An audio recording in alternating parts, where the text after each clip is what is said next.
Well, holy shit. We're back. And in case you didn't see the card, this is going to be a week. We've got the triumphant return of Mr. Eleet himself in the DFC. But is he as good as he once was? It's funny, as soon as we took out those mana pot rules, man, I got a message from this guy right away. It's on. These guys are going to duke it out in the Chaos Sanctuary. Look, I don't know what kind of skills Eleet has picked up, but we're going to keep it clean. We're taking this to Chaos, mainly because the Paladin versus Necro matchup is actually a very tough one for the Paladin. The Paladin has it rough in this life. Doesn't really have a lot of friends. It's lonely at the top. And now with unlimited mana pools for all classes and the return of Eleet, we want to make it a semi-small arena, giving Serenity the chance to capitalize on some aggression, but also just encouraging pure aggression from the fight. It's also really cool to see some shit in Chaos Sank, man. Let's be real. Let's be real. By the way, what's going on? Primo, Toshank, what's up, guys? Jeff, Tommy, Duke. Yeah, I've been trying to stay out of the sun as much as possible. I mean, I got the shades to block out most of it, and I've just started using a new moisturizer. It's called sunscreen. That way, if I catch any rays through the window even, blocked. Because I think that we should all aspire to be like a vampire. Like Vamp the Champ. Alright? And I'm starting now. But to do that, you gotta avoid the sunlight. And you also gotta make some important changes in the way you play. And sometimes, what you play. More on that in a moment. By the way, what's going on, Dong? What's up, Johnny Dubs? Leroy, what's up, my dude? Javier. Dude, this is gonna be a wild card. By the way, quick shout out to a lot of people who actually became or re-upped their memberships while we were away. Weren't even streaming. We were actually under a rock. But believe it or not, Blitz Strange, Shelby, VK, and Rich all re-upped. Wow. The Juckfucker, he keeps it alive. As you guys know, we put all of those accolades right to the cheers this week. We've got the good stuff. We've got the Jim Beam. This is all in mirror mode. Y'all are going to see this backwards. Right now we have Meeb Mij. That is the drink of choice. Meeb Mij. This is the CFD. Welcome to it. This is how we roll. Yeah. Yep. It's what we do. We try to stay glowy. But man, what a card though. Look at this thing. Not only do we have Serenity, the dominant champion. This guy just took on Polytheist. We got to see this last night. If you're in the Discord, you might have been able to tune in. Serenity actually beat Polytheist to defend the title, and this guy pulled out every trick in the book, showing not only the top-din skills, being able to chain lock on command with some of the nastiest FOH chain combos with Smite. But you know what this guy also did? He also busted out the Life Leech. And holy shit. Turns out, if you really jack up the Life Leech on a Din, especially one with a bow, man oh man, you heal back quite a bit. It felt bad, man. It felt bad. Granted, I've been known to do that before as well, but Serenity took it to the extreme. I've never seen that before. I didn't know Paladin Life Leech could get that high. He was at 55% last night, and holy shit, Polytheus couldn't even come close. I got to give it to Serenity, though. That was a clutch call, good setup. It's a discouraging matchup, and to add a little bit of context to that, Serenity had actually lost to Polytheus multiple times before in the past, so we all expected that to happen again. But this time, to defend the title, Serenity put out every trick in the book, and he's going to have to do that tonight against Eleet, because he is the reigning defending DFC champion, not about to let the likes of Eleet just waltz right back into the DFC and try to reclaim that title. That ain't something that Serenity's all about. He's saying, this is mine now. You're going to have to work your way back up those ranks. But this guy is a legend. Eleet was one of the most, or actually is the most dominant DFC champion in all of DFC history, with the most title defenses. I believe this guy, I'm going to have to double check this, but I believe this guy had 11 title defenses. I need to double check this. I got to get like this stats of how many times people have defended their title, not just gained it, but defended it. Because that's something to look at with this guy. He's practically 98%, I believe, of all of his fights have been title shots. It's insane. This guy's been on the top for a very long time. We banned the mana pools for Necro, and this guy could have, he could have played Sin, but guess what? We banned mana pools for those guys too. And then Eleet just kind of went and he played Words with Friends. I saw him on Diablo 4, I think. He was playing. I think he tried out Call of Duty, Valorant. He was also under a rock.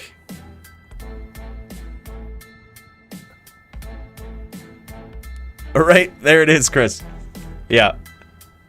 No, it's gonna be a good match. I can't wait to see it, dude. It's after playing on a Necro, we had observed some things in the DFC for multiple weeks, such as just the absolute dropping of Necros off from rankings, basically. I mean, the top Necro was someone who hadn't played in like months at one point. And, we're like, okay, well, what's going on? So we looked into this. That's why last week I wanted to play on the Necro. I tried to give myself an easy matchup.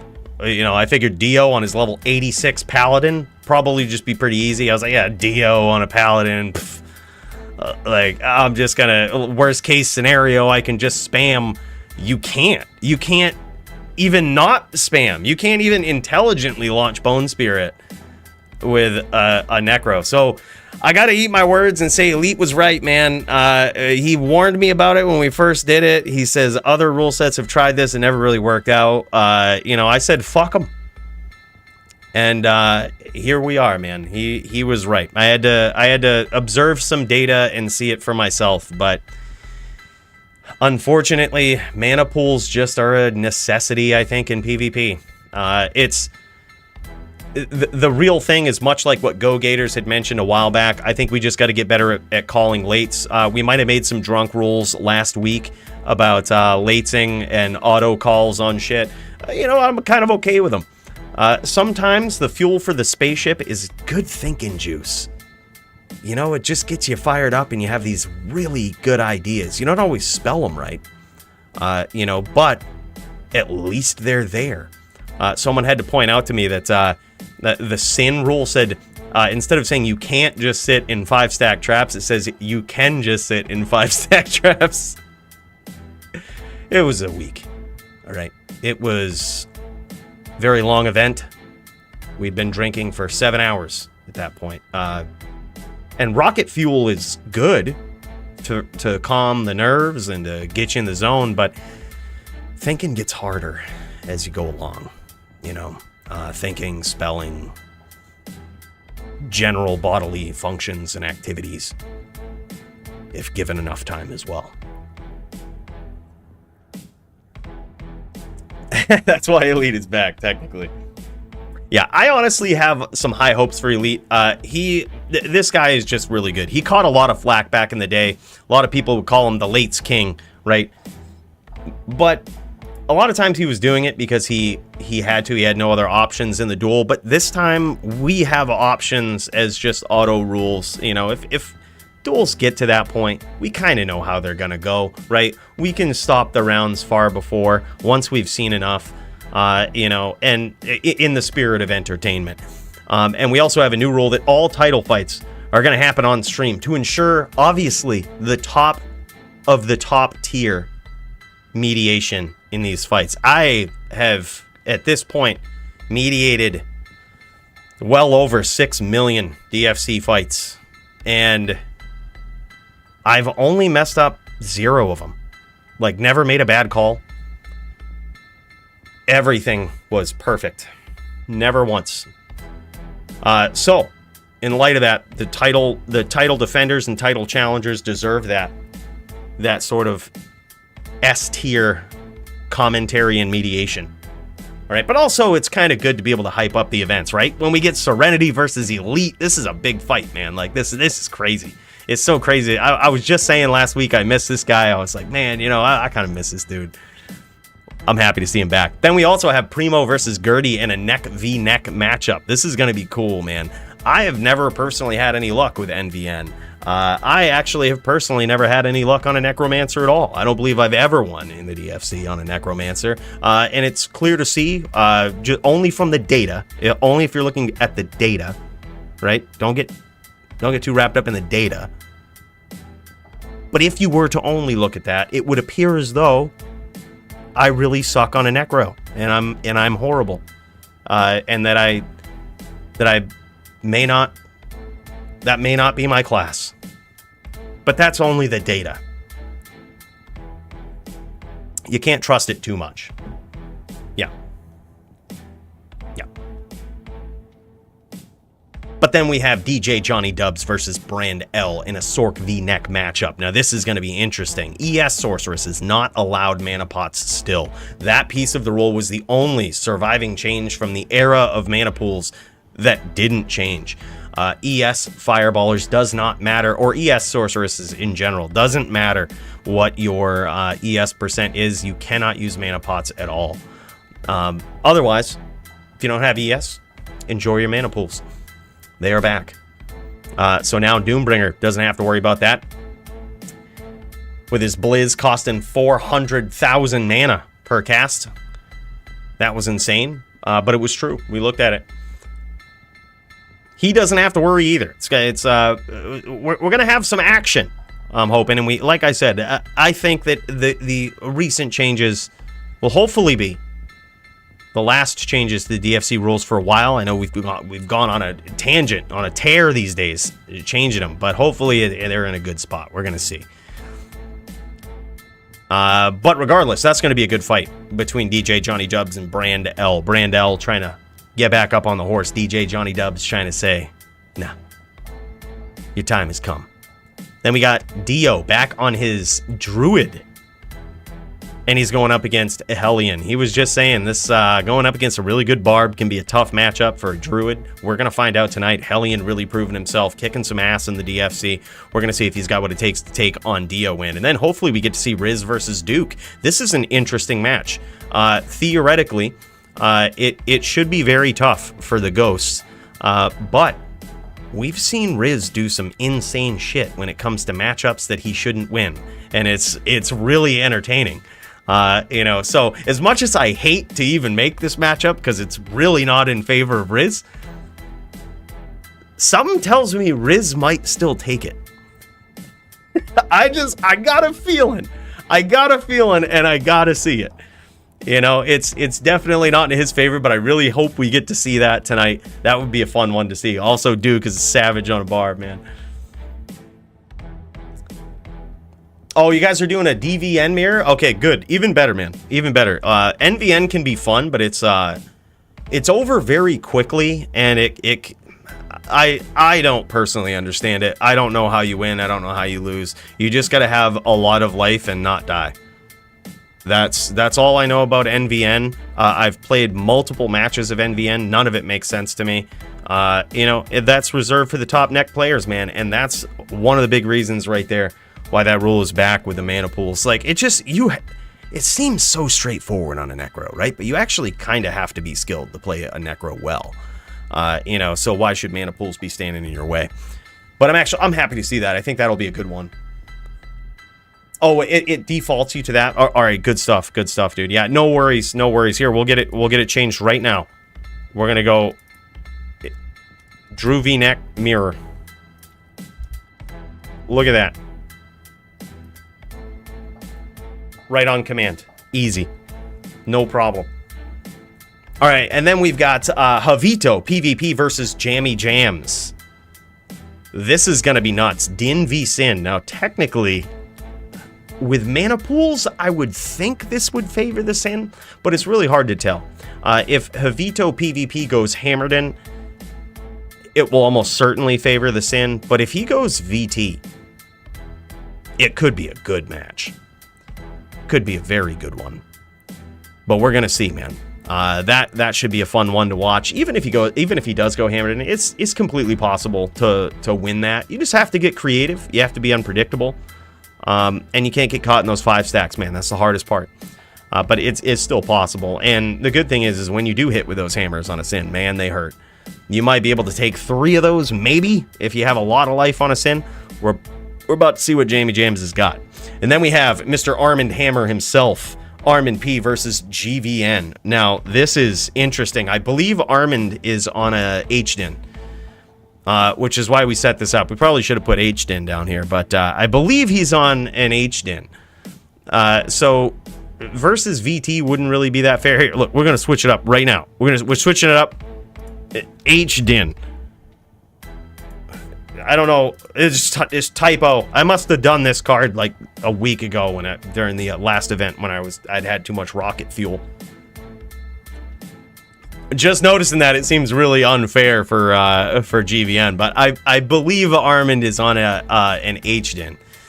The good old Hammered in is actually a pretty decent matchup. You can get creative, you can put Grief in there, but the Grief and the Smites, if you go that route and try to land those hits, don't hurt as hard on the as much as like a VT when you're going up against the Zon. So the Zon still has plenty of time, plenty of room to get the damage in that she needs. So that should actually be a good matchup. And then we have me switching characters. You guys see it. I made an allusion to it earlier, but we're switching it up tonight. I hate to say it, but it's kind of true, man. This is what we're on. We've got good old Santiana right here. She's just sitting here waiting patiently. Hopefully we get some good practice matches in here today, because we're going to need them. We've got an epic showdown between me and Polytheus. Polytheus has beat me in the past on the ES Fireballer, but that's only the data. Don't believe the data, always, right? Only believe it when it doesn't involve Cooley, because it's always wrong when the data shows something about Cooley. So he thinks he's going to come in here and take on Santiana, beat her again. But I got to tell you, boys, I've got some new tricks up my sleeve, and I think they're going to make a world of difference in this matchup with Santiana. But more importantly, the reason I'm switching to an ES Fireballer, even though we are disadvantaged, we can't use mana pots, right? The reason I'm switching over is because I enjoy playing with my back against the ropes, right? But also, ES Fireballer is a way better build to tackle Eleet on. If I ever get another title shot, you got to play to win. You got to play to win. Would a mage work against a Sin? Yeah, I actually think a mage setup, like a hammered-in mage setup, is probably pretty good versus a Sin. The thing that you have to do as a paladin versus a Sin is you have to kind of force them to come out of their traps a little bit, right? Like to push the aggression, and run the risk of getting hit by hammers.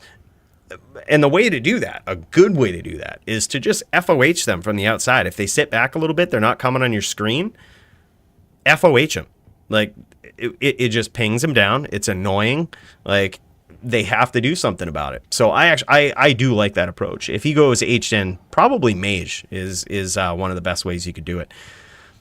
But yeah, that should be a fun match. And then last minute change here. We actually get a couple of additions on the card. It was supposed to be me versus Joby. I was going to pick up a catch-up match because we had an odd number of people, but I ended up, throwing him to Tempest, essentially. This is going to be another Din v Sin matchup. VT versus Sin. Now, Joby's a good VT, gotta say. It's going to be rough for Tempest, but Tempest has some new tricks up his sleeve, right? He's got infinite mana pools that he can use now, which makes this matchup a little better, because usually when a Sin runs out of mana, they just have to sit in their 5 stacks and they can't do anything in previous matches, in recent matches of the DFC, which is, as a Din player, I'm all for. I'm like, shit, all right, man, you blew your wad, now you're just going to sit there and die. I loved doing that, but the truth of it is, matches could be a little better, right? Now we're not going to run into that situation where FOH is just going to land and there's nothing Tempest can do about it. He can always move. He can always push the pressure. He can always, take the angle that he needs to. So we're going to see how that pans out. What do you guys think? Who's winning that one? Joby or Tempest? Gosh, tough one with the new rules. Tempest is savage. Underrated. Don't you underestimate that guy. Absolutely savage on that Sin. And then another last minute to the card here. Sin versus the most notorious sorceress player, top Sork in the DFC, Doombringer. That's going to be good. It's, again, another one that I'm really looking forward to seeing now that we have mana pools, right? If we get into this spot where this could typically, this is a matchup that can turn into a late one, right?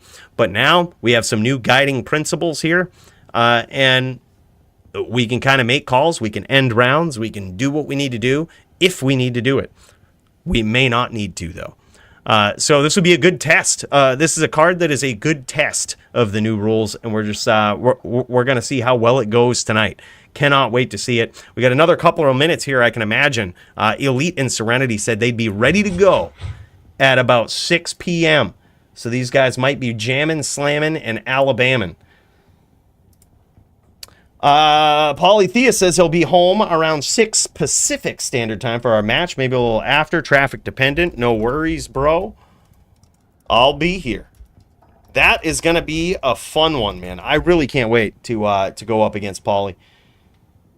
I think I've got tricks up my sleeve. We're going to see how it goes. I think I've got the ability to step it up, to hopefully take him out, to not get caught by the same tricks that I did before. But we're going to see. All right, guys, I'm going to make a game. This is Jack 1, password 1. If anybody wants to step in. If you have a fire druid, a shaman, and want to step in and put me to the test, I would really love that, man. I would really appreciate it. I need all of the practice that I can get. And we're going to hope to get there. All right, look at this. We've got another sorceress, which she's only level 97. So this is an easy win for me, because I have 2 levels. 2 whole levels. So this might not actually be fair. All right, we're going to need a Sunder. We're going to need to take these guys out. Hold up. We're going to need a Sunder. We're going to... This is bad. We can't be having a more like this.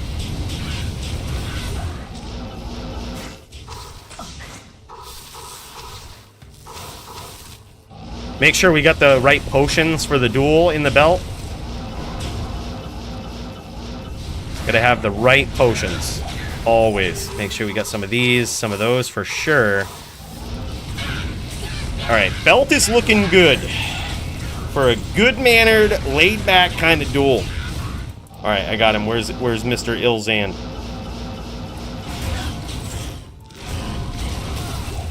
Get him.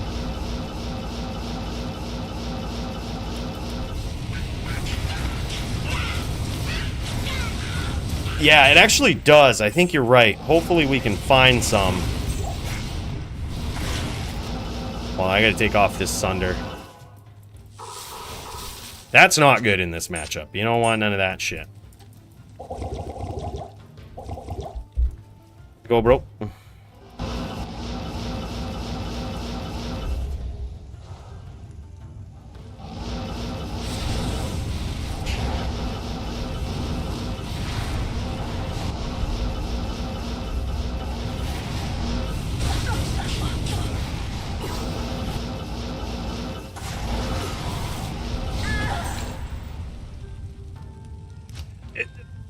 I think his level is hacked. He must actually be a level 99, but it only displays level 97. There's no other reason that should have happened. Serenity is the champ. Is the current champ of the DFC. We're going to see if he can hold on to it tonight. Versus the man, the myth. Go which? Alright. Round 2.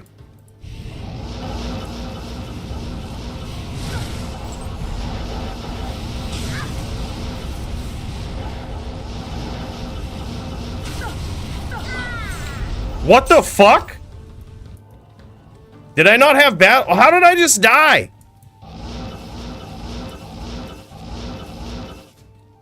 Bro, that was like way too much damage.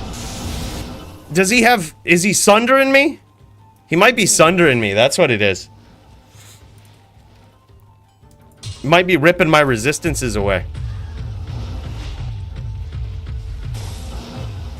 Oh, he's 200 FCR? Alright, I got this. He isn't sundering? Nothing to sunder with. Okay.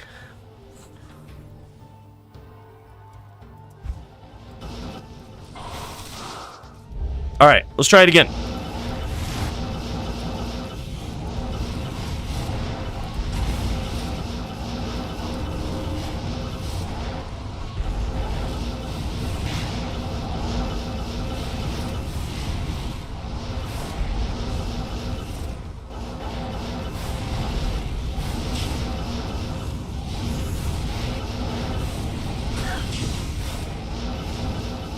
Dude, he hits so hard. What? How am I getting hurt so much? Like, I'm 2 fireballs and mana's gone and I'm almost dead. I think he's sundering some resist. I'm gonna do this. I'm gonna stack up my res.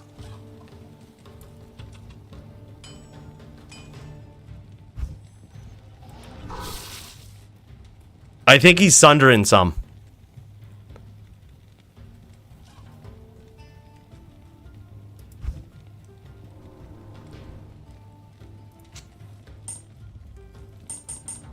It's not much, but it's something. There we go. He might have... No, he doesn't have Phoenix. I have no idea. It seems like I'm getting hit hard.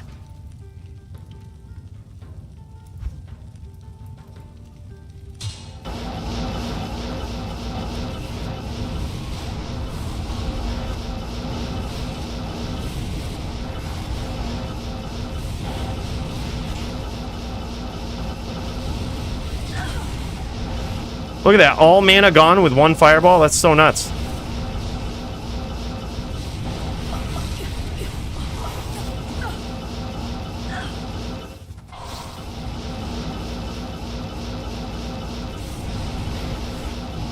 Alright, well, let's just try to capitalize on his aggression. He's clearly a better sorceress than me. So we're gonna try to outlate him.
I have no idea.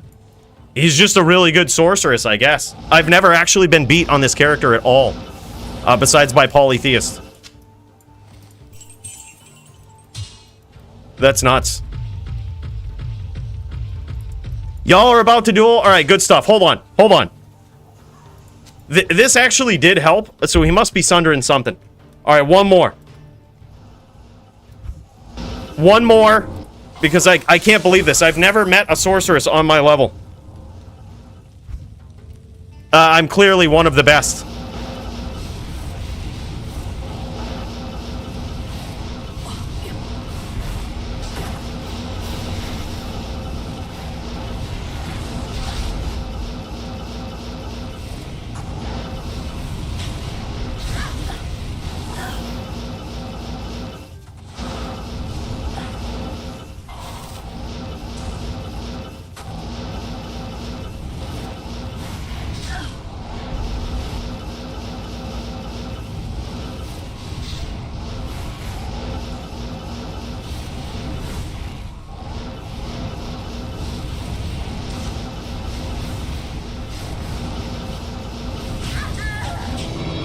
Apparently down fireball is not the angle.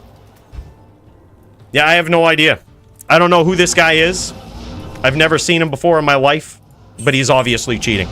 All right, on to the next. On to the next duel. Yeah, it was close. I think I could see the hacks. I could see that. I could see his hacks. Yeah, it's a shame. But it won't be like that against polytheists. I also have... I actually hope I run into him again. I have no experience in SVS. I actually don't know what to do. As you can tell, whenever I start lating, no fucking idea what's going on. I have no idea. Spray and pray. No fucking idea. But let's cut over to a real duel, shall we? Alright, Primo is streaming his screen. Last time we had a little bit of juck fuckery going on, but we're gonna see how it goes. I'm still seeing the juck fuckery. You can kind of hear it. You can kind of hear it. Look at this. The Diablo 2 slideshow. Diablo 2 slide. All right, Gertie might try to do it on his screen. I also see him in here as well. So he might fire up the stream, see how that goes.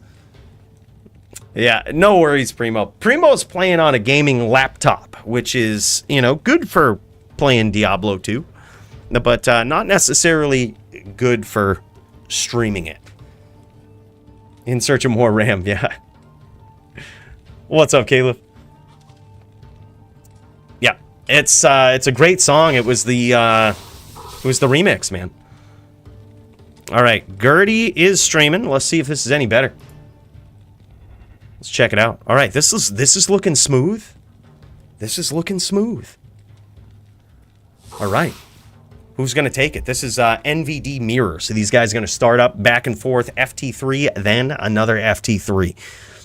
Looks like they're starting out with Gertie on the Necro, Primo on the Druid.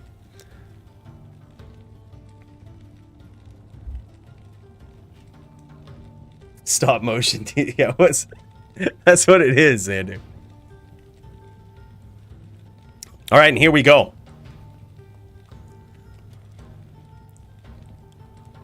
Off to a solid start here from Gertie. He's doing what he needs to do.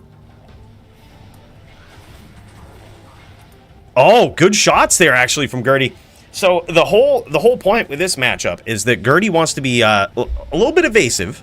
A little bit evasive, but at the same time, he has to be ready with these spears, those up spears, just like that. That's how he wants to do it. And when he blows those pets up, right, when he finally blows up all of the pets that Primo's bringing to the table, looks like Primo's only bringing a bear to the table here. But if he blows up all those pets and Primo has no guard up, he has nothing to block those spears for him, that's when he needs to chase, and Gertie's doing a great job of that. Primo also doing a great job of trying to pick the angles, not necessarily stomp him. Look for opportunistic stomps. But sometimes Gertie will just bring them right to you. Just like that. You never know. Yeah, basically what needs to happen on Primo's end is he needs to get in and just stomp his opponent. That's the ideal hit, right? You telly stomp, you get on top of him, you chuck a NATO. But you see what Gertie's doing? He's constantly walking around. He's picking these angles, he's walking around. Nice spears. Very nice spears from Gertie. So he's making it very hard to actually do that. Because if the Necro is walking in a downwards direction, right? The walk down method. Whenever you go to stomp as the Druid, that takes frames, right? That takes time. By the time you teleport onto your opponent, they're already not there, right? They're already walking down. So even if you throw a NATO, there's a very good chance that it has to chase them, right? So if you can get your timing and your cadence with that down, that's an extremely good strategy on the Necro. Easier said than done though, because the timing on the Necro is everything. You have to be able to master it. The best Necro players will make it look frustrating, like you can never catch them, right? That's just good timing. Because if you mess that timing up at all, you're dead, right? You take 1 or 2 NATOs, and as you guys know, I complain a lot. NATOs can hit 5 billion times per frame. Somehow. It's programmed into the game. So you can just die from a NATO.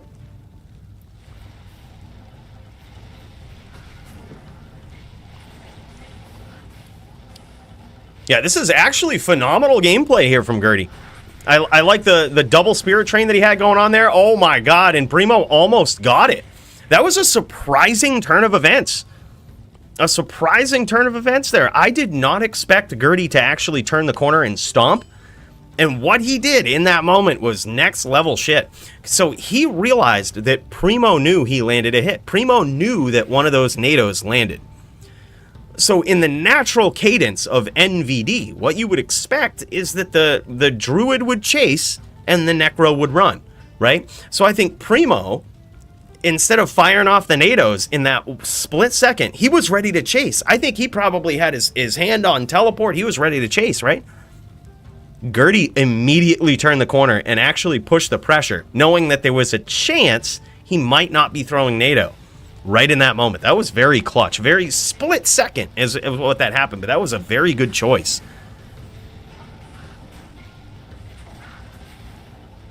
Any forum gold up for the winner? No, but I'm actually happy that you brought that up, because as always, guys, and we should be thinking of this, right? I got my notepad up and everything, dude. We can jamming, ready to go. What we're going to be doing, fight of the night and performance of the night. 500 forum gold on the line for each player that gets awarded one of those things. 500. So what will fight of the night be? What will performance of the night be? We're going to see. I'm going to get my whole notepad out here so we make sure we don't miss anything. I think this one right here is off to a really good start. Gertie versus Primo. This is solid, man. Primo's always involved in exciting fights. That's a good thing about this guy. Always exciting fights. We've seen him play on a few different classes right now. This guy actually has a lot of different classes leveled up. He's geared up a lot of tunes, and he's really just getting his feet wet in the DFC, dude. It certainly is a little bit different. Oh, and there it is, man. There's a solid 3-0 victory here for the first round from Gertie. Yeah, very well played. Very well played. Gertie just made it seem like Primo was a step behind him the whole time. You know what I mean? I could feel it. I could feel it on Primo's end. You just feel like I've been there before. You just feel like you're a step behind the Necro. It was like that time I went up against Toshank on NVD. Like, I'm not a great Druid, but it's never more obvious than when you play a good Necro. Like, you just feel like you're a step behind, always. Like they know what you're going to do.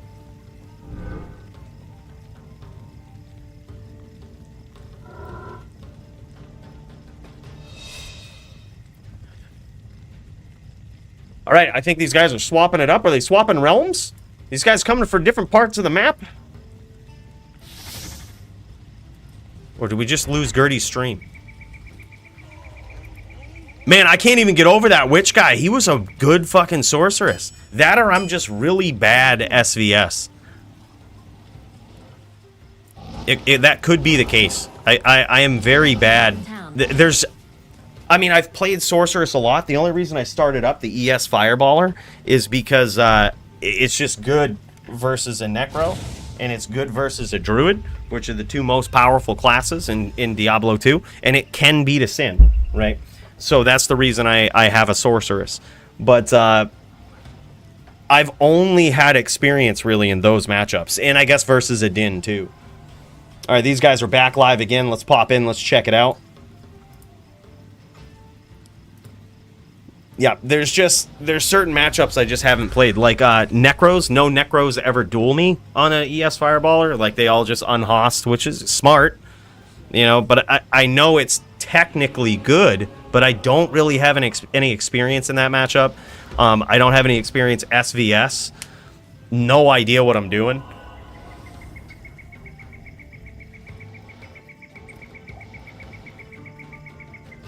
My sorceress is level 99.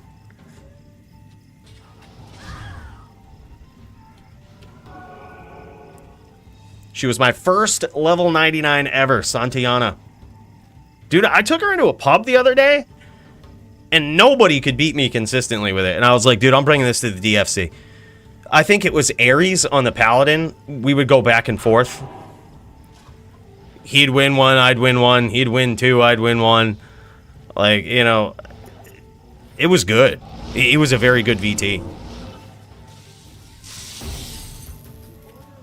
But other than that, dude, I was just ripping and stripping in a pub with this chick, dude. So I was like, all right, we're taking it in. It's not a good omen. And then the first person to join up just annihilates me, SVS. He had a fucking staff, too. He had a staff. Did he have Obsession? Was that Obsession that he was rocking? Probably, right? More damage that way? Yeah, definitely Obsession. God, I need to get one of those, dude. It's like the final frontier. All right, now we've got Gertie on the Necro. We're gonna see if he can turn it around and if he can pull this off. Look at this. Look at this aggression that he's got. Always looking for that name lock versus Primo. Primo's in a lot of trouble. Nice lock from Gertie. And that's technically it, with a solid 3-0 and a 1-0 on the Druid. But you know what? We don't want to stop watching this. We want to see more. Gertie, unsung hero here. I had no idea this guy was so good on the Druid, man. Those were some vicious locks. Those were actual vicious locks. Primo, I'm sorry. I didn't know his chain locking skills. All right. I thought he was just returning after a break. I thought he went and played some Diablo 4. And he was just kind of, you know, I didn't know. Those were nasty. All right, Primo, you've got unlimited pools. Just do what Cooley does when he knows he's in trouble. Just there you go. There you go. Launch that Bone Spirit all across the map and let him run into it. Let him fucking figure it out. It's going to be a puzzle with the map full of Bone Spirits, and it's not my job to figure it out. It's yours. All right? Don't get hit.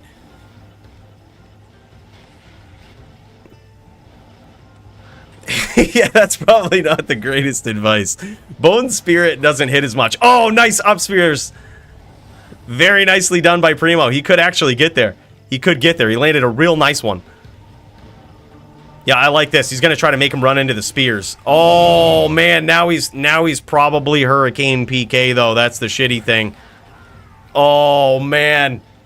Just Juck savagery here from Gertie. Yeah, and that's... Dude, Primo's got, like, one of the best attitudes I've ever seen in PvP. He's just here to have fun, dude. He builds these characters. He knows, like... I can relate to that, man. Like, especially switching characters and shit. You feel like you understand the character.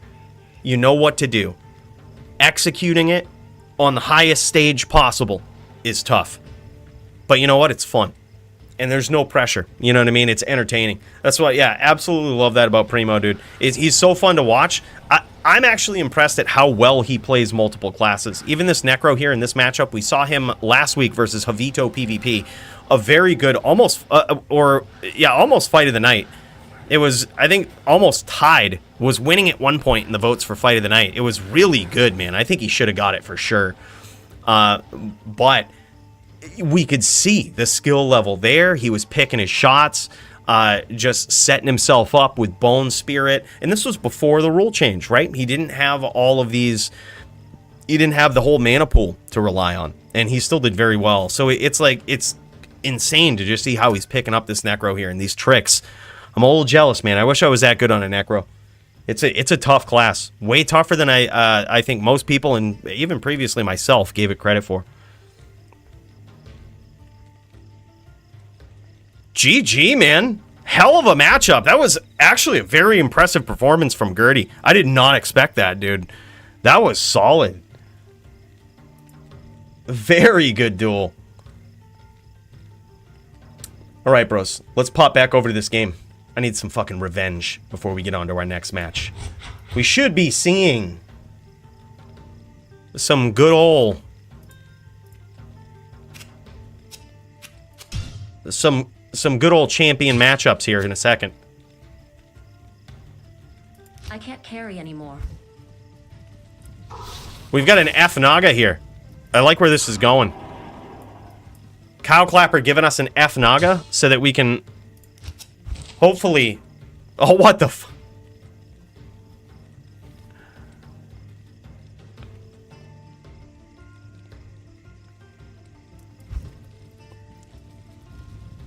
I see where this is going. We're getting trolled by Cow Clapper. I thought we were going to ID this F Naga. Could be a absolute stinger of an LLD weapon. But now we'll never know. He could be sitting on a gold mine.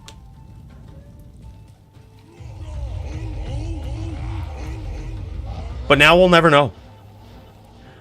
All right. Let's do this right. Let's get in the zone. Where the fuck is Witch at? I want a rematch. Dude, Punch is in here? Is this legit Punch? Oh, man, that's the Season 2 winner of the DFC. Back when we were doing seasons, you guys remember that? OG Punch is a savage, and he was on a barb, too. That was his class, man. That was his class. I mean, he's going to be hard-pressed to beat a sorceress like me. Because I'm ready for this shit. I'm 100% ready for this shit.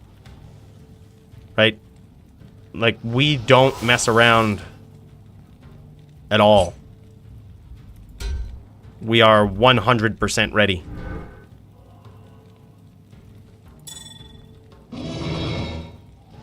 How come my block is so low? What's going on here? Do I need... Oh. We gotta jack this up. What's my cast at? 100 cast, so I need a caster ring. That's what I thought. Good enough. Alright. Yeah. Punch is gonna be hard-pressed to beat somebody like me. I think. On a sorceress. But he'll be able to try. Oh, this is what I was running. Okay, it all makes sense. 73 block, that's alright. We gotta give Punch a chance. By the way, what's up, Dio? Not here.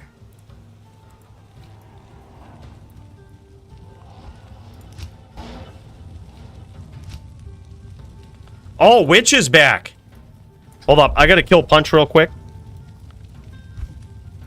And then we'll get our rematch versus Witch. We're gonna get in the zone.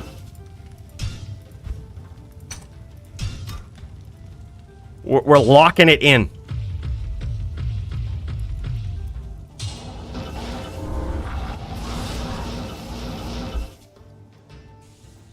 Go Punch. He might be dodging. This might be a straight dodge. I mean, I don't blame him. Like I said, he's going to be hard-pressed.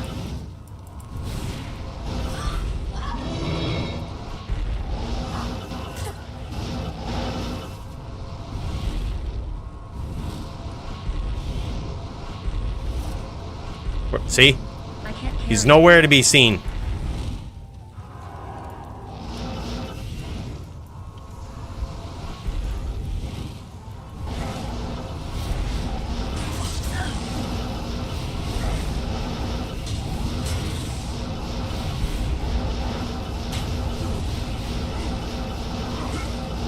What is this? A chain in bullshit?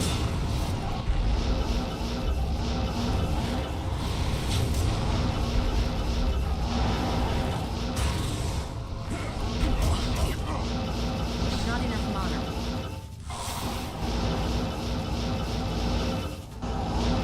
I'm gonna need this stamina shrine.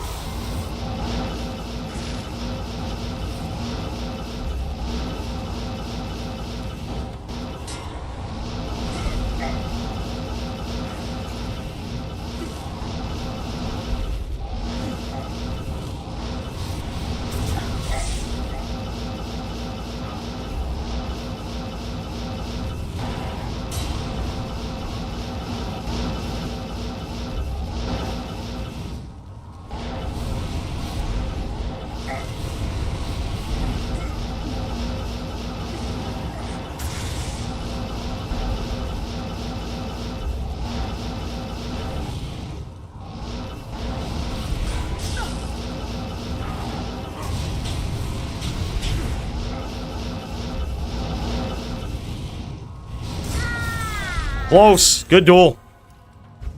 Good duel.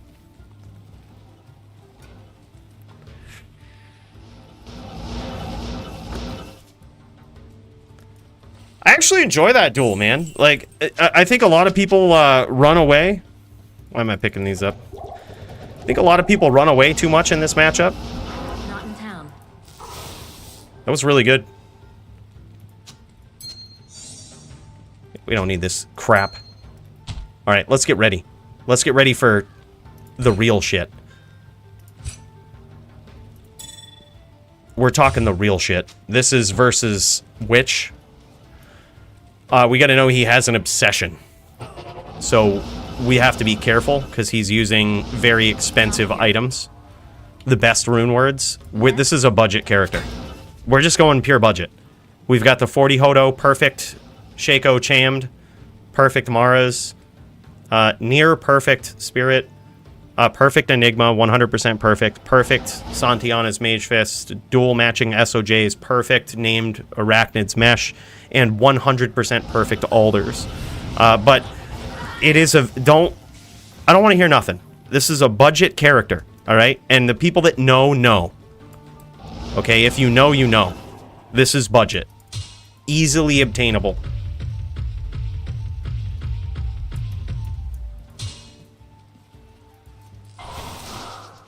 All right, go Witch.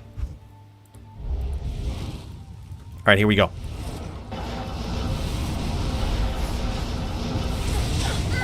I down fireballed again. I shouldn't have done that. Down fireballs do not hit on stomps. I gotta know that. It's probably like an up spear on a necro when they're stomping you. You have to go to 45-degree angle up. All right, we're learning. We're learning. That's all we can do. I knew he was gonna stomp, so I was like trying to get ready for it. That wasn't the way. All right, go Witch.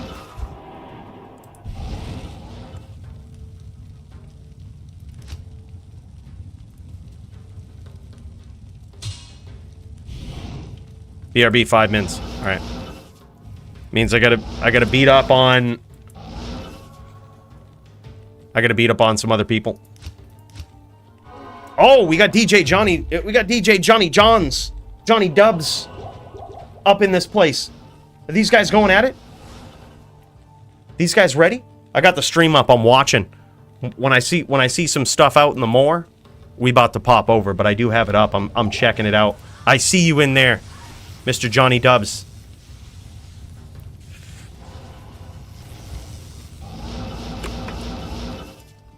Yeah, dude, Witch is a really good sorceress. Really good SVS. All right, go, bro. All right, here we go. Let's get in the zone. Okay, he's lightning. I just got smashed by traps. I just got, like, I can't. He's too much pressure. Too much pressure, and I just lost my ES and everything. Go to Cold Plains. We'll just fucking, we'll just go over here.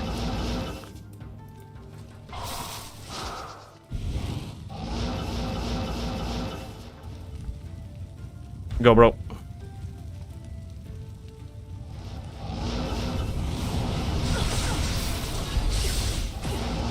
Oh, dude, okay.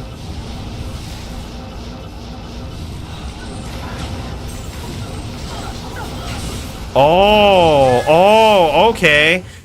Telekinesis. I get it. I get it. Telekinesis when they go to move away. I also saw the other sorceress doing that. I also saw Witch doing that. I had no idea how important that was. That really sucked there for a minute. That's really good to know. Wow, I had no idea that could actually kind of stun like Mind Blast. That shit's nuts.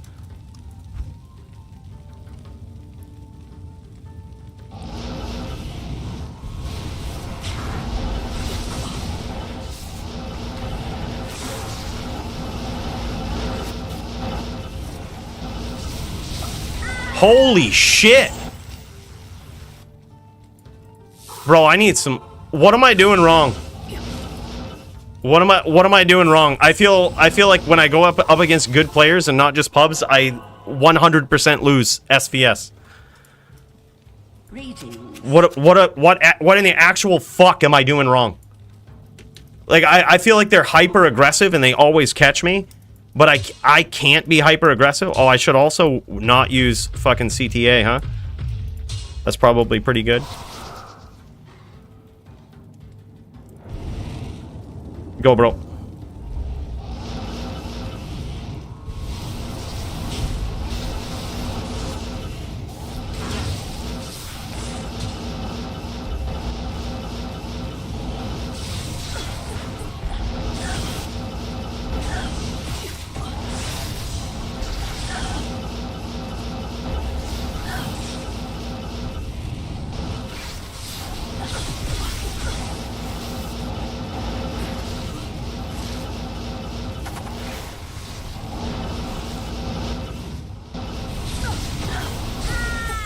Damn.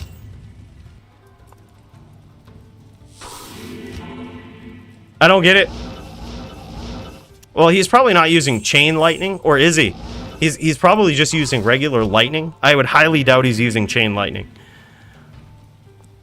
But lightning is very interesting. I've actually never seen that ever used on a PvP sorceress. That's the first time I've ever seen that in my life. I mean, I've seen meme sorceresses, like I've seen the nubs in pubs try it, but it's just always kind of laughable. I've never actually seen a good sorceress do it. All right, go, bro.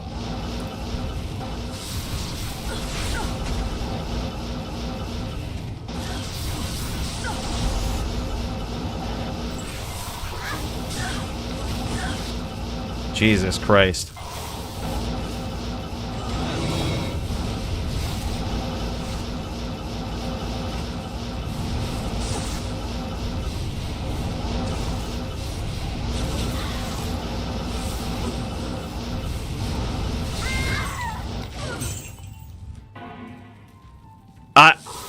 I have no idea.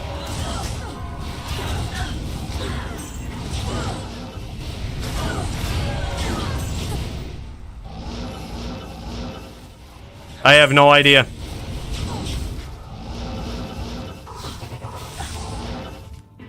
We gotta sunder that guy away.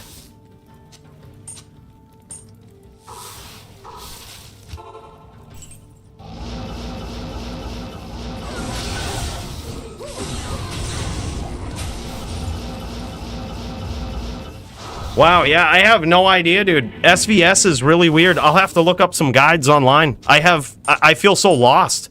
Like there's nothing I can do. I can't aggress because for whatever reason, fireballs just don't do any damage when you do that. Like they'll get stuck, they'll misfire. So you can't really stomp and aggress unless it's just a matchup where you can, where you're not going to be punished for it. But when the sorceress starts like firing back, like you just take all of the hits. You just take everything. So you can't really aggress with this sorceress. And I can't really lates either. Like OG is just on top of it.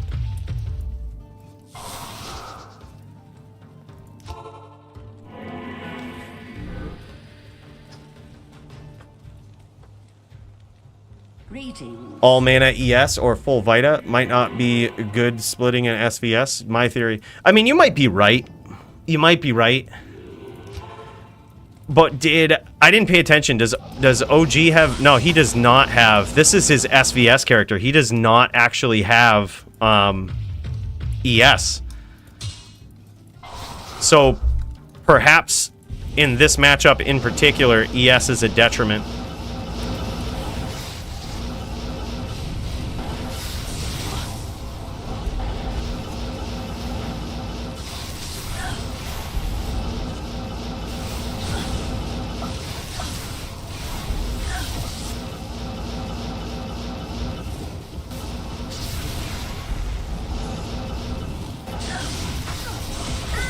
Holy shit, dude. I think I hit him with a couple of meteors there, too. Didn't do any damage. Yeah, I'm just lost. I don't understand SVS. Just cross that right off the list. If I ever get matched up against a sorceress, I'll just talk to the guy, tell him, put me on the din. Just cross that one right off. Yeah, it's just, I have no idea. I think it's the ES. Like, both of these guys don't have ES, and I hear a rumor that ES is a liability in Sork v Sork. Yeah, the res definitely doesn't work with the ES, but it does work when you start actually getting hit, though, onto your life total. That's when it does work. Greetings.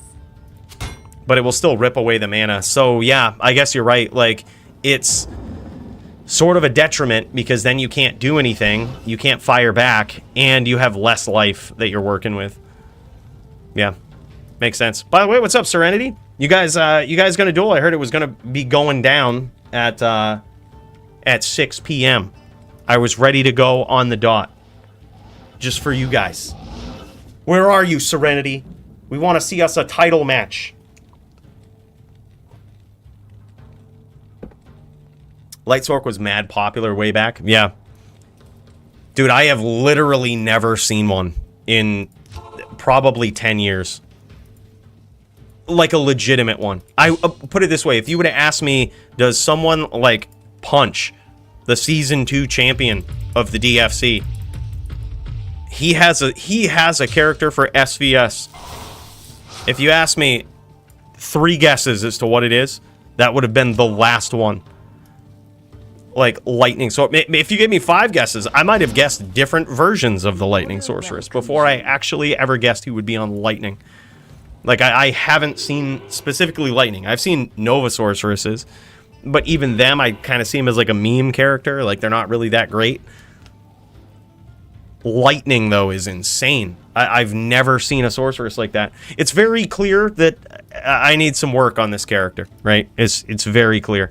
Also in this matchup, there's a lot of things that I don't need probably. Like Shaco with Cham in it. I could probably have a swap out for that in some way. You know, something to swap out to.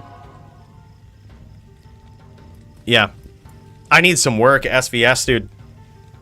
That's just what it is. I was in a pub yesterday, and I was just absolutely dominating another sorceress, but they weren't really that great. Like, they weren't really that great. I didn't feel like it was a real duel. But these guys are good. Witch is really good. Punch is really good at SVS. That's nuts. Boys, you know what time it is, though? I actually see these boys now. I see them setting up. I see these guys setting up.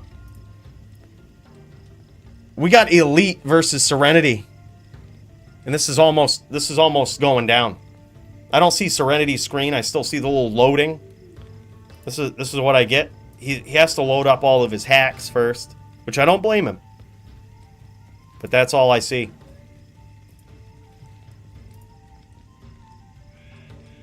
Am I just... It ain't me. I can see DJ Johnny Dubs' screen. But there's 2 people streaming. Someone whose name starts with a B.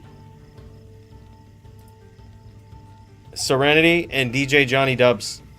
Technical difficulties.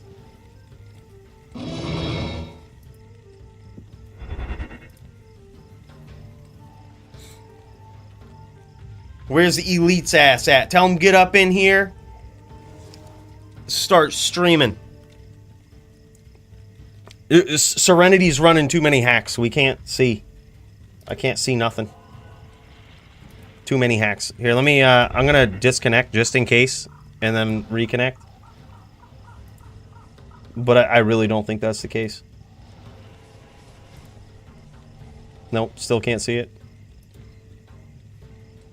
Can't see Vamp either. What the fuck, man?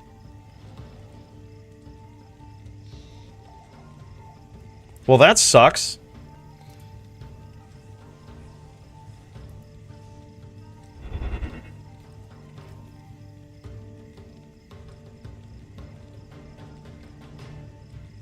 Well, that really sucks.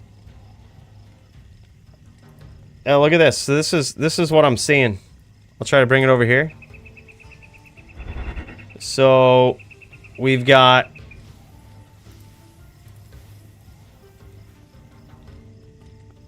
this. This is what I see. Hold up, I'm gonna pop this out so that you guys can see it. All right. We'll pop into Serenity. This is what I see.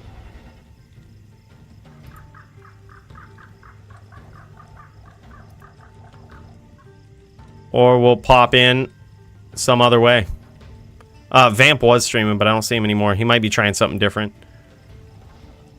Yeah, if I pop into the person by the name of B, if I pop into his stream, I also see the same thing, which made me think it was me.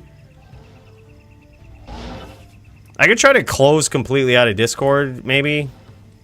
But I've seen this before, and I don't think it's that. Here, I'm gonna completely shut down Discord, but I really don't think that's the case.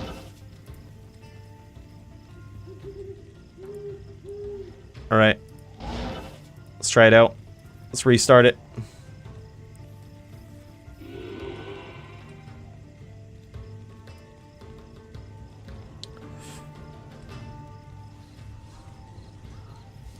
Vamp DQ'd first day back due to technical difficulties.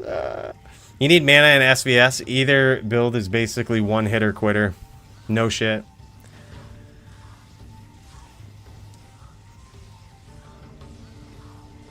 So lightning is good, SVS not great versus all. Yeah, I noticed that. That's really good.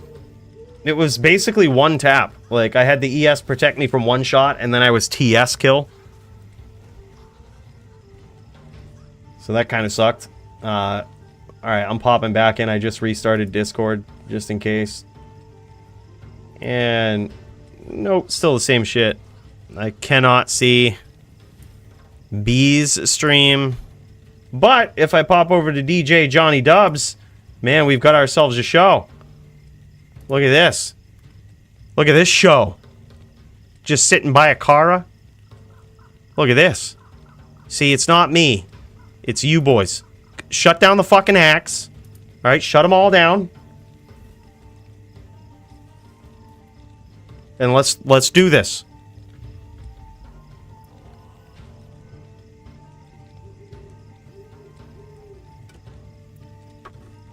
Another way to do it is if any of you guys have OBS Studio, like it's what everybody streams from, and like a lot of people record their gameplay with it.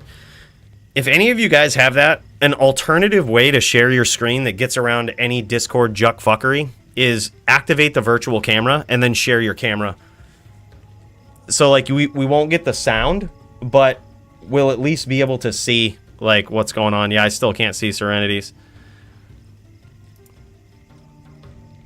So like if I share my screen, I can pick different ones. I think Serenity last time had to share the actual monitor screen, or he was doing something different. Like I think he was sharing like screen 1 or something, or whatever screen his Diablo was on. Because I remember when we would see Serenity Duel, we would see the window mode, and I don't think that necessarily happens if you just share the Diablo 2. One of you guys try that, and then see if that works. We won't necessarily have any sound, but...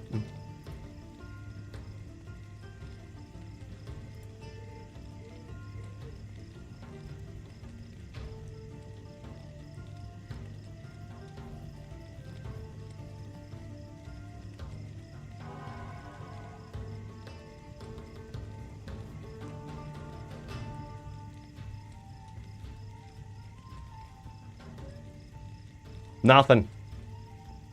I got nothing. Well, damn, we wanted to see a title match. Well, that sucks. All right, yeah, go for it, dude. While they figure it out, let's do it. Brand versus DJ Johnny Dubs. I say let's just do it while they get it figured out.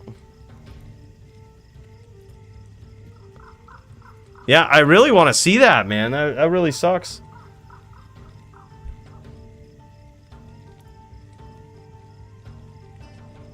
All right, let's pop over to DJ Johnny Dubs' angle here because this is really where it's at, boys. It's about time that these guys get it underway. DJ Johnny Dubs versus Brand. This is going to be potential for fight of the night, I would think. We've got a Necro versus... Yeah, Necro versus Sork. That's what I thought. Hard to tell what Brand is on. It looks like he's on ES Fireballer, I would guess. I can't imagine he would go ES Cold. But yeah, that's going to be a tough one. I think that's going to be a tough one. Certainly, the odds are in the favor of the Sorceress here. Mainly just because the Bone Spears, the Bone Spirits, all of the Bone skills don't really do much damage initially to the life total. Like, if you have ES. If you have a high enough ES. If you have, like, 88% ES, I can promise you, you get hit with one of those spears, it's going to be like 150, 200 damage maybe, which takes a lot of spears, takes a lot of cracks to take them out. So it kind of forces the Necro to, like, once you get that hit, to, like, push the pressure, but then it's hard to do. Because then if the Sork fires back, you better hope you got the upper hand. Yeah, so this will be an interesting one to see. These guys looks like they're figuring it out. Let me, Brand says, can you see his stream? Let me check it out. Watch Brand stream. No, we cannot. This is what we see when we try to watch Brand stream. Same thing as Serenity. That's the Serenity stream. That's the Brand stream. That's the Vamp stream.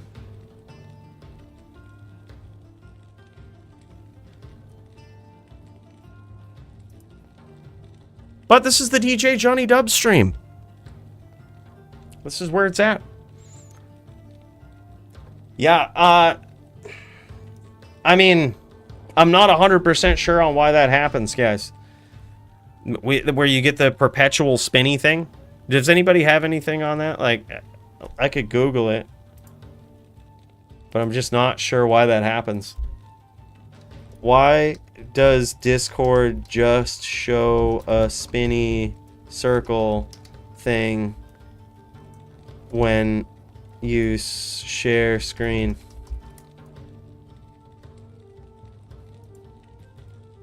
How to fix the Discord screen share stuck at loading. Bad internet. This is mainly because of a bad internet connection or when internet bandwidth is low. It's not my... I just restarted this right before stream.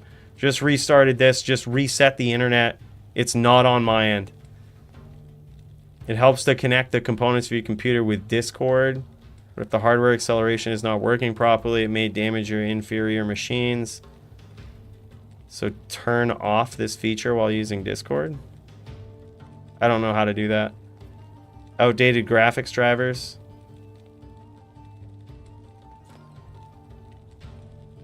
None of this is the case. On my end. Restart Discord, did it. Restart the computer, just did it before firing up stream. Switch. Oh, okay. So it looks like this is talking to the users. Like to the users trying to share their screen. Switch to window mode. Oh, okay, so switching to window mode. Sometimes Discord streaming is hung on the full screen mode, so you simply try to shift on window mode. For this, simply follow these steps. Yeah, so probably shifting Diablo 2 to window mode, which kind of sucks. It kind of sucks, but you can lock your cursor to the screen, so maybe somebody try that. And see, like, Brand, see if you can try that. Like, swap it to window mode. I think you can do it from Diablo 2. And, like, see if that works. I mean, it sucks because I know a lot of people like to have the full screen for title fights especially. But, like, you can lock your cursor to the screen, so it's not really that bad. Trying out Vamps. Vamps is still doing this. Serenity is still doing this. Yeah, I'm at a loss. Another thing is like, literally, if any of you guys are using OBS, like, if you have an OBS studio... I'm not sure if Vamp does. Not really sure if Serenity does either. But, like, one thing that you can do is just create a virtual camera out of your OBS screen and just only have Diablo playing on OBS and then share your camera. That's the way that I get around all the juck fuckery, but yeah, I have no idea. I'm out of options. I don't know what to say. Try changing Discord server location. Change it from US East to maybe Central. Other people can't stream in other Discords? No shit. It's most likely Discord servers. Yeah, maybe try joining a different channel. I doubt it, though. I think it's all handled the same way. Hold up. This is Joby's screen. I also can't see Joby's, which is odd.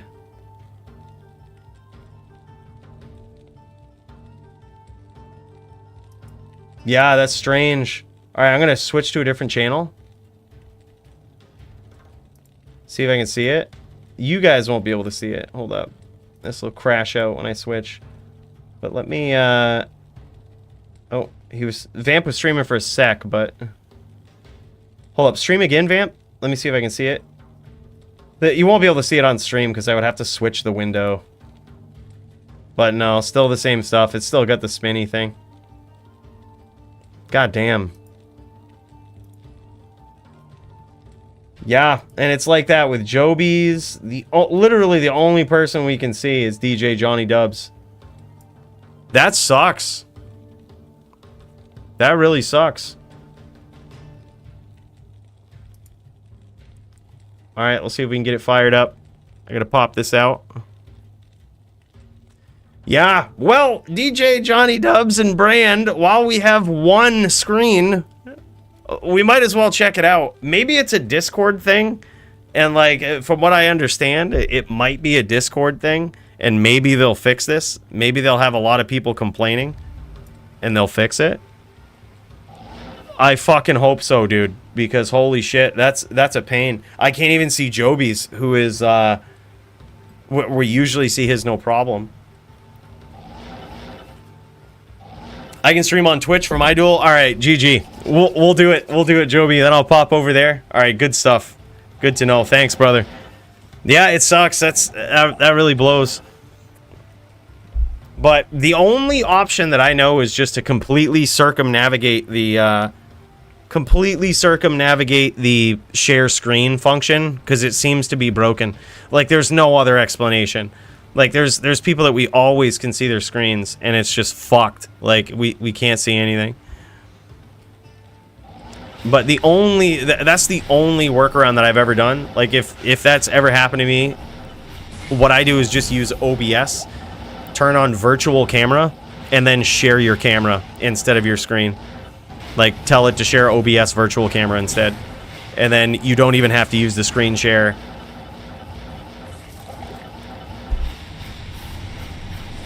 But here we go. All right, well, let's check this out while we can. Who knows how many more fights we'll be able to see with all of the juck fuckery going on.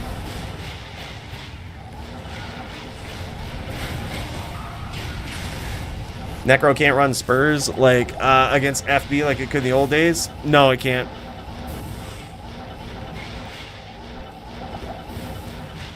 No, definitely can't. This is certainly a matchup where the Necro wants to keep the distance, right? Like, you don't really want to engage in these stomp battles. Also, Fire Golem is a pretty good choice. It can block a lot of shit for you. But Brand is doing a great job of, like, just keeping it a distance duel. Yeah, because it's certainly going to be an uphill battle. Certainly going to be an uphill battle for the Necro. But he's actually picking his shots. He's actually doing a pretty decent job here. Picking his shots, getting in opportunistically. Looks like these guys didn't pool, unfortunately. Pools would be really good right about now.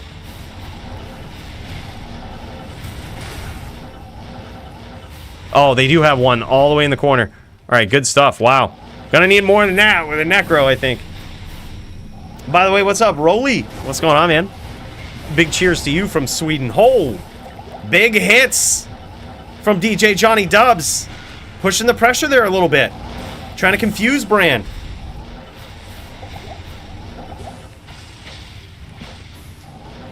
Spurs may be something to consider. At least ES Fireballer. Still take less fireballs than Spears even with that. No shit. We just don't want him to drain out too long. It's already a distance duel. But we'll see. We'll see how it pans out. Yeah, I'm surprised no Fire Golem, though. For sure.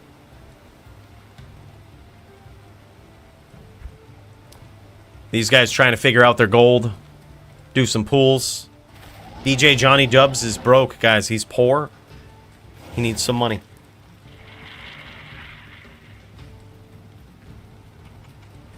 Yeah, it could be something to consider. I think there was a point in DFC history, though, where the Necro was so dominant and it was such a demoralizing fight that I don't think we extended any favors to the Necro that used to be there. I mean, they certainly do more damage now, but it's still... It could still be one-sided. It could be one-sided under... Like, we don't have enough data to make a decision like that yet. Like, especially just returning mana pools. Because here's the thing. Even if you join up in pubs, right? There's, like, multiple rule sets out there where, you know, with D2GA that runs tournaments and limits Bone Spirit to 13 points or something, limits something to 13 points. So you see a lot of Necros just dubbing around pubs that aren't actually decked out to the fullest of their ability with damage. So you don't actually know until we collect data and just like see how it looks, you know, at the highest level of competition. As it stands right now, I just think it was in this spot where we're just like, yeah, you know what, fuck it. Like, sure, with Spurs, a Necro can take a lot of fireballs. And the Sorceress can take a lot of spears and spirits. We don't want to watch it. You know what I mean? You can see Serenity's stream now? Alright, we'll check it out after this duel. Thank you, Salty. I appreciate the heads up on that. We'll check it out, see if it's see if we can see it. I'm thinking it was a Discord thing.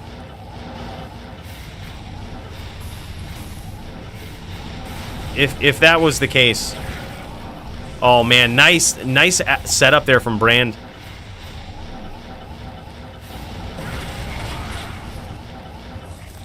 Aggression. That was insane. Ballsy, questionable. But that was cool. I don't think you're going to see DJ Johnny Dubs approach again here, being at 9 life with, looks like no life rep. That's going to be a problem. That's a firewall PK, boys.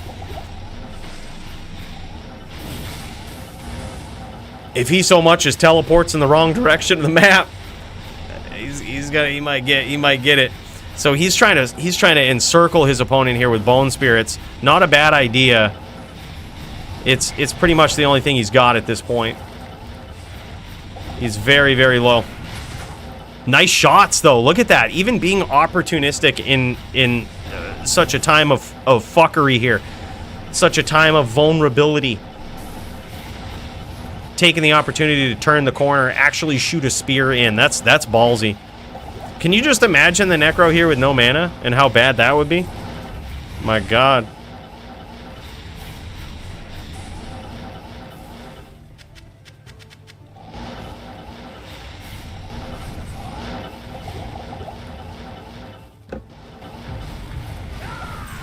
And there it is.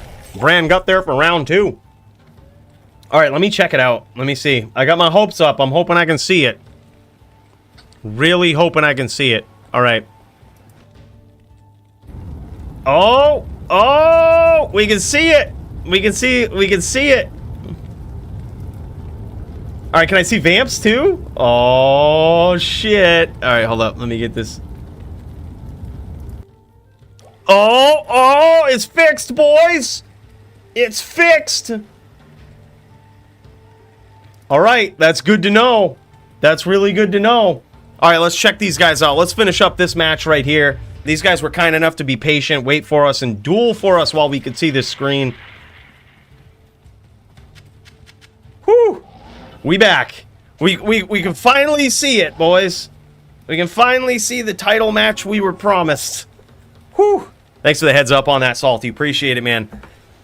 Yeah, I was going to say, I'm pretty sure it's nothing I'm doing. I always try to restart the machine and reset the internet before a stream, just in case. Literally, I always say this, just in case we run into something like that, where it's like, hey, there's some fuckery problem, you should restart your computer, and I can be like, I already did. By the way, Carter Johnson, my dude, let's pop over to the station. I see you, bro. I see you. We like to travel at 7 times the speed of light in Sanctuary, so sometimes it takes a while for this to catch up. And there it is. Let's all just take a moment. I would agree. Let's take a moment, grab the whiskey, and tip a few back. It's a good reminder, Carter. Thank you so much for that 10, dude. Holy shit. Bro, big cheers to you, my guy. Wow. If anybody's sipping on anything tonight, I would think that that would warrant a cheers to this man. You understand how quickly we piss through rocket fuel on this show? It's fast. But it's kindness like that that keeps it flowing. Carter, thank you so much, man. I appreciate that. What's up, dude? Duke, I would expect no less, bro. I would fully expect it, and anybody who duels you tonight had better be ready. Because when Duke is stoned, I've never seen him duel better.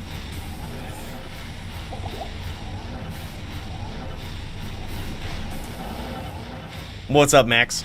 Yeah, that's going to be a good duel, man.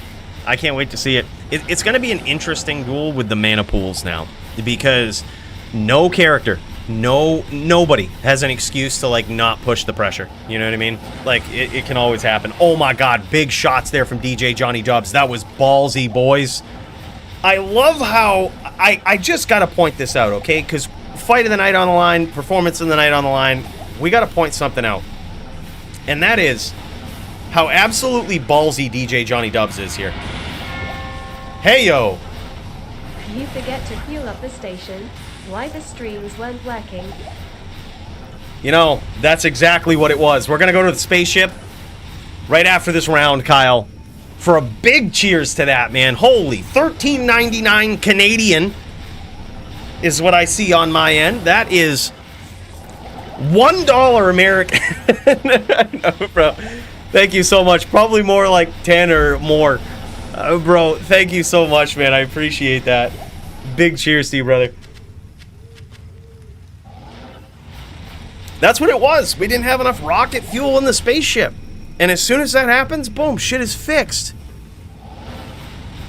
Wow. You're fucking right, man. Kyle was right. But I'm glad it's back up and going now, man. I was really distraught about that. Those guys were probably wondering what the hell is going on. Like, they're probably not doing anything different than they usually do.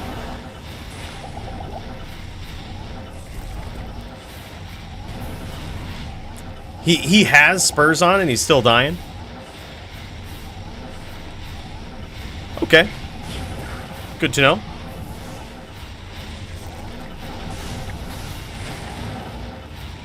We'll have to check it out. I mean, technically against the rules, but if Brand is okay with it, I'm okay with it. Or he probably just says, like, fuck it, and, like, I'm gonna lose anyway, so he puts Spurs on. Makes a defiant statement. I gotta say I respect that. I actually gotta say, that's more impressive than anything. Yeah, if he does have Spurs on, that's something to think about right there. Allowing certain classes to go, like, to go up to 90. 90 max res, no sorb. No integer, no percentage.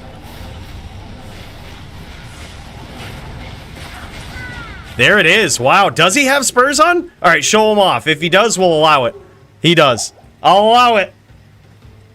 I'll allow it. This match only, okay? This match, I'll allow it. Yeah, that's interesting. But then you gotta figure, what if they do some crazy shit? I mean, you couldn't necessarily put the fire res at that for a necro, because then you've got people like Polytheist that if they go up against them, like, they're never winning. Like, that's already a rough fire matchup as it is. I think Fire Sorceress probably just needs different rules. But you know what? I'm sick of changing rules. Let this disadvantaged Fire Sorceress class have her day. Alright? I don't have a horse in this race. You guys know me. I don't have a good Fireball Sorceress. Can I get a match on my Necro or Druid tonight? Holy shit! Toshank, my dude. We got 2 cheers. We were supposed to go there after this. Let's do it right now. Bros, we're headed to the spaceship for a quick cheers to Toshank and a very big cheers to Kyle. Holy shit, boys. I appreciate you. Kyle, big shout out, man. Toshank, as far as the match on Necro or Druid, yeah, let's do it. We could do like a second chance matchup. We love seeing us some Toshank duels, right, boys? We love seeing us some Toshank duels. Like, that's the highlight of my DFC most days. I mean, you know what I would really love to see is Toshank on a Necro versus the winner of the title match. That is really what I would like to see, but I think it would be a tough time convincing any of those guys of that. Maybe if it was an exhibition match, not for the title, perhaps. It all depends on a lot of things. How long does the title match take? What are we looking at here? See, I would love to see that. Eleet versus Toshank, NVN. We would be in for some shit. I actually think that would be a sick match to see, dude.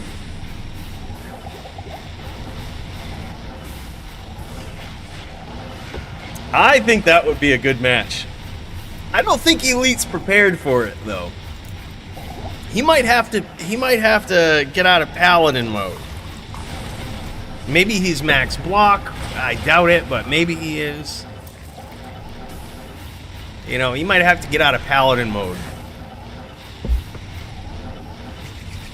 Toshank Eleet champ match next week? Dude, I would be down if that happens. I'm down for oh! Vamp the champ! Oh, man, dude, this is happening.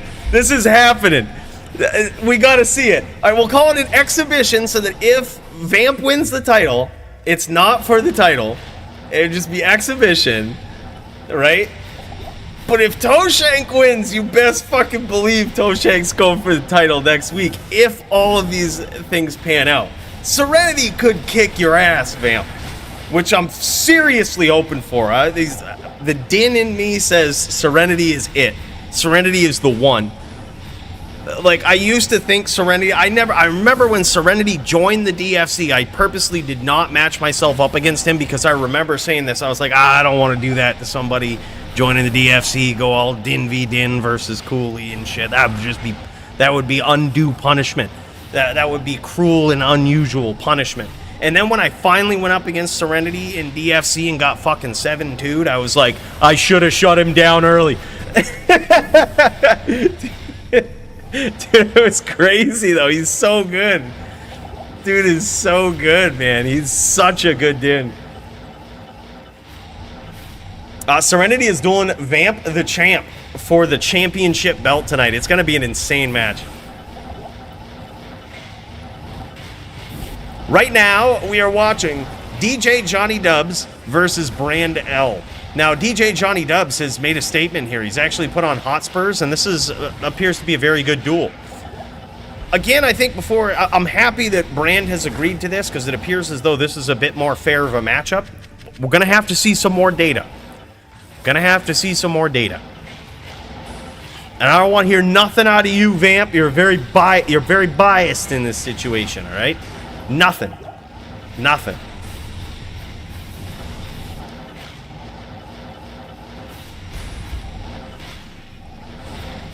Dude, I need one of you boys to teach me SVS because I just noticed I'm actually very bad at it. Nice setup, a nice train from Brand there. I believe it's 3-1 now. That was insane. So Brand was actually, I'm not sure if he was losing those exchanges up close, trying to push the pressure. So instead what he did was try to capitalize on the aggression, the newfound aggression, the trickiness that DJ Johnny Dubs is throwing his way, which is very hard to catch on to, man. You never know what he's going to do. So instead, he just launches a train and tries to get him to chase into it, and he just landed it perfectly right there. That was very well placed. Picking up very nicely on the movement of his opponent.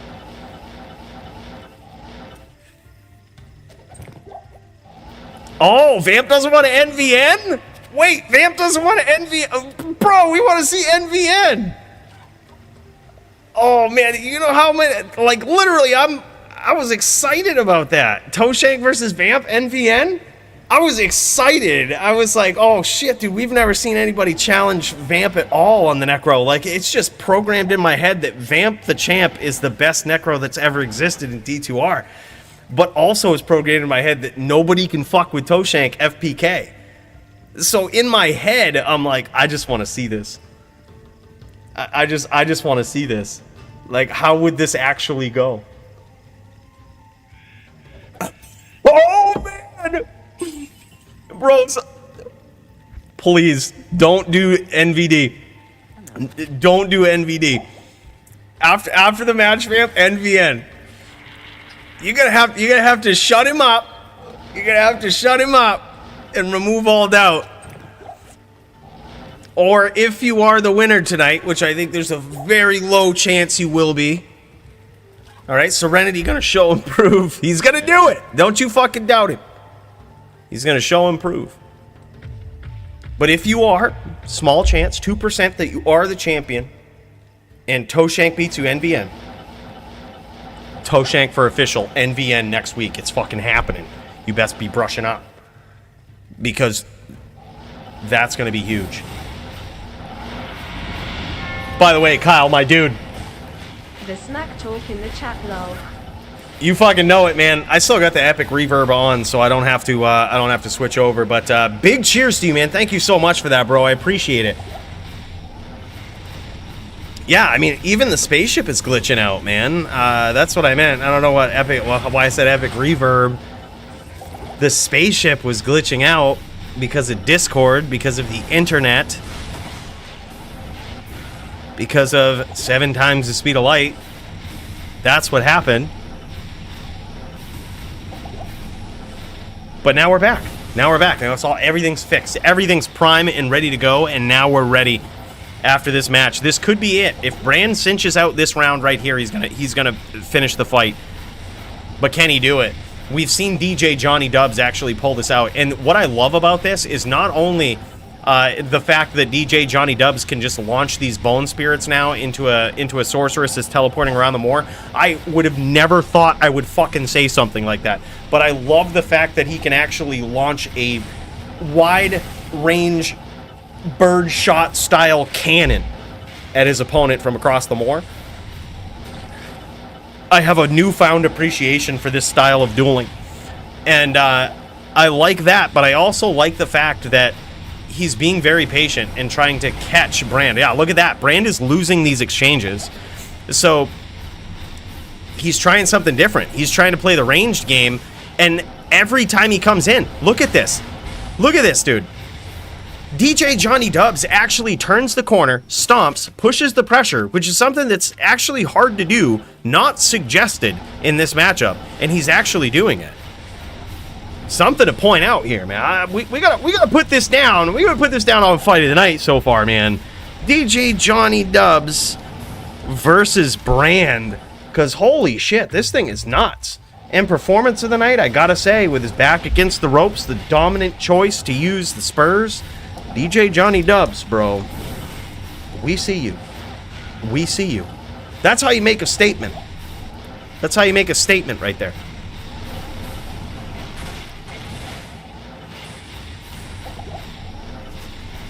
Oh, man. Oh, shit. There's so much. Kyle, this is what he was talking about.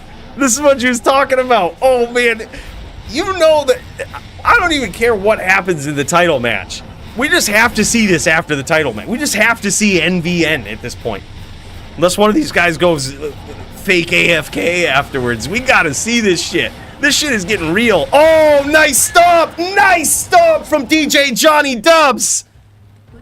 Holy shit, boys. That was insane. That was... He put everything into it. That was balls to the walls, boys. Let's check that out again. Look at this. So he's spraying. He's spraying across the moor, trying to figure out the patterns of his opponent. But none of that shit really matters. Because he says, look, this is what really matters. I'm going to grab this name lock. I'm going to stomp in and go toe-to-toe with these spears. That was insane, man.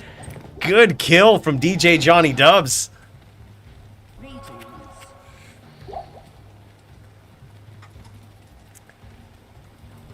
Oh, bros, I can feel the emotions cooking already from that. I can feel them. It's like when you put a pot roast on for the day and you come home after work and the whole house just smells of the sweetest aroma. I can smell it from this talk going on from Toshank and Vamp in the chat. I can smell it. That is a beautiful full day pot roast cooking of a duel right there. And I don't think anything else is even close.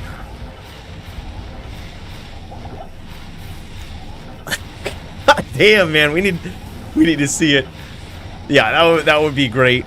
I mean, Vamp had suggested NVD DVN, which honestly, that duel could go either way, because believe it or not, a lot of people know Vamp for being the best Necro player ever in the DFC, most dominant Necro champion. But they don't know that he also has skills on a lot of other classes. We've seen him play dominantly on a Sin before. We've seen him play on a Druid before, and he's no joke on those either. Like, this guy is FPK player for days. It's so good. Big cheers to Vamp tonight. I'm so happy to see him back, dude. This is gonna be epic. Sorry for the delay, boys, in the title match, but I gotta say, I'm not too sorry, because we actually get to see DJ Johnny Dubs versus Brand, which this is a far better duel than I ever thought it would be. Like, this is a technical, long-range, short-range chess match. And Brand has even swapped over to Obsession for this in this very caster-heavy duel. And now you see him sitting back in those meteors. DJ Johnny Dubs can observe this too. He's sitting back in those meteors, just waiting for him to come in. But now, with the new mana pool rules, DJ Johnny Dubs happy to engage in that fight from so far away and just spam this spirit right in to those meteors. That's a perfectly fine defense right there.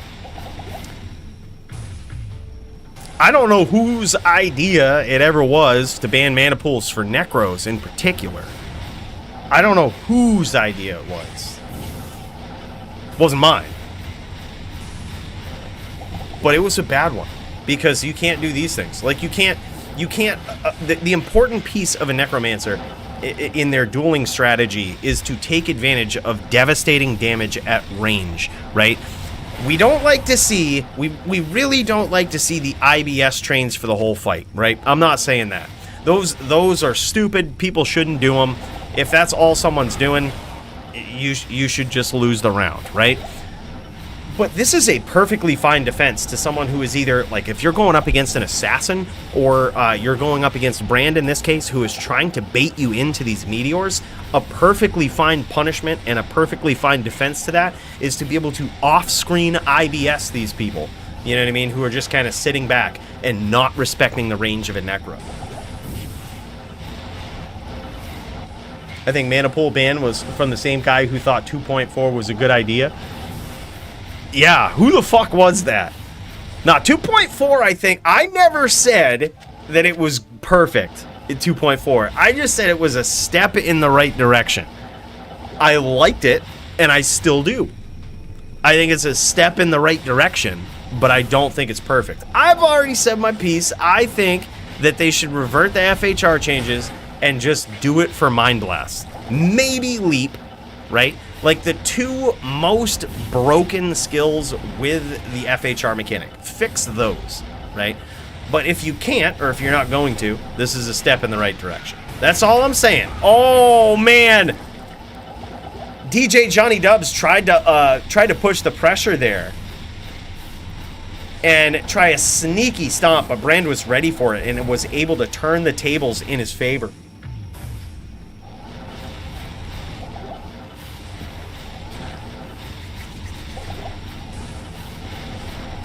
About to start my duel in DFC. All right, GG.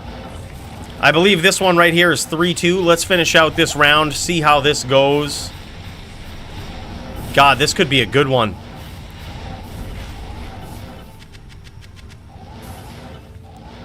Well, hey, I mean, Necros are back, boys. We've seen more Necros sign up on this card than I think we have actually seen Necro duels in the last 3 months. We had more Necros on this card, and there it is. Brand gets there with a 4-2 victory. GG's, actually a very good fight between these two guys.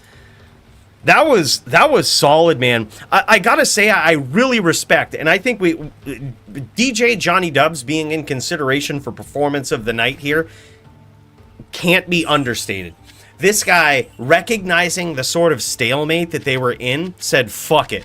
And just went in, started chucking spears, and said, somebody's gonna die. It could be me, but I see your style, you see mine. Let's fucking go. This is what it's gonna come down to. And, like, that's exactly what he did. That was insane. He's definitely on the list tonight, DJ Johnny Dubs, for performance of the night that we'll vote on later, so make sure to keep him in mind. That being said, boys, it is fucking time. It is time for one of the most epic matches that we might ever see tonight between a previous champion and the new one.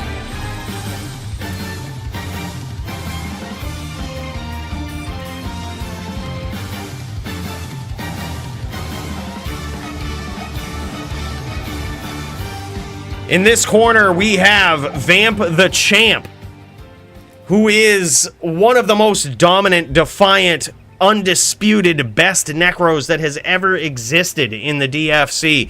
And this guy is doing it, man. He is not messing around. He is back here with his title shot after so many months of not seeing this guy. He's going to try to take on the challenger, Serenity. Looks like these guys are going to the Bloodmore, choosing to opt out of the suggested Chaos Sanctuary, which is where I thought we would see this. Just choosing to opt out. All right, Serenity, you don't have to, but I'm telling you, I picked that area for the den. I picked it for the den. Just saying. The secret's out. They're opting out of the K. I picked it for the den. I picked it because I said, you know what? If Vamp's gonna get it, he's gonna get it in close range combat, and he's gonna fucking earn it. But I think, I think we very well could see an incredible performance from this guy tonight.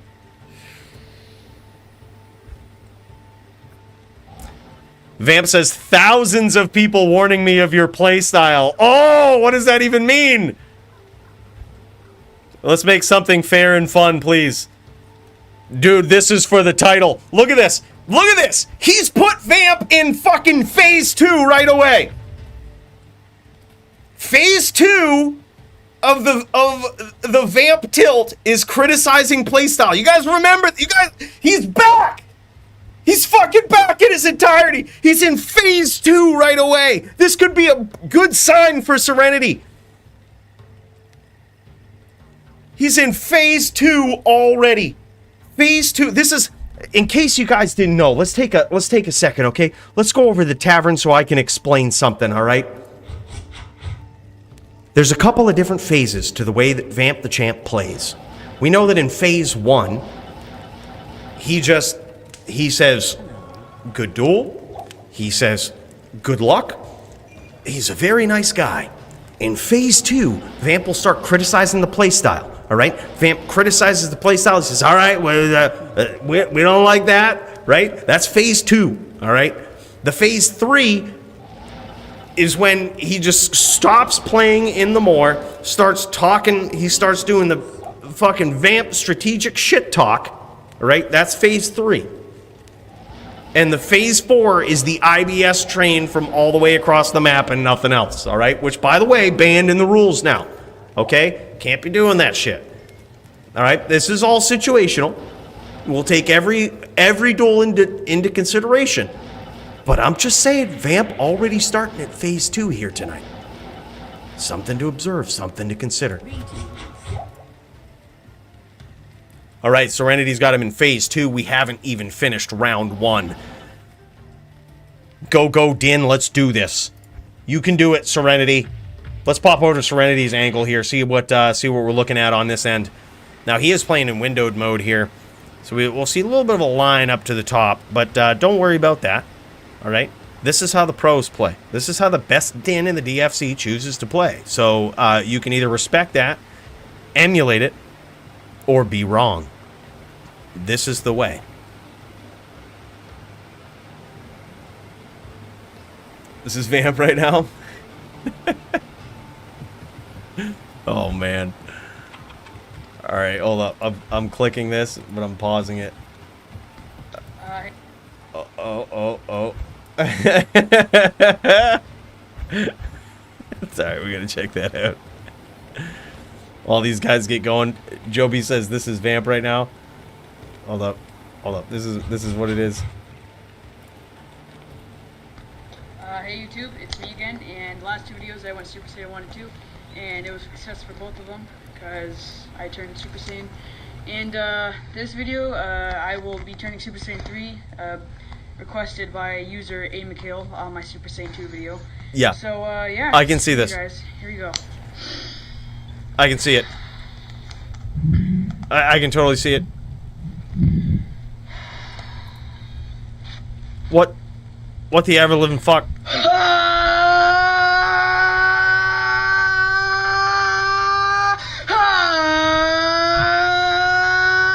This is Vamp, guys. This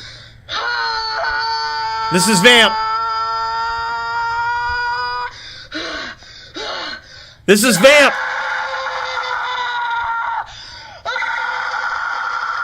Vamp is, that's...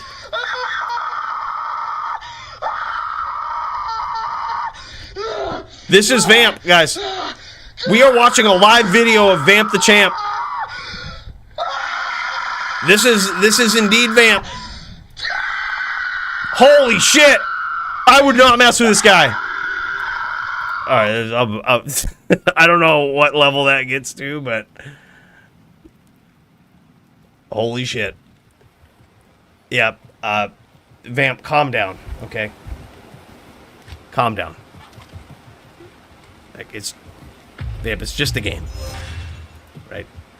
We don't need that. We don't need that shit. Right? You shouldn't be in phase 3 already. We need to be... Let's bring it back to phase 2. Let's bring it back to phase 2, and let's do this right. I wanted to see her transform. I was convinced.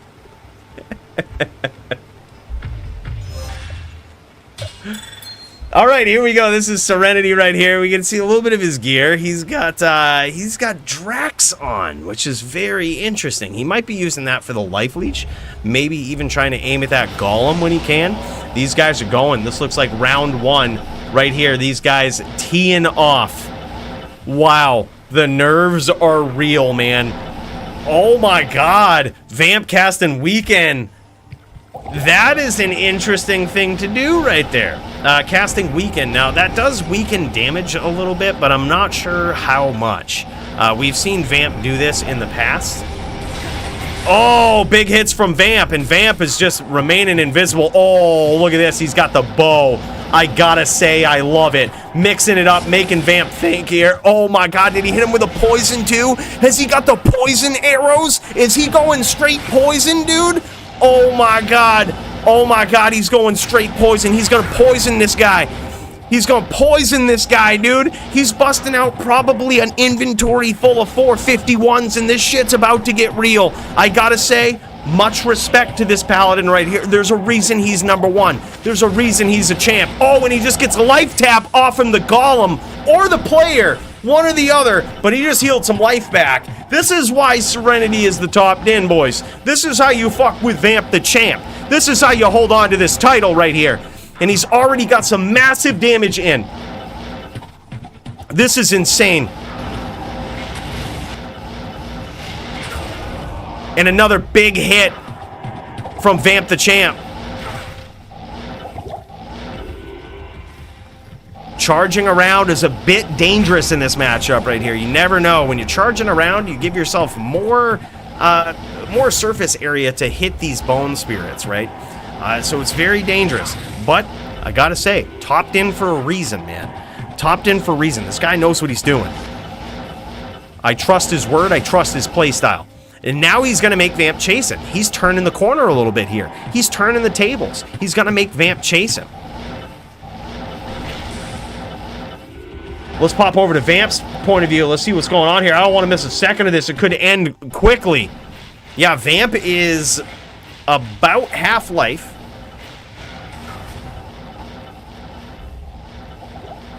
Oh my God. Oh my God. And there it is. Up smite slain by Vamp.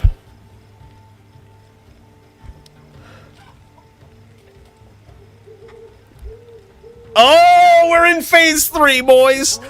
We're in phase 3. This is phase 3 of the Vamp. He says, are you ashamed of yourself at all? And I can tell you from a Din player, he is not. There is no shame in a Din player because the whole world is out to get you. In fact, just about every other class can beat you, so it's impressive that someone like Serenity could even climb the ranks and defend his title multiple times. What you need? But you know what the most impressive thing about Serenity is? He's already got Vamp in phase 3 after round 1. And that is something that I did not expect to see upon Vamp returning to the DFC.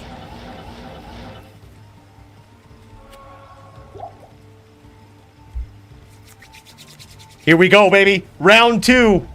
Let's kick over to Serenity's point of view, see if he switches anything up, see if he tries something different. Good to see you.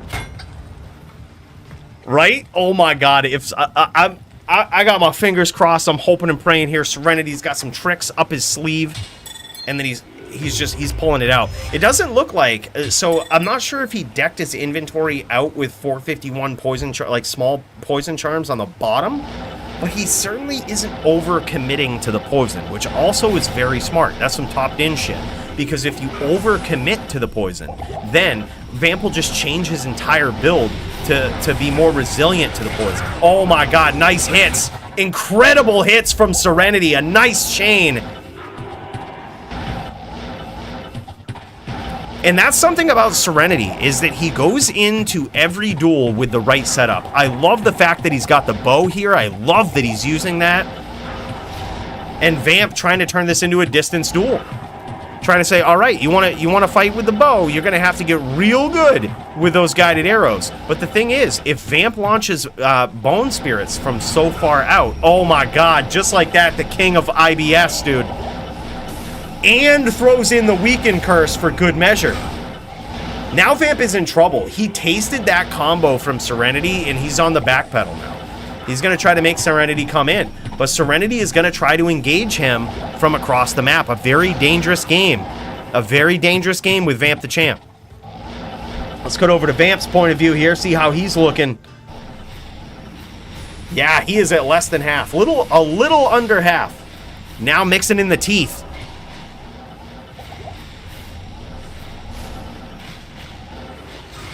An interesting name lock there from Vamp the Champ. Push and pressure with the name lock and a very well-placed spear. That might have actually connected. Hard to tell. Hard to tell if it hit anything besides the Oak Sage or a pet. But very well placed regardless. And I love the fact that Vamp is actually still aggressively looking. Look at this. He's aggressively looking for a name lock. And Serenity just punished him there for it. This is nuts, fellas. And there it is. Vamp the Champ gets there for round 2. It's now 2-0 in favor of the previous DFC champion. He says he's never seen a Paladin play the range game against it. That's not true, bro. Don't forget my map. How dare you slight me like that? I busted out the poison bow against you once, bro. And I believe, if I recall correctly, I got to phase 3. All right? Just saying. Good day. Oh, that's true. That's true. Was against my Sid Cool. That's true. That's true. He does remember. He does remember. Yep. That was the only duel I got to phase 3 against Vamp. I took 2 rounds from him, and I count that as one of my best fights ever in PvP history. So look, the ranged game versus Vamp could be the unsung hero here. And that's the thing that you got to do if you're Serenity. You gotta play this in a way that Vamp does not expect. You gotta keep him guessing. And you could tell right away he did that. Because we saw phase 2 before round 1. After round 1, we see phase 3. So this fight is fucking on. And we definitely see Vamp in Super Saiyan mode here. He's not messing around. I find 125 FCR much better on VT versus Necro. He's 75. Interesting. It could explain why there's been a couple of times where he has found the combo and has not been able to pull it off. It hasn't netted any fruit for him. But then again, I mean, that could very well not be the style that he picked. And like right there, see, he didn't need it there. He actually got in close. He unfortunately hit the pet. Oh my god, nice. Nice smites there from Serenity. Switching it up with the bow, forcing Eleet to come in, push the aggression. I like that. Now you see, Vamp is criticizing him for playing the ranged game with the Necro, but I actually don't think it's a bad idea. The only time that it's even questionable is if you have a very good player like Vamp, right? And I think that's why he says that. Oh my god! Vamp is in the danger zone, boys! Vamp is potentially FOHPK. He's at 241 life. Maybe not FOH, but he's very low. Certainly Arrow FOHPK.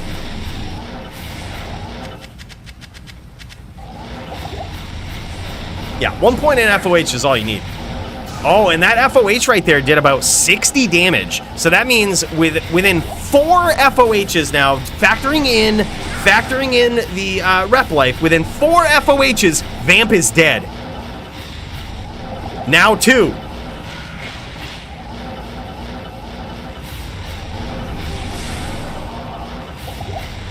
Now 2.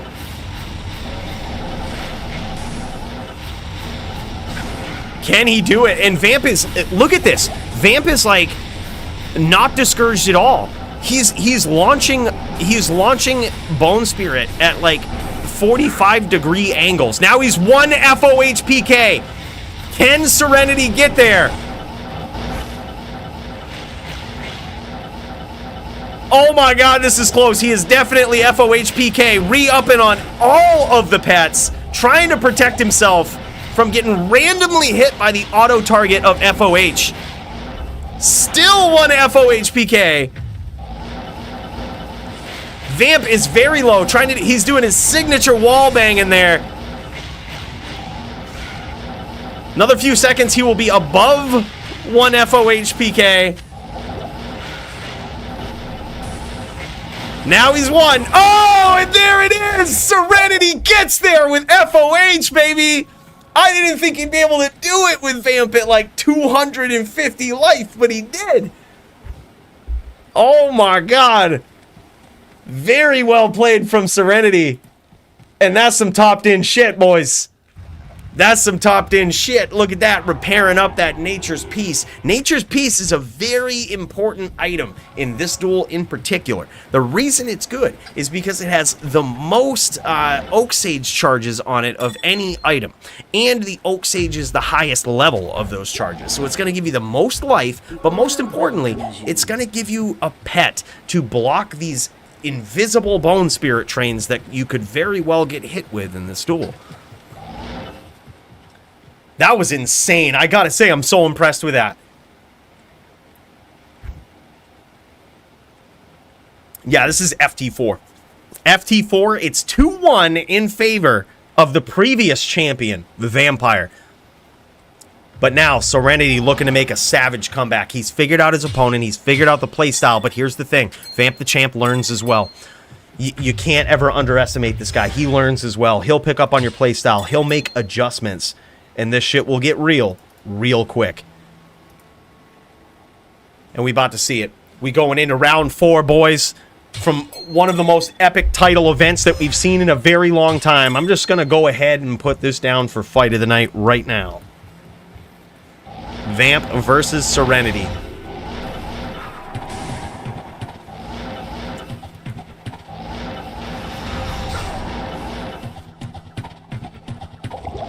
I like this. Serenity just using the bow. Keeping the distance. Keeping the distance. Not trying to push the pressure right away versus Vamp. Trying to discourage him from a distance. I actually like this. This could affect how Vamp duels. And I think... Oh, man. And I think he's picking up on that. Vamp don't like being told what to do, right? And right now, Serenity is telling him what to do with that bow. Serenity is telling him, look, I ain't playing your fucking game. Oh, big spirit train from Vamp the Champ, and that wasn't even IBS. Oh my god, that was painful. Vamp is one of those guys that it's so hard to play the ranged game with him. Most Necros will just spam and pray, but I don't know what it is about Vamp. He just picks the right angles. He studies you. He knows where you're gonna go. He picks up on your patterns, and before you know it, you get hit with 7 Bone Spirits back to back, just like that. Holy shit, that was insane.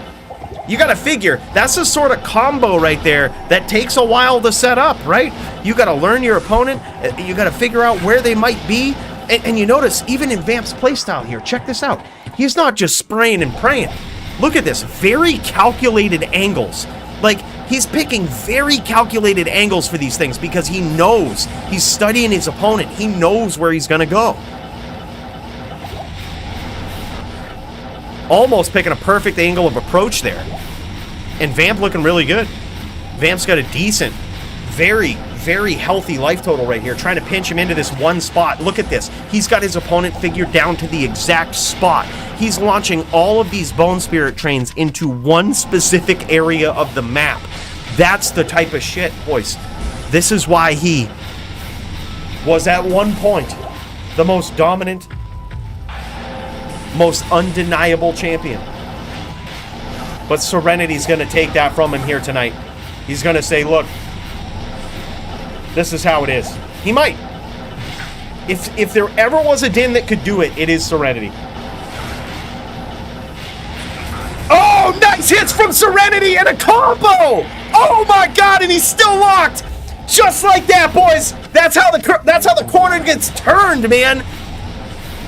And now Eleet, not knowing what to do, is just launching these Bone Spirit trains in an X. That right there tells me Eleet has no idea. He's dazed. He's literally dazed.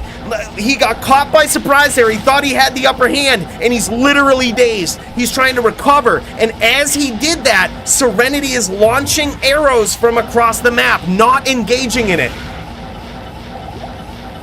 That was very good, and Serenity actually landed an arrow there. By the way, Kyle, I see you, bro. I see you, bro.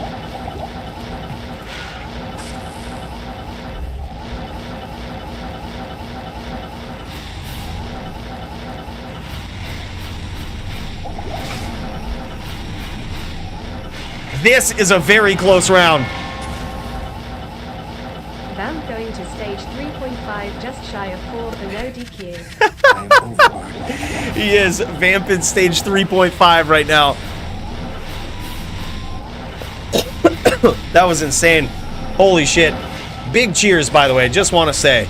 Let's head over to the space station. Real big cheers to my boy Kyle. Thank you so much for that, brother. I appreciate it. And we're back into it. Now, Vamp the Champ launching these trains, trying to... He's literally picking a very specific angle. Look at this. He's noticing, oh man, and Serenity not even playing into it. Serenity switching things up, not being as predictable with the angle that he's going to be at. You notice that Vamp the Champ was launching Bone Spirits right at that corner of the path, right? You see on his map, there's that path corner, right, where it kind of comes down like this. He was launching right at that corner because he realized that that's just a place where Serenity tends to go. And now he's pushing the pressure. He's getting up close to Serenity, trying to close out this duel. He knows that he's low, but so is Serenity. It's a very dangerous game these guys are playing. Very dangerous game. The next mistake could be the end of the duel. Nice shots there from Serenity off screen.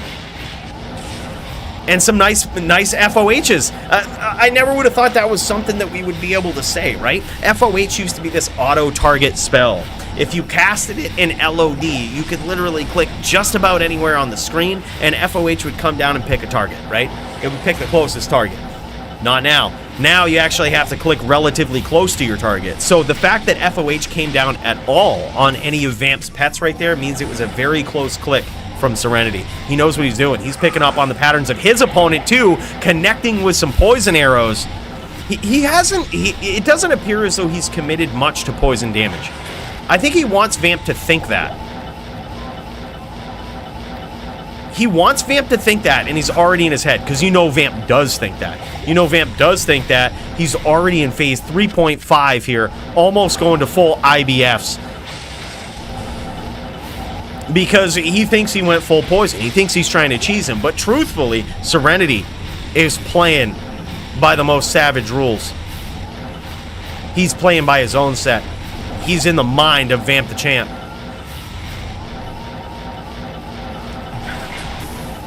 Yeah, that's a good point. He might just be using it for the open wounds, which is also a fine thing to do. Especially on a smiter. You already have a lot of open wounds with your setup.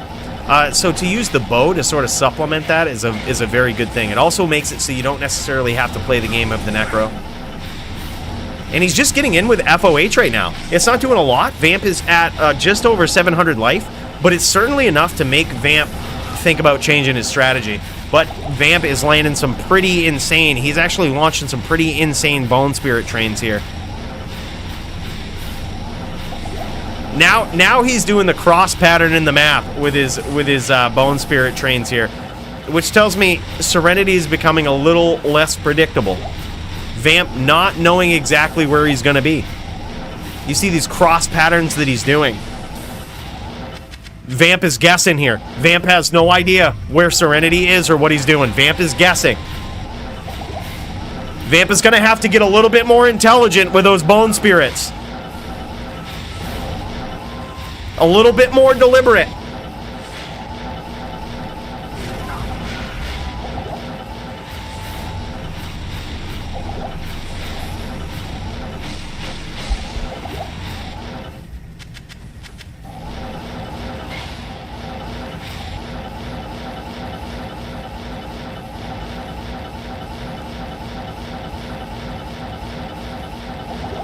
All right, I'm just going to join up on this game in case I have to make a call, boys. Don't worry about it. Just in case I have to make a call. Santiana has joined the fray.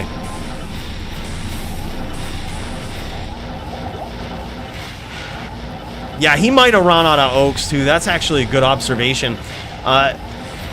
It's just sort of something that happens, especially in this matchup where, you know, you're chasing your opponent. That's perfectly, you know, it's 100% expected.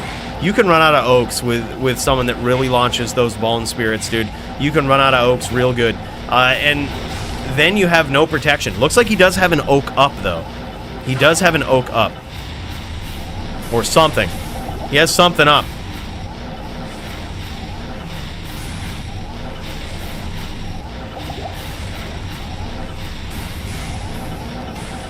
All right, boys, this is very good. This is what I'm going to do for this round. We're going to stop this round. This round is a draw. We see how it's going to go. 3-2. We just see how it's going to go. Someone's going to win. Both players are low. It all matters who catches who. We see it, but we know we're probably going to see more rounds like this, right?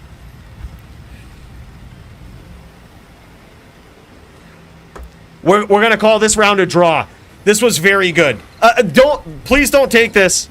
Don't take this to mean anything negative about the round. I think the round was insane. I think both of you guys should get a win for this round.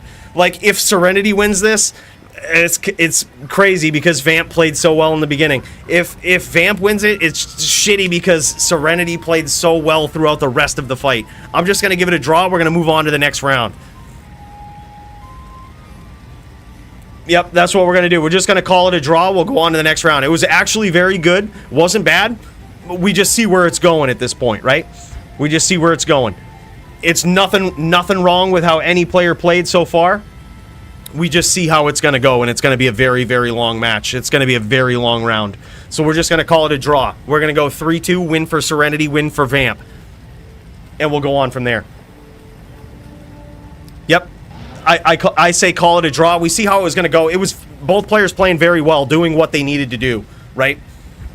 This is probably one of the only times in the match we can call a draw, and this is a perfect round for it, right? Just to move it along a little quicker. We see how it's going to go.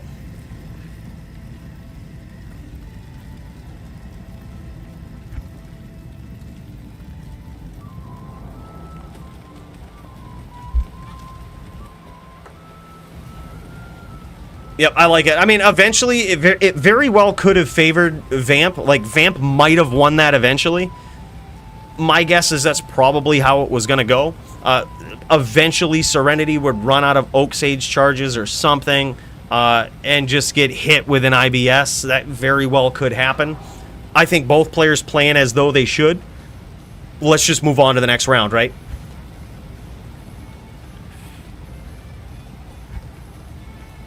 Oh, yeah. Oh, yeah. Oh, yeah. But now, hey, Eleet can't complain too much.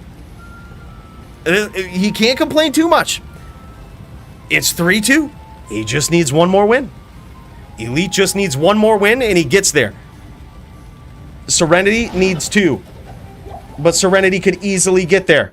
Serenity has figured his opponent out. He's figured out the patterns. Serenity actually did a phenomenal job of avoiding a shit ton of Bone Spirits.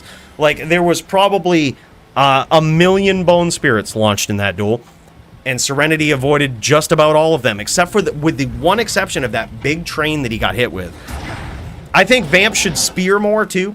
Even at low life, especially when your opponent's low, it's hard for the smiter to get in and actually grab a name lock in the time that you can spear them. So if you get the right angle, if you teleport in there and just launch spear and walk down. Joby showed me this once, and I was actually pretty blown away. He was on a Necro, and I was on a Din, and he goes, literally just hold smite on me. So I held smite on him with vigor on. I didn't even have fanaticism on. Vigor, so that I could chase him down. He just walks down and spears, and there's nothing I can do. I never connected with smite. So, I mean, that's a thing, too. Like, that's also a strategy. Is it a good one at such a low life total? It's a risky one, but I think it's something that certainly could have been done earlier. And like I said, it's one of the only rounds we can call a draw in. And you know, so it's literally, that was the last round we could call a draw in. And I would feel bad if either player lost that, because both of them were playing pretty well. They were playing the way they needed to. All right. But just remember, we know how Vamp gets. Sometimes if his back's on the ropes, he will revert to those IBS trains from across the map. Now, I will say this. Serenity does have to push the pressure a bit here as a VT, right? He has the lower range in this matchup, meaning that he typically will have to get in closer to actually finish the duel. So it's something we have to think about. You can't necessarily win the duel. Well, actually, you can't by just getting there with open wounds. So he's going to have to push it a little bit, but he's being very smart about it. So, you know, if both players are doing what they're meant to do, this is how we got to go. This is, I think that's a good call. Just pushes the fight on, gives both players a win. He's Eleeting me. All right, here we go. The 6th round of this epic title match right here. And Vamp going right back to that weaken curse. That weaken curse is interesting. That's going to reduce a little bit of the damage that Smite does. Now, Eleet might know way more about this than we do. I'm not sure if that applies differently to the damage plus. Oh my god, big hits from Eleet there. A nice trap, and now Serenity in survival mode. It could very well affect the grief damage as well, like the damage plus. But now Eleet looking very good, and there it is! And he gets there. He says, very bad duels. Shut up, Vamp. That shit was insane, man. I gotta say, I am very impressed by both players, by Serenity, by Vamp. This shit was good, man. You gotta figure this, too. Serenity is at a big disadvantage against a Necro, right? Like, he is at a big disadvantage versus a Necro. So the play style that he has to adapt, he has to get creative. That's the story of any Din. And that's what he did here. It was a little frustrating for Vamp, as you could tell from his immediate fucking phase 3 before round 2. But he did what he had to do. Serenity did what he had to do. I think that was very good. Very good call. Yeah, it's a bad matchup in general. Like, man, is it crazy? Especially when the Necro has an unlimited pool of crazy shit, man. Like, they can just, when they get in trouble, man, you know what they do. You know for a fact that Necro about to go over. Oh, man. Look, we're moving so fast in the spaceship, the sound finally caught up to us. But yeah, that Necro just moving so fast across the map with basically unlimited mana to cast these Bone Spirits when he gets in trouble. So you have to get creative. I've said this from day one as a Din. The best Dins are the most creative ones, and that's what you saw tonight with Serenity. Let's put Serenity down for performance of the night, because holy shit, that was good. Dude busts out a bow and engages in a long-range battle with Vamp the Champ. But, my friends, we have a new champion in Vampire coming out of the woodwork and taking that title back. Absolutely insane. Very well played on behalf of both players. Let's cut over. We've got Jammy Jams. We've got Jammy Jams going at it with Javito PvP here. I see that on deck and I say we check it out, boys. What do you think? Big round of applause for Vamp the Champ coming back and taking it up, dude. Taking that title right back into his own hands. The only thing I wish that we see more good-natured convo from Vamp the Champ. I feel like he has the potential to be the GSP of Diablo 2. But the only rude thing GSP ever said still had a hint of Canadian niceness to it. Vamp is Canadian, by the way. You remember what he said? I am not impressed by your performance. That was it. There wasn't even a swear in there. That was all he said. I am not impressed by your performance. He has the potential.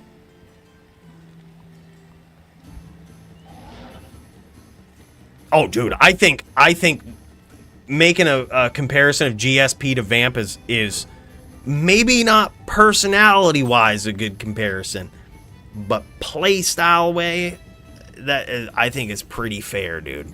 Dude is like 45-3, dude, in the DFC against some of the most savage, most vicious duelers on the planet, and this guy just throws it down.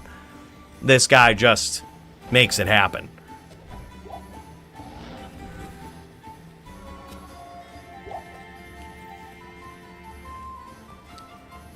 That's what I'm hoping to do someday, Google search. Copious amounts of forum gold straight to the top of the ladder. I actually plan on testing that. Not this ladder reset, but hopefully next ladder reset. I actually just want to try to buy my way to the top of the ladder. Like, I'm going to be the guy that, like, buys the first Jaw rune, buys the first Bear rune, uses a Mosaics in, just does all of the cheesiest shit. And I'm actually curious, when D2 doesn't have the same hype around it that it did before, what will happen? Can I buy my way to the top of the ladder? If I do, awesome. If not, that's also awesome.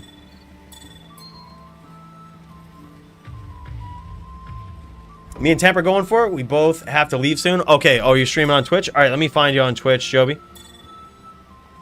All right, we're going to be a little bit lagged. We're going to be a little bit lagged. Twitch.tv/ what is it, Joby D2? Oh, man, yeah, let's do that. Both of these guys have to leave soon. Yep, that's where he's at. Let's check it out, boys. Let's see what we've got. Let me get this set up. Let's see how this looks. Boom. Hey, yo, there he is, Joby D2. Twitch.tv/ Joby D2. This guy, the man, the myth, the legend. By the way, just got to see. Kyle, I see you, bro. Joy rolling on the floor laughing.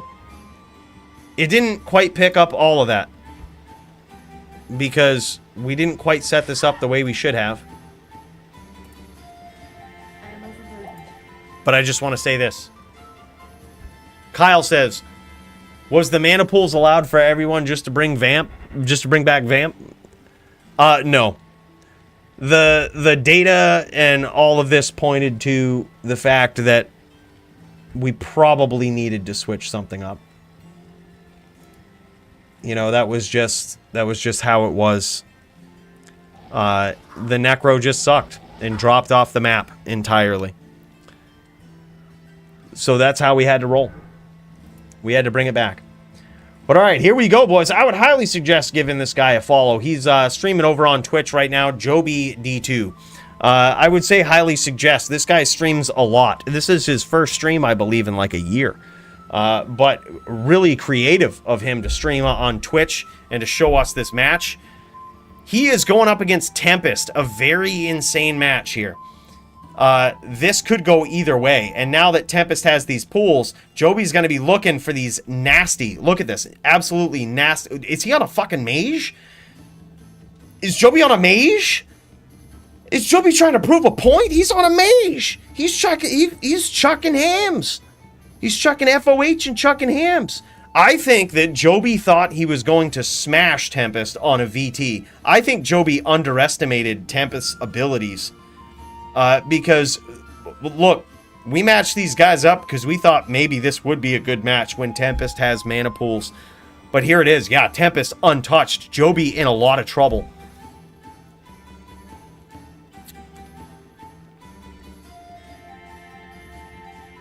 Is Tempest also streaming so we can cut over to him? He's not. Joby looking for that name lock and just getting punished with these traps, man. That or Joby might have switched it up completely. Joby might have changed his build a bit here and gone mage. seeing that there's a ton. Oh, nice hams from Joby, but he just ends up paying the price in a 5-stack trap onslaught there. That was insane. And another nice stomp from Joby, but claw block for the win. As you guys might have heard, claw block is a very broken skill. Claw block can block just about any attack in the game, and it does it at a very high percentage. It seems like 99% in regular play, but allegedly, it's somewhere around 56. Allegedly. It seems like 99, however. Joby in a lot of trouble. Joby almost, now he's not quite Mind Blast PK at just above 500 life, but he's set up for this duel here. He's certainly set up for it. He's got 5.4k life, almost 5.5k. Tempest has got Joby's back against the ropes here on this mage. I wonder if we're going to see Joby just bust out the grief here and really go for it. Like, just use his mage with smite. Because this strategy right here is not working in round one. These hams, here's the thing, he's got a couple of really good stomps though. Like Joby's stomps have been on point, like top Din style stomps here. Sneaky, very sneaky name locks. But he just hasn't been able to net anything. Tempest has got to push the pressure here. Tempest can't sit in these 5 stacks. Tempest at full health. Oh no, he's at half health now. Now Joby is Mind Blast PK. Joby at Mind Blast PK. This is dangerous. That or he's secretly stacked up a ton of IDR. And there it is, the Mind Blast PK from Tempest. Rough matchup, man. Rough matchup. Very nice job on behalf of both players there, though. Yeah, I would completely agree, Senpai.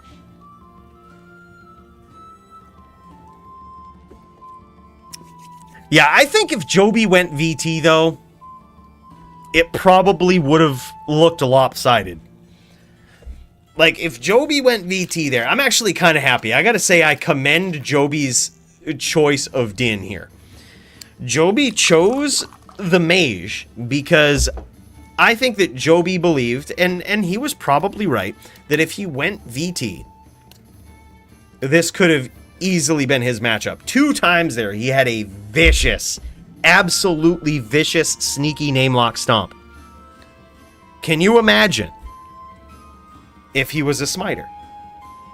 Can you imagine if he had the FOH smites at his disposal? It probably would have been over. So I think Joby chose this matchup here to make it a bit more of a sporty match, right? A bit more of a sporty match, a bit more fun, a bit more skillful. And he chose to go with the mage. Now he's basically rolling the dice. When he gets these stomps with these hammers, he's rolling the dice. He's spinning the dice, or rolling the dice against these random, absolutely random claw block percentages here. He got in with a very sneaky one there and didn't get punished for it. Tries to go for another sneaky one, but eats a ton of traps for his troubles. By the way, where's Toshank? Are we going to see Vamp versus Toshank? Usually when Vamp gets to over phase 3, he's usually not in the mood to duel anymore. But shit, man, I'd almost pay to see that at this point.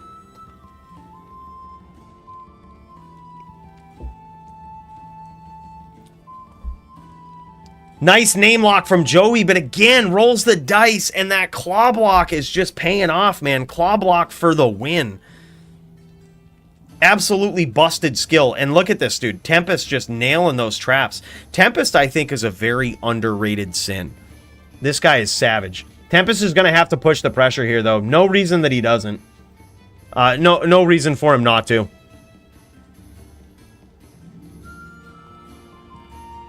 Oh, nice hammers from Joby. Nice movement. Look at this. When you've got the movement like that from Tempest, no reason he shouldn't push.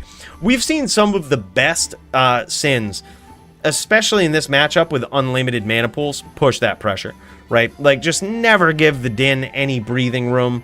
Never give him the opportunity to get in. Joby quickly giving up on that name lock, being so low on life. Looking to get sneaky with it, but he has to be opportunistic as well. Very tough matchup for a Din. Joby tries to go for the Shadow Master there, but one of his hammers hit the Shadow Master and took it out. It's unfortunate. Quick and sneaky name lock there again. Joby is playing very well.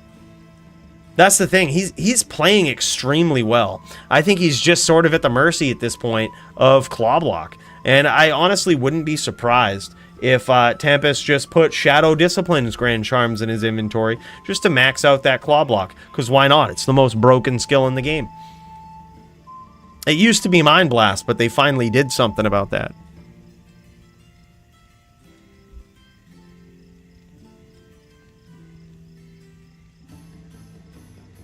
I think also the FOH, I'm not sure if Joby has only put 1 point into FOH here. He doesn't seem to be using it a lot, which makes me think that he might just have the 1 point and not be mage, not be full mage. Because if he was full mage, the FOH would actually do some damage from the outside. And it would force Tempest to sort of push the pressure. Right, like it would force him to do it.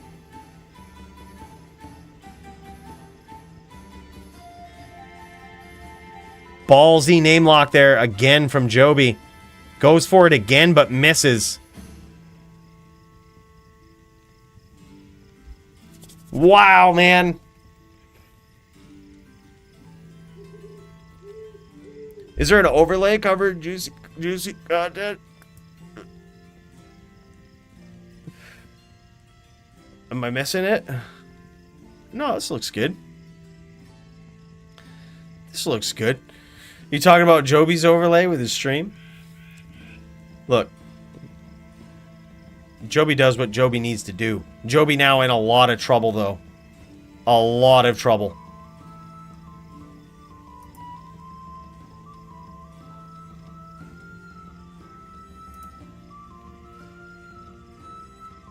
Yeah, Tempest has to push here. No reason Joby should even chase.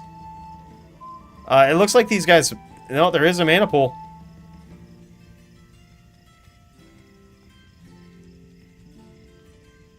Tempest was low too, but in that sense, you know, Vamp actually so gallantly put it to me that usually the character that has the less range should push. But I would completely disagree with this, right? Like... The character, or I should say the character that has the greater range in this duel should certainly push. It's one of those rare instances where the character with a shorter range, like Joby, has to hit with the hammers, but he's so low. Like, what's he going to do? Come into a 5-stack? Like, literally, I think if that round would have gone for 30 more seconds, I would have called it for Joby. Just because Tempest was sitting in the 5-stack and didn't need to be. Even though he was low, like, you can progress, right? Like, you can progress across the map. You can lay traps down. Joby being so low, you could even lay one trap down. It almost doesn't matter the roll. That shit's gonna kill him. Like, I think if it would have gone on 30 more seconds, I would have... Boom. I would have called it for Joby. There was just no reason. I mean, granted, Tempest was low, but here's the thing. Pools are a thing, right? Like, so there's no excuse for a Sin ever to not push the pressure against a Hammered in particular, I think. Like, if I was honestly just hoping Joby stayed off the map for 30 seconds. I would have called it. I would have called it. I'd have said, yeah, this is Joby's round. He landed a lot of damage, but was so low. I mean, literal Mind Blast PK. Hold Mind Blast. I almost didn't even needed to lay any traps at the end of that.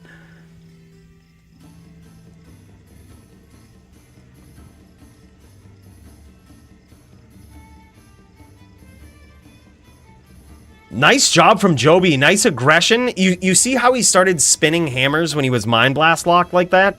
He was anticipating. He's figuring out his opponent. He was anticipating that Tempest might very well stomp him there.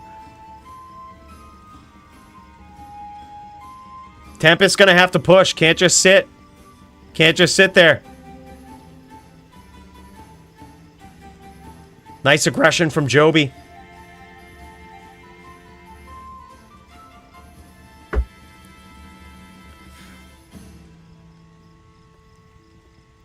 All right, I'm going to join up on this game just in case I have to make a call, boys. That's it. That's the only thing.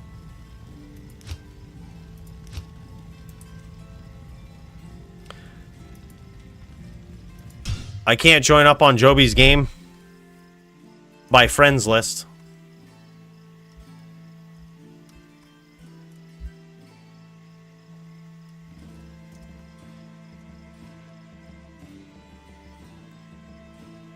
Thanks, bud.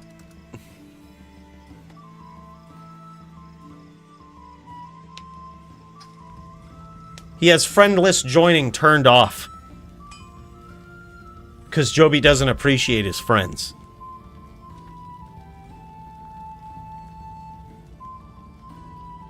It's alright, Joby. I'll remember that. Yeah, Tempest has to push here. It's a rare matchup where the greater range kind of has to push. Because you could just cover so much range with those traps, especially now Joby at half-life. And look at this. Tempest has the walk down. Like, I wouldn't even think that if Tempest didn't have this walk down method just down pat, dude. Look at this. Like, he's got it. As soon as Joby goes in with a stomp, he's walking down. He's not even fucking around. All right, now Tempest has to push. I'm going to let him know in game.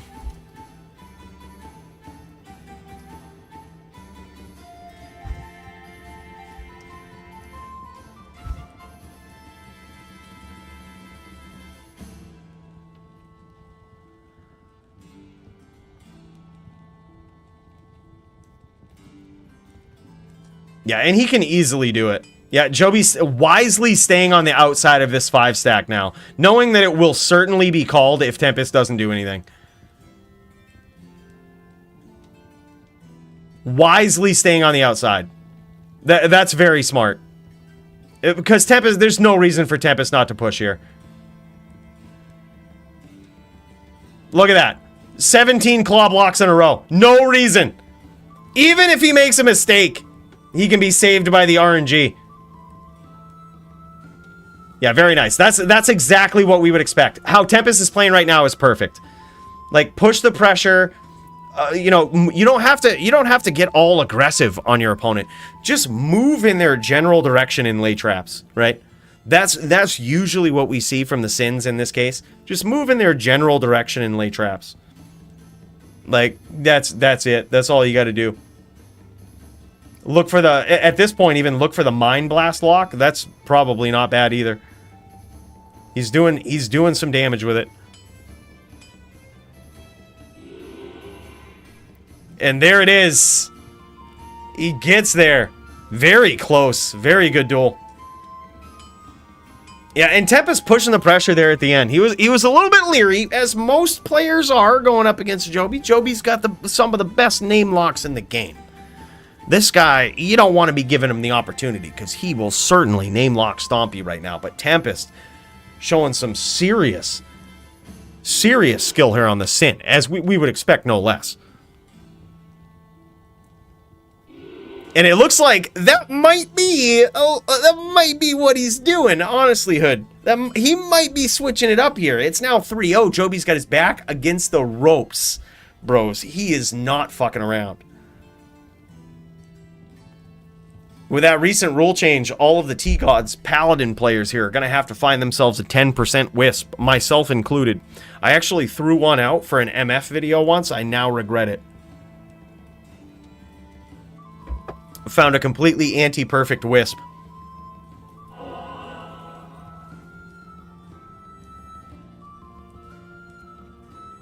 Yeah. Yep. You probably could. He could get in there with some very sneaky smites. He's switching it up, man. That's what Joby does.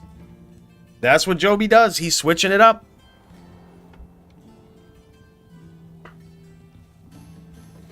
Yeah, Abrasive, I completely agree. Like, just...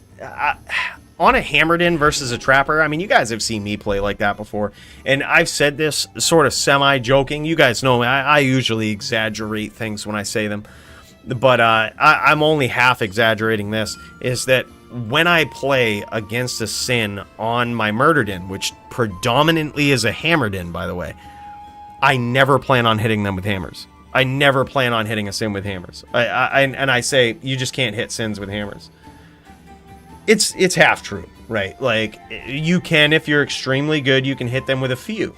But even if you are extremely good at these name locks, it's going to be tough, right? Like, it's going to be tough. You have to, you know, then they could just claw block it. Look at that. Joby just getting in with that charge, with that smite. A very good use of grief here. I like this. Frustrating his opponent from the outside.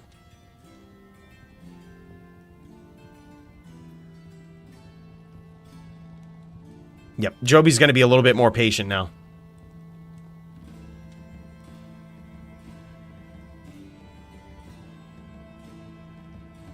Joby just going full smite, dude.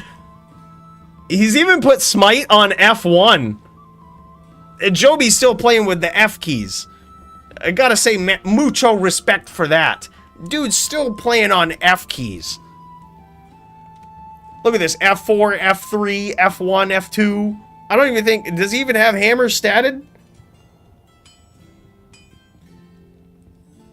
Does he even still have the ability to hammer now? Or has he just replaced hammer with smite? I think that might have been what he did.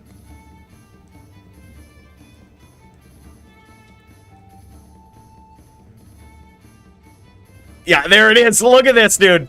He's really pulling it out. And actually hitting with FOH now, too. Which tells me it might be more than just the 1 point. Like, it might be more than just the 1 point.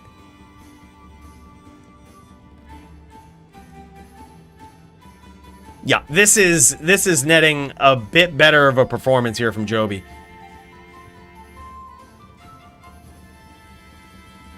So now, basically, here's the thing. Taking this into situational context here. Taking this into some situational context. Joby is now dueling basically on a weak smiter that doesn't really have any of the points that he should into smite or holy shield or anything, right? So now he's got Tempest back against the ropes with basically weak smite. Tempest very low, but he still can't sit in 5 stacks. He's got to push the pressure. Like, he's got to come at it. He's got to move in the general direction of his opponent. Or Joby could additionally pick him apart from the outside. Oh, he can't. Yeah, so Joby just points to his helm so that Mind Blast isn't going to do any damage. So yeah, I mean, theoretically still he can, but he's going to have to finish with traps. And that's the thing. Joby knows that the only threat that he has now is those traps. That Mind Blast isn't going to do as much. But Tempest very good at setting these traps.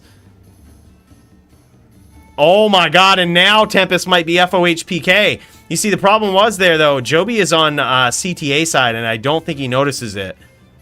Or he could have been there. I'm not sure why that didn't do as much damage. Like, he just smited him, which should have killed him. Tab on her neck. Yeah, he was. That's what I thought. Tab on her neck is French for I'm a dumbass, I believe. I think. I spent a little bit of time in Canada.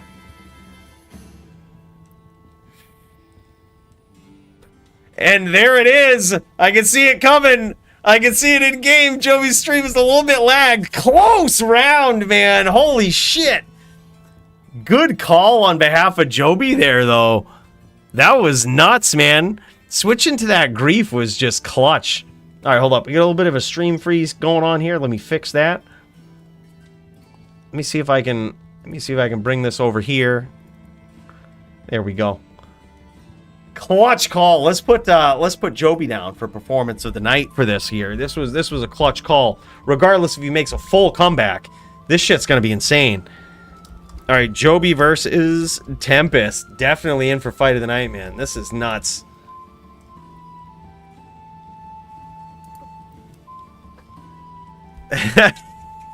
Yo. I was gonna say, dude, he actually landed a pretty solid smite in there. Like, he got in, got very close range, landed a smite and then an FOH, and it didn't finish him. When, at that point, Tempest was, I'm gonna say, 10% life, and it didn't kill him. So it looked for a while like he was on CTA side, but after that smite, I was 99% convinced he was on CTA side. Come find out he was.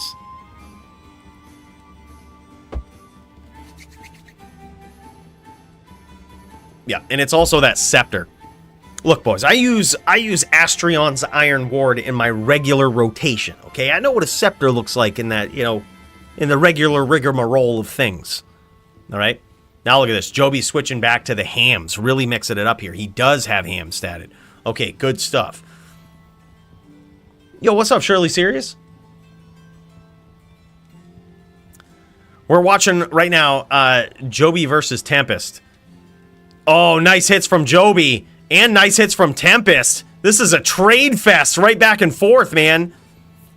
These guys, that was probably one of the most important, one of the most exciting exchanges so far of the match. Both players just going in, you know, both of them with a full life total, not really giving too much of a fuck about what goes on. Joby pushing that aggression, pushing that pressure, but now Joby is low, and so is Tempest. Both of these guys looking for it. Tempest can't just sit there, though.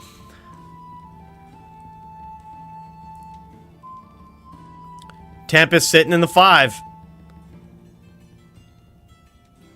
Joby happily just staying on the outside, knowing that it's in his best interest to just stay on the outside when that happens. It's smart.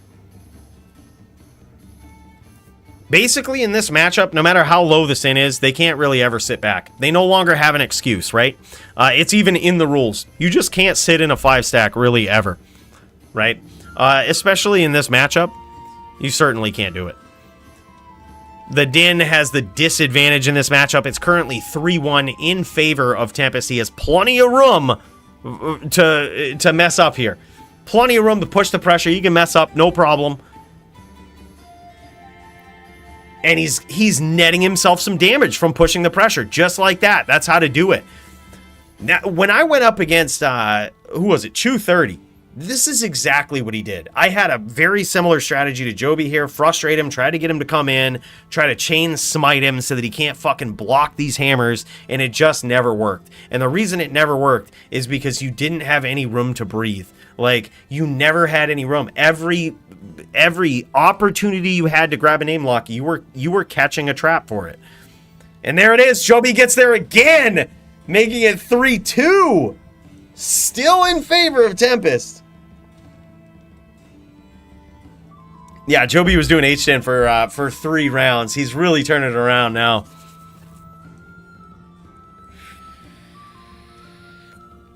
Yeah, now 3-2 in favor of Tempest. Joby trying to make one of the most epic comebacks we've seen on a Din. He's going back. This is literally what he's done. He's just literally thrown on a grief, right? And it totally switches this matchup completely, especially now because Joby is, as most of you guys know, one of the top Dins that has ever been in the DFC. I think second only to that Cooley guy, right? One of the top Dins ever in the DFC. Mainly for his name locks. This guy is just able to grab name locks like nobody's business and chain you, chase you, punish you for making any mistake. So slapping on the grief like that just allows him to kind of get back into that zone. Kind of allows him to present that threat to Tempest. If Tempest fucks up, he can always go back to the smite, which will always hit, unlike those hammers. Yeah, I would completely agree. I think it's, even with this setup right here, I think it's I'm not going to say an easy win for Tempest, but if he just moves and covers himself, I think that's a great observation, Max. Just move and cover yourself, and the duel is yours, right? Like, find where your opponent basically is, move and cover yourself. Oh, and when you get that name lock, dude, that is a perfect opportunity right there to do for Tempest to do just what he did. Don't panic. Don't run off screen. Stay right in it, dude. You know that Joby is charging around. He's stuck on it. And he punished him hard there. Half-lifed Joby quickly. Yeah, I mean, that's exactly what he needs to do. Yep, Grief Zerker for sure. Grief Zerker, I didn't see the stats, Shirley, but yeah, he just slapped on a Grief mid-duel. He's a mage, but he slapped on a Grief like after going 0-3 against Tempest, slapped on a Grief, and this is the strategy he's employing now. Dude, it's been cracking all night, man. I don't know what's wrong. I'm probably going through second puberty.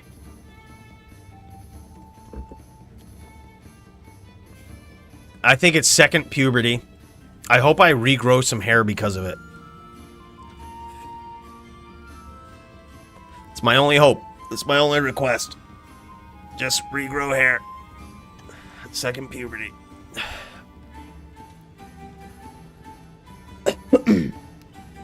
Dude, and to cap it all off, my e-cig's all fucked up. It's been saying, like, it's at 100%, but it's not. It's clearly not. I can feel it. That's what it is.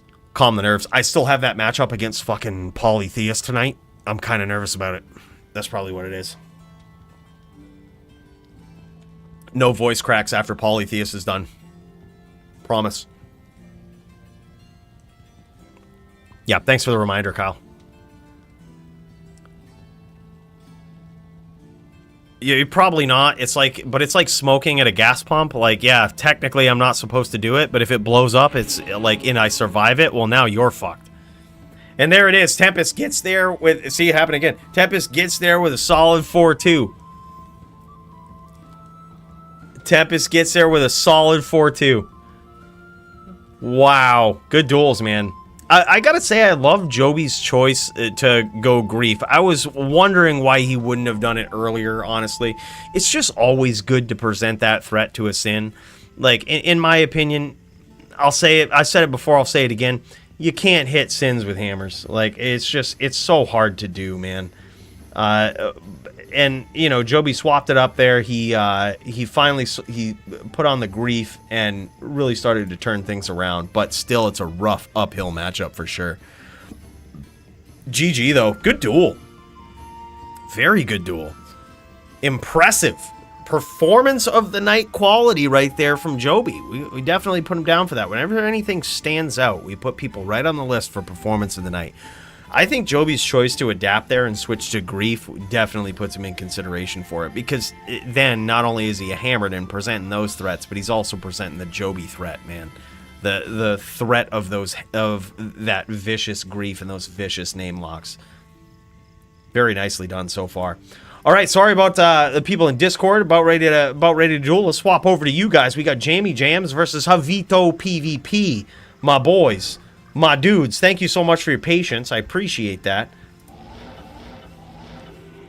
All right, we've got that stream up. Let me make sure that it's looking good. All right, and here we go. Joby, Tempest, good duel, guys. Good duel. Virtual round of applause for you guys.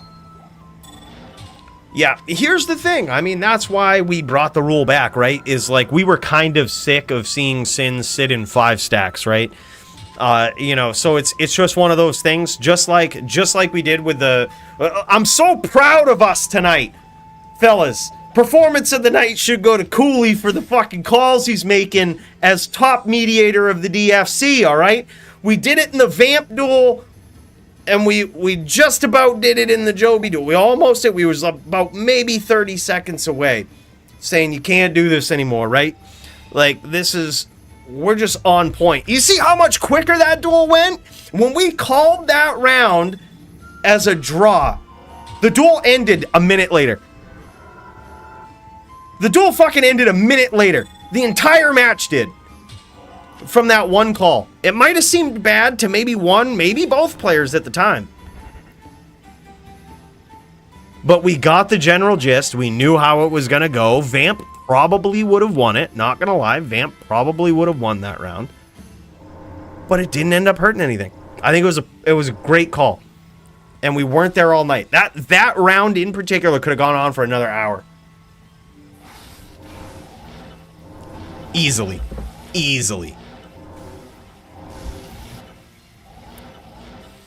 But boys, what a night we've got so far. By the way, big round of applause for Javito PvP and my boy Jammy Jams. Guys, thanks so much for your patience. I know sometimes it's hard to be on deck waiting to duel, but I gotta say it means a lot when you guys do, because then we get to see all of these matchups. We get to see, you know, Jammy Jams and Javito PvP going at it just like this, right back to back after an epic potential fight of the night matchup with Tempest versus Joby. Shit is just insane, man. Like, and we would be nothing without you guys. And dude, look at this. Jammy Jams showing what to do here. Progressing, covering himself. Oh my god, Javito PvP busting out the bow here. We've done it, boys. I just want to point this out. We've done it. 3 dins, which is a crucial metric. 3 dins have officially used the bow now in the DFC, meaning that we have on our din, we did something very important that changed the game potentially permanently. All right, potentially permanently. We've seen Serenity bust out the fucking bow against Eleet, boys. Nobody was running this before me and Mr. Murder, okay? Nobody. Nobody.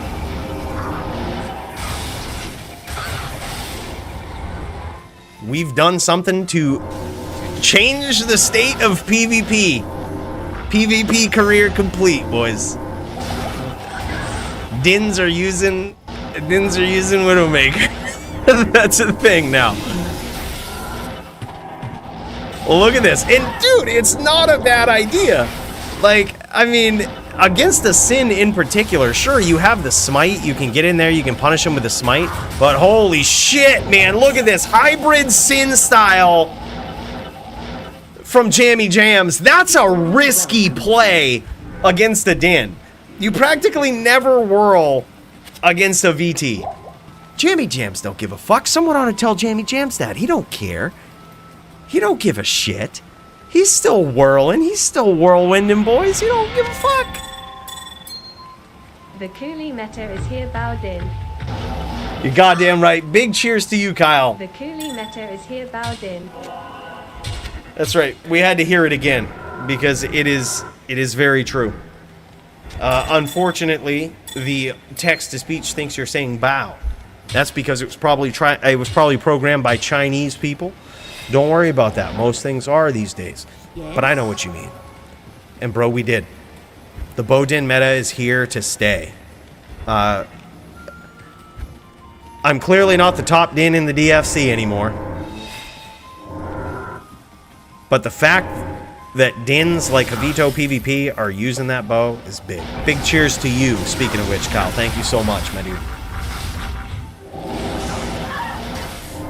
And here we go. Round 2 from these epic combatants. A very nice round 1, I gotta say. I'm putting my boy Jammy Jams down for this right now. Performance of the night. Whirl versus din. It's not a good idea. I just want to tell you that, all right? It's straight up. You guys remember this? I think I was going up against Bowie once, and someone in the chat was like, what if he does the whirlwind? What if you got that bow out? What if he does the whirlwind? And as a hammered in, I'm thinking, fucking go for it. Like, or even if you are Javito PvP in this sense, look at that. He just scored a ton of damage from all of those whirls just getting the smites in. Go for it. It's not a good idea. And Jammy Jam's punishing him for it right there, showing him, dude, you can't be whirling that much against me, man. I'm gonna punish you for it. And he definitely did. Now Jammy Jam's dialing back a little bit, trying to set up a little bit of a trap. A little bit of a trap for his opponent. His opponent trying to get in, possibly finish with FOH. It's possible, but not only do you have 240 life, with FOH probably doing no more than 80 damage in this matchup, but you also have Claw Block, which can just randomly block fists from God. The skill is overpowered, all right? Like, God himself could smite you, or could come down with a fist from fucking outer space, from the heavens, and you can block it with Claw Block. Gay, to say the least. Oh, man! That FOH does a lot of damage. He went down to 2 life. He literally went down to 2 life here. This duel was close. That FOH did way more than I thought it would. All right, FOH in a good spot. Now we have Havito PvP trying to finish with that FOH after capitalizing on that punishment of those whirls, and after Jamie Jams landing one of the nastiest, most well-timed, well-placed whirlwinds in round 1. Now we got a different story. And there it is, the FOH finish from Havito PvP, looking to keep this winning streak going in the DFC. Let's cut over to his point of view, man. Havito, my boy, this guy. Oh, Dins with bows just hold a special place in my heart. Yeah, FOH PK, let's go. You love to see it. Fuck sins. Hashtag fuck sins. Did you see the command that Primo set up on Twitch, Shirley? He set up a command where you can type in, I say this on stream, you can type in all the build guides that you ever need to know, all that for an assassin. All you have to do is type !sin or !sins, and it will link you to all the build guides that you need for any sin that you want. And as soon as you do, it just comes up and says fuck sins. It's so good. It's so well done. Yeah, look, I mean, I don't think sins are a protected class, Xander. I don't think they're a protected class. I think we can discriminate against them. I mean, technically, they're a woman, but they don't have a real vagina. They have a digital one. So I believe, you know, and the only thing that has a real vagina about a sin player is the user herself. Right? That's it. That's the only thing. So we're not making fun of them. We're making fun of their character.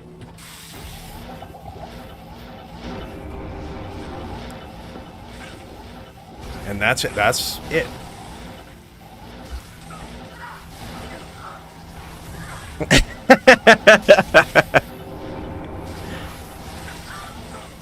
Y'all just need Trapper sitting in 5 stacks. Yeah, that's true.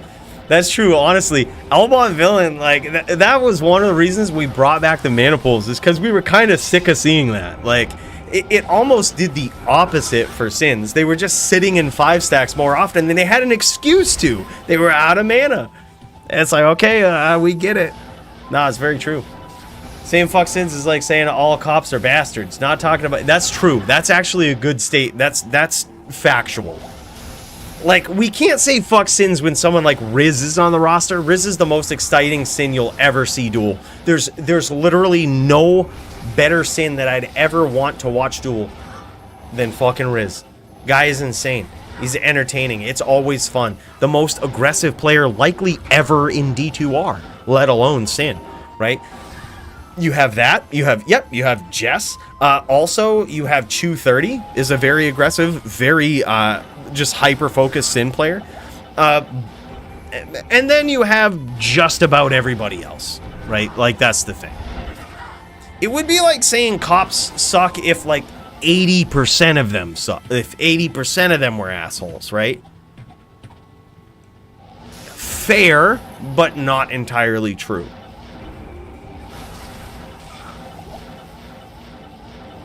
Nah, fuck no, dude. Chu30 was like the elite of sins. Like, Chu30 was the elite of sins.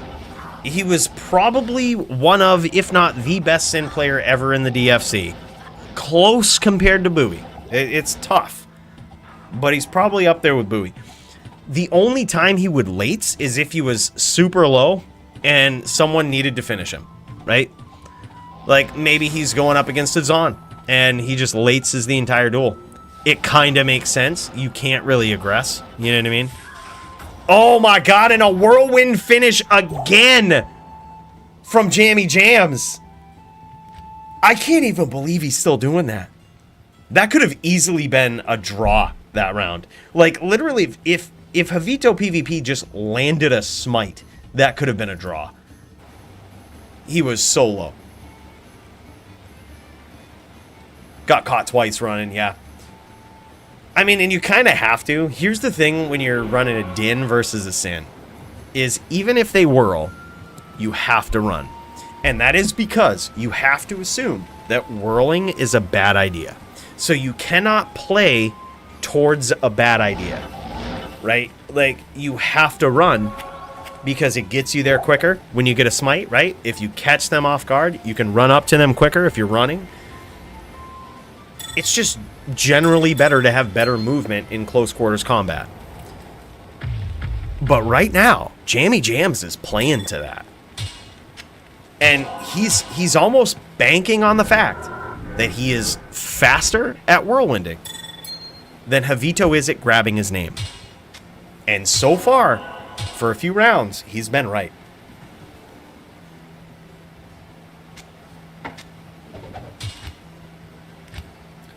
I mean, you don't have to, but it would be my point is, it would be a bad idea to play around a bad idea. Right? It would be like a let's say, I don't know. Let's say a Din versus Necro, right? You have Din versus Necro. Or Din versus Druid, let's say. Terrible matchup. The Druid just wins, right? And let's say it's a bad idea that the Din chooses to go 100% DR to prevent the crushing blow of the tornadoes of a Druid. It's a bad idea, right? Like, it doesn't work like that. Like, it's just not a great idea in the first place. It isn't going to net you any real fruit from the game, right? From the duel. But then the Druid says, oh shit, he's got 100% DR. I might as well go 99 cast so that I do more physical damage.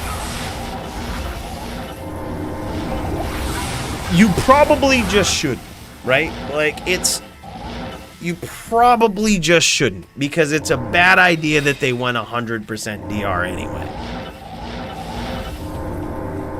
Like, you should probably just play your 163 and play the duel out. And if you're Javito PvP, I think he's doing the right thing. You just kick run on and play the duel out. You just run and play the duel out. Like, you can, and also running gets you off map quicker if they mind blast lock you. Just like that. See, it's never a good idea. He just whirlwinded through that smite and ate a smite for his troubles.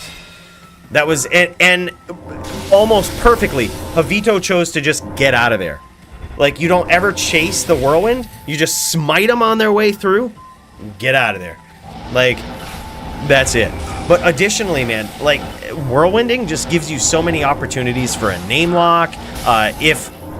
If the paladin is very alert and you don't have a lot of traps up, what they can do is cut your whirlwind off and meet you at the end of it, which is usually what I try to do versus Sins that whirl me. So they'll set up like 1 or 2 traps.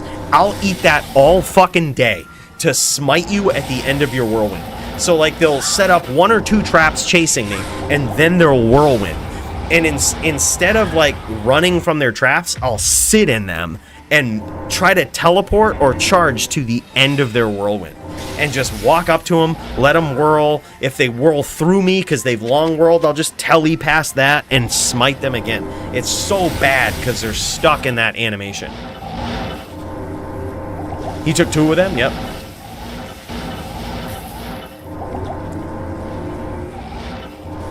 Yeah, I don't think you can claw block smite.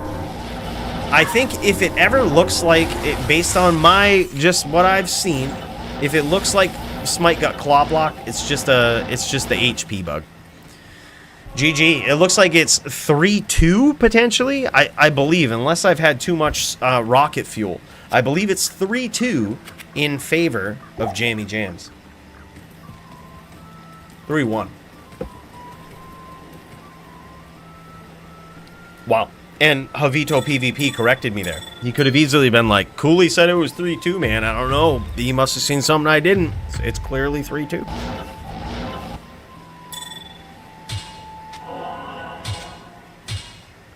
Yeah, I don't think it can. I don't think it can. We've always talked about testing this, but I think the reason that I haven't broken down and tested it is because I know that Claw Block doesn't block Smite. I just know in my heart of hearts, Claw Block does not block Smite. I've always complained about it. I'm pretty sure I've cried about it on stream. And I've been like, oh, look, Claw Block, fucking block is Smite now, what the fuck? But in my heart of hearts, I know I was either too far out or there was some desync.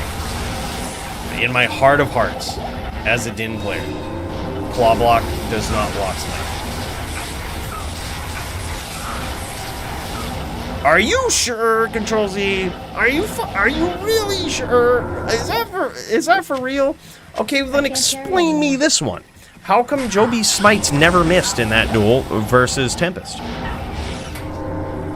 All of his hammers were blocked, and his smites never missed.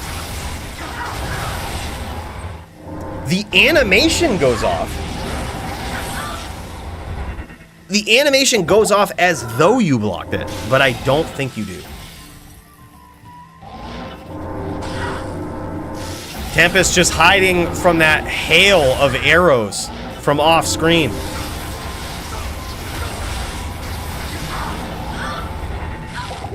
And Javito PvP wisely getting out of that 5-stack. This is very good gameplay. Very good gameplay from our boy Jamie Jams. He's stuck in whirlwind animation there. But notice he's progressing towards his opponent and covering himself. That's exactly what you want to do. That's the Sin win right there. Progress towards your opponent, cover yourself. Oh, but he's weak now, and he gets there with a whirlwind at 1 life. Incredible duel. Order welcomes you. Wow. Holy shit, man. Jammy Jams versus Javito PvP. That was a good duel. Yes? Javito PvP showing exactly what you do on a Sin in this matchup versus a Din. Cover yourself, progress. And also, going with a whirlwind. He must have a really good claw. Yeah, like, he must have a really good claw. Look at this thing. Yeah, that's insane. Cruel Fool, IAS. Yeah. And, yeah, that's just, oh. Okay, so the reason he chose to whirlwind is because he's like hybrid, he's almost doing ghost damage with that whirlwind. I wouldn't be surprised if he had shadow charms. I don't know though. He might have, yeah, he has shadow charms. Wouldn't be surprised if he had all shadow charms. Yep. I was gonna say he might not because of the trap damage and DFC rules, but I wouldn't be surprised if he did. Yeah. So this is a spider Sin right here to a T. This is exactly what you would expect from a spider Sin. He did a very good job. Basically, ghost damage means a ghost is a Sin that's only focusing on whirlwind damage. Ghost Sins will typically have 3 20/20s in their inventory. They're trying to kill you with physical damage. They don't care about traps. But a lot of that comes from the claw that they have.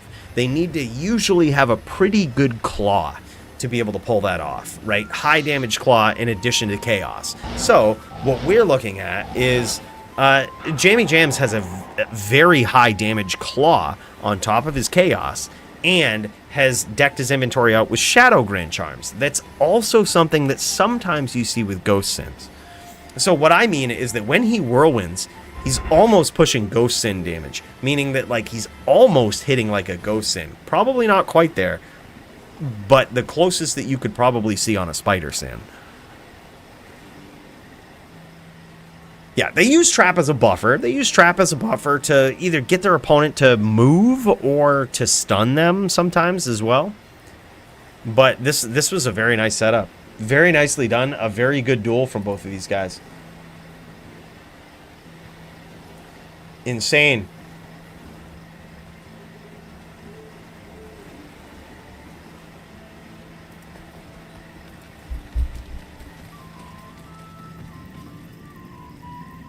By the way, thanks for the heads up, bro. I see what you mean now with the overlay. that they couldn't see the skills. I finally see that. That was probably like an hour, a half hour old at this point.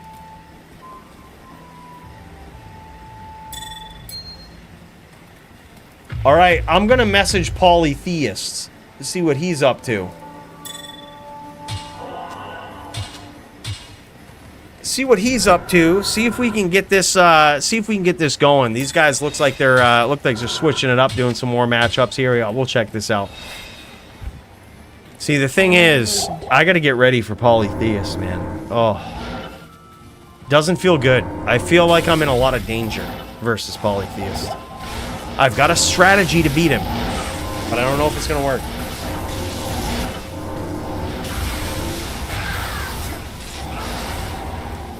Yeah, I like hybrid sins. Here's the thing about hybrid sins, though, is it forces you to be good at both styles of sin. It forces you to be good at whirlwind, right? Forces you to know what you're doing with that. Forces you to know when to employ traps versus whirlwind your opponent. And in this particular matchup, tough call. You should almost never whirlwind. I'm surprised that he just didn't swap out to trap claws. But he got there. And that's also a call you got to make. Do you think you can actually land whirls against this player? That's another thing. Like, a lot of times it's skill-based. Like, do you think you're better at landing whirls than this player is at grabbing name locks and pushing the pressure? If so, do it. And there it is again. Jammy Jam's just putting the cap on the duel right there. That was solid. Ghosts have some black and white matchups. Fun char if you pick your fights and avoid others. Yeah, I kind of felt bad about giving Duke to Riz this week. But part of me thinks this. Part of me thinks Duke might be, or Riz might be able to beat Duke on a barb. Not here. I don't know. I could be wrong. Technically, he loses. On paper, he loses. But there's something about me that thinks Riz might have what it takes to beat Duke on a barb. I'm not sure. I could be wrong. But it's definitely a duel I'd want to see. I don't think Riz was too happy about it because we don't see. I haven't seen Riz. I haven't seen Riz in the Discord. I don't see him firing it up, trying to stream. And usually when that happens, he's not too excited about it. Usually. Are these guys on EU? I'm not sure. I don't think so. I don't think so, but I could be wrong. Not sure what server they're on. I don't think Jamie Jams is. I think Jamie Jams is America.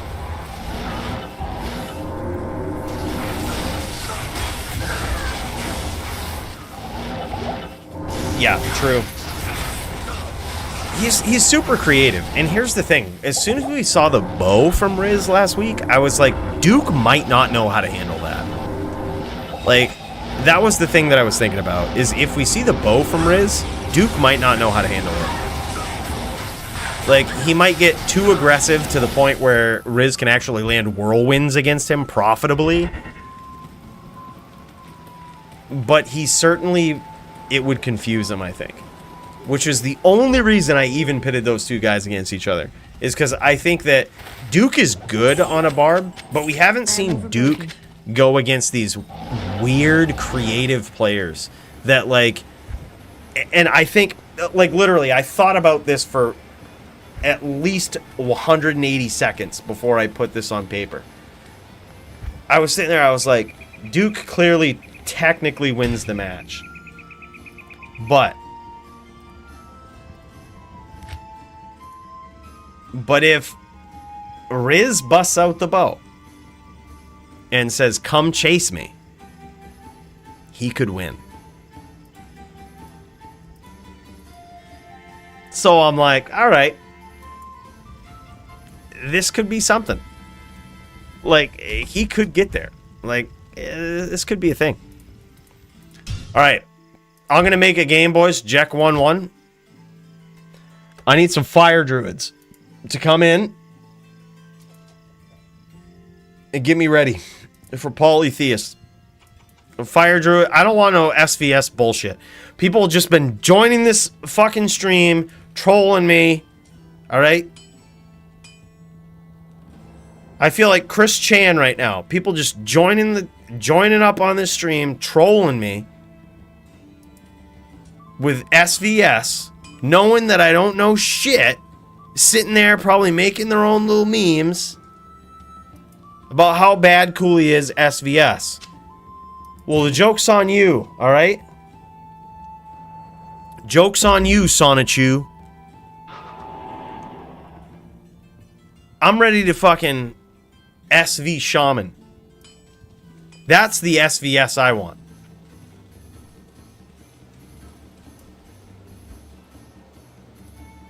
Yeah, oh yeah, you have no idea. Borneo Hood. I got bars for days.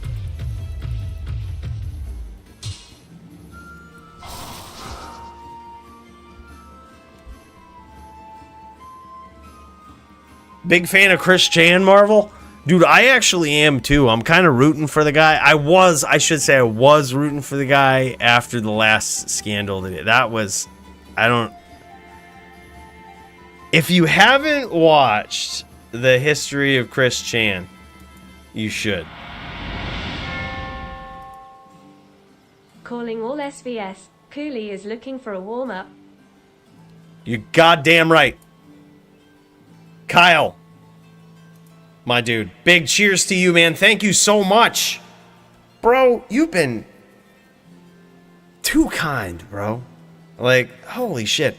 Do you know how much rocket fuel we're buying with that shit? You have no idea. This thing is going to be stocked for days. Next stream, you might see it. We might have just bottles of rocket fuel in the back. Bro, big cheers to that. Thank you so much, man. I really appreciate it. If anybody's sipping on anything, make sure to tip one back to Kyle tonight. Super generous super chatter. And probably the reason I'm a little tilty right now. But big cheers to this guy.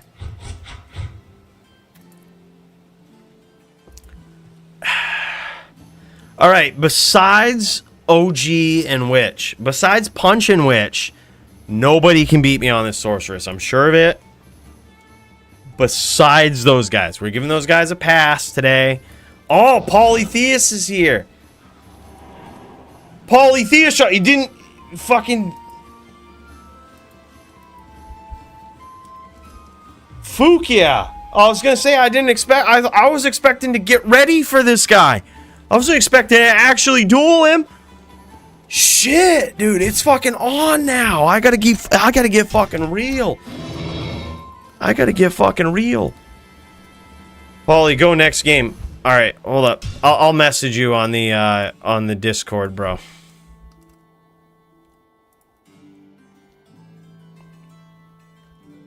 Let me make sure my ping is okay first. 78. 78, 93. I'm gonna make the next game.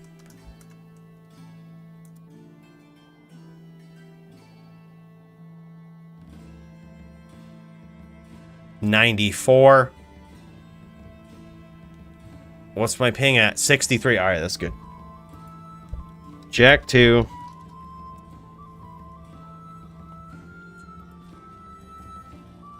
All right. We gotta clear the more. Dude, this is getting real. I actually have to beat Polytheus now.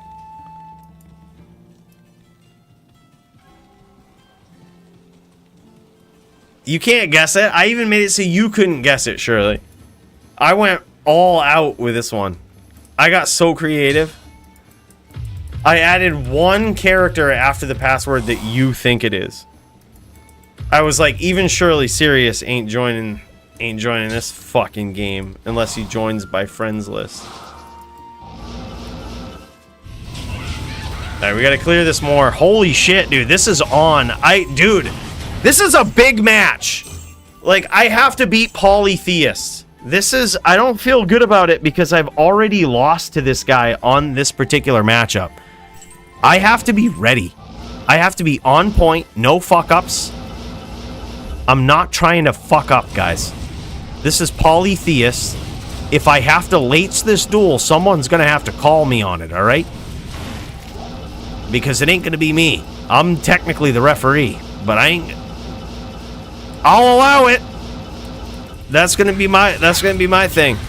Polytheist gonna be getting the best of me, and he might be winning, and then someone starts lating, and the ref will be like, I'll allow it. You know? So that's all I'm saying. I'm winning by any means necessary. Any means necessary, we fucking doing it. I am overburdened. We making this happen.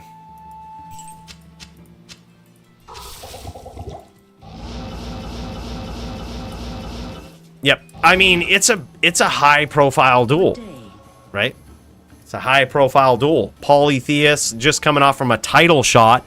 If I beat Polytheist and I have wins over Riz, and I had an unofficial win on this character against Toshank that I just went AFK 6 hours afterwards, that's grounds for a title shot, I think. Yeah, we use Sunder to dump the monsters in the moor. Thanks for the reminder, though. I gotta go take that off. That's probably not smart, huh? Yeah, that's probably a good idea to put that back. Dude, he probably Sunders some resist, right? Fair to assume. We have how much faster hit recovery? We don't want to get stuck.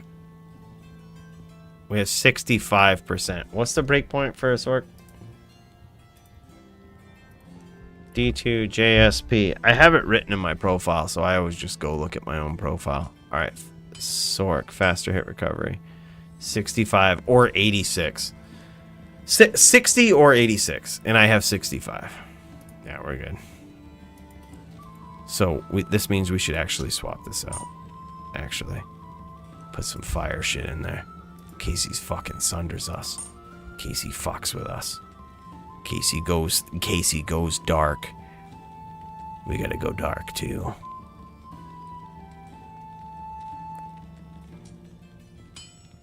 I have 60, which I think is good enough.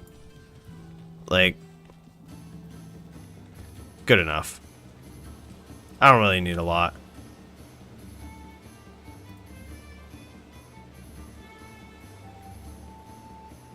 Holy.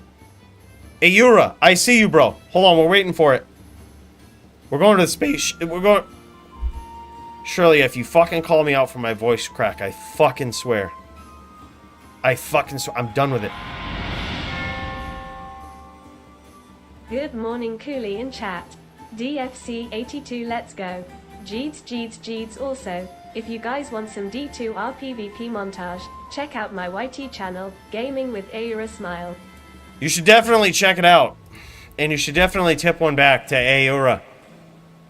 Bro, thank you so much, man. I appreciate that. You've got some D2R PvP montages? Bro, I'm so happy you did that. I've said it once and I'll say it again. Back when I started making content, I was so pissed that there was nobody making PvP content that I could fall asleep to, like long-form PvP content. I consider the DFC one of my favorite things I've ever done. Granted, I've tried a lot of different things with videos. Some have been popular, some have not.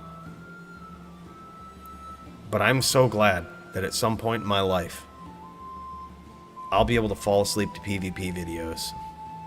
And those will be the DFC. This is the only channel, Cooley Live, that does the real shit on YouTube. And I'm so happy that you're doing it too. Check him out, boys. Give him a follow. Fuck, he paid for it. Big cheers, bro. Appreciate you, man.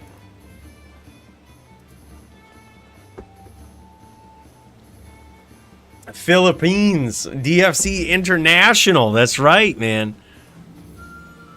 Hell yeah. Dude, thank you so much for that, bro. I appreciate it. Keeps the juck fuckery alive. All right.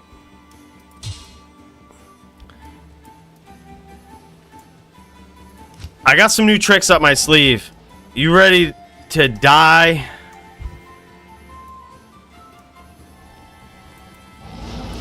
I gotta get in the fucking zone. I can feel it in my mind. I'm not in the fucking zone.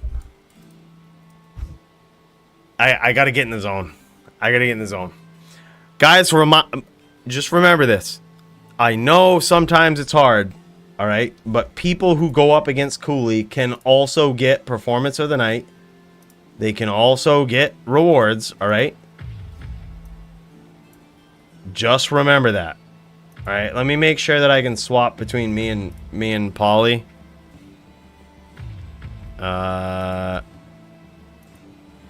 Hold on. 1 second. Setting. Oh wait, I think it's F5. All right, that's what it is. All right, I got it hotkeyed. We can swap between me and Polly, so you guys can see the best of the best matchup.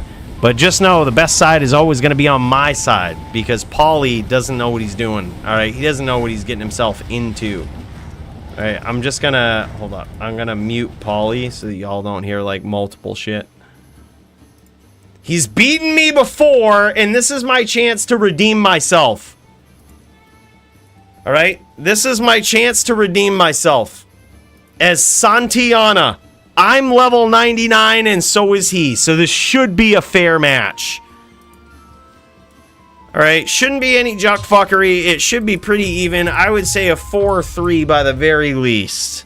Just because we're both level 99s. Alright, here we go. He's probably pooling. Who needs mana pots? Alright, he's gonna go for it.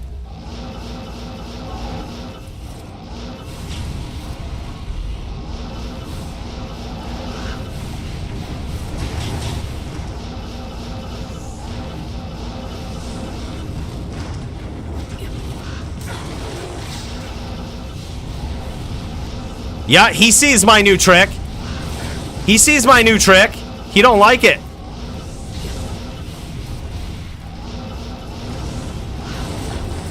I actually landed some damage on him with that.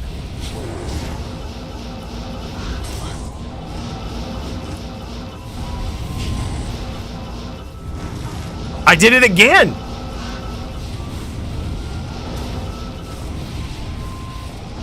Is he busting out the bow? Is he legit busting out a bow? Is he busting out a fucking bow on me right now?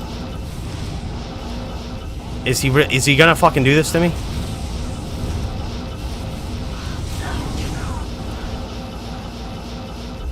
Polytheus is busting out a fucking bow. He just shot me with a bow.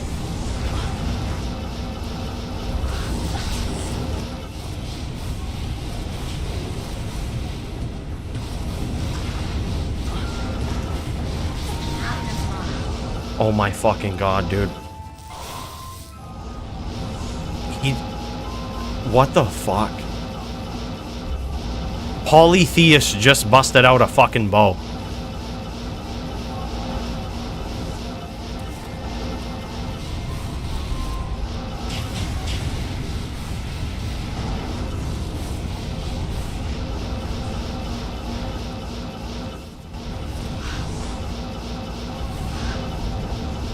I'm in trouble.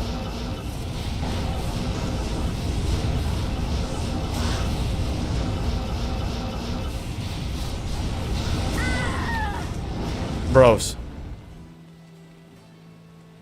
Polytheus busted out a fucking bow.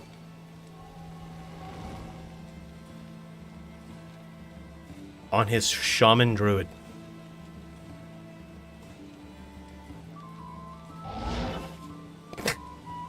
Use Sunder Charm. Fuck you, Marvel. Alright.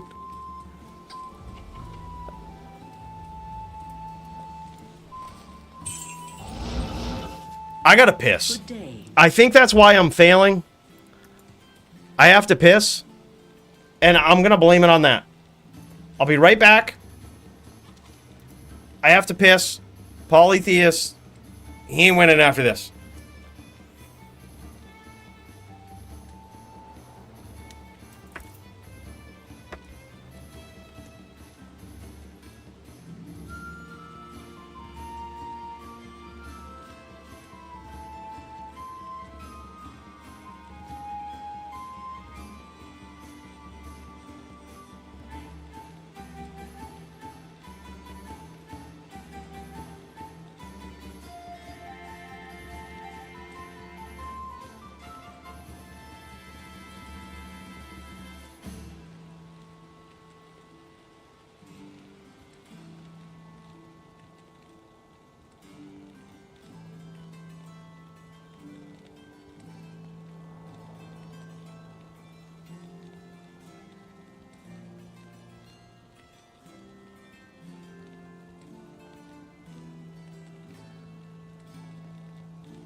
All right, boys.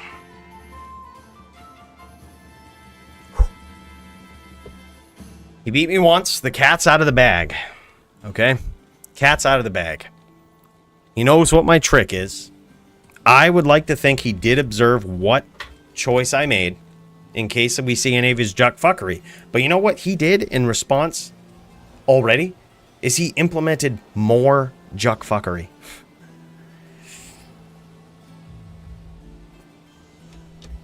He's using a bow. He's using Widowmaker. I don't know how I feel about this. I gotta go repair this Hodo so that I have charges. Yes. Oh, he's using Witch Wild String. Okay, for the more open wounds. Oh no, amplify damage. Dude's using Witch Wild String. Okay, that's kind of good to know. That's actually kind of good to know. So I don't have to worry about things seeking me out.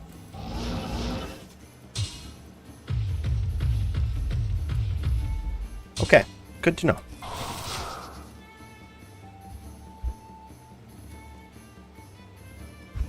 Go, bro. Here we go. Round 2.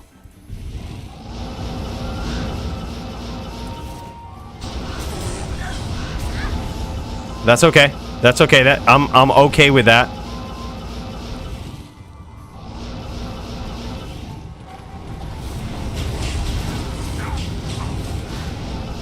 I'm okay with that trade.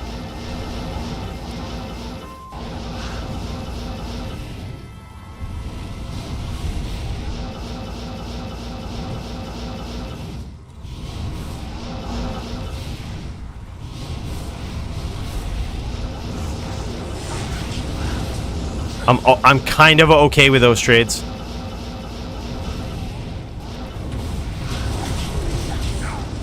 I'm kind of okay with those trades.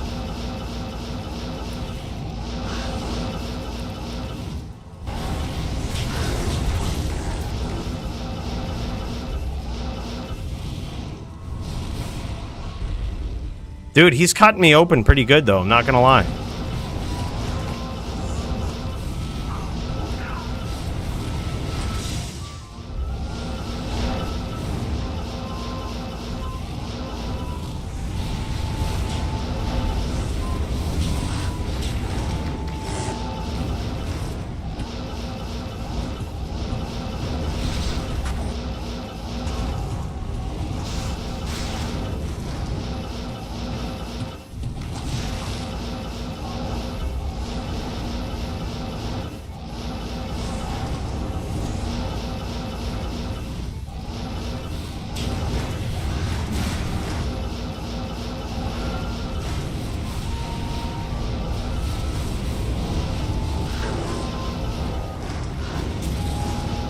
Is he low?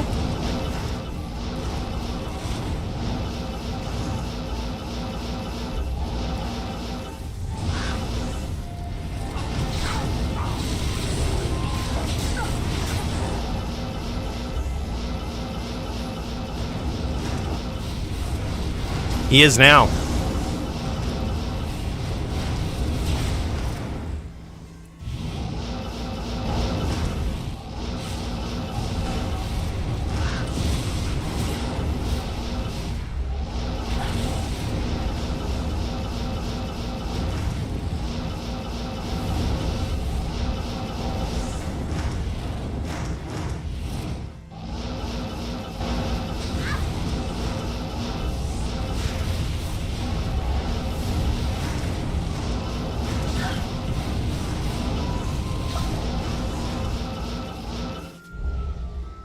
All right, just chill for a little bit, get some of this mana back. No problem. No problem. We're here.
fucking word, dude.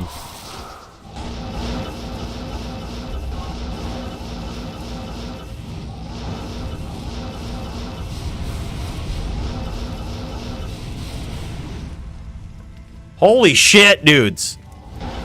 He's doing his juck fuckery.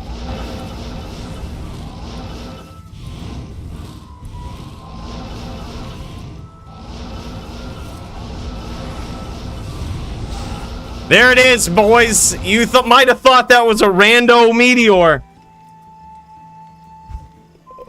But my skills on this sorceress are so good, I started to predict where he was gonna be.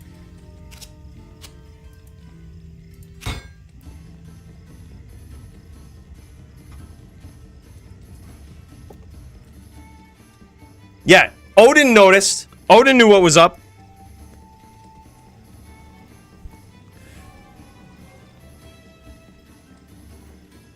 Dude, what happens if I play dual audio? Does it sound weird? Hold up. Let me mute the so there's not too much shit going on. Does it sound too weird if I play dual audio? Hold up.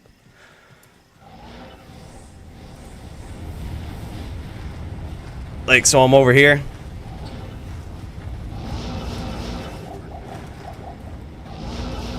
Does it sound weird, or is it like kind of cool?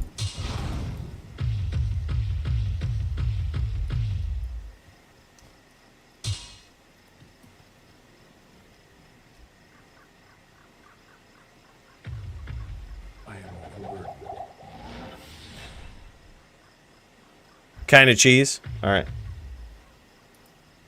All right. Fix that.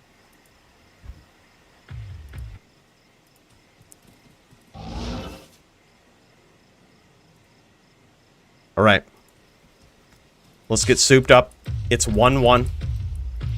No pressure. But we're technically ahead.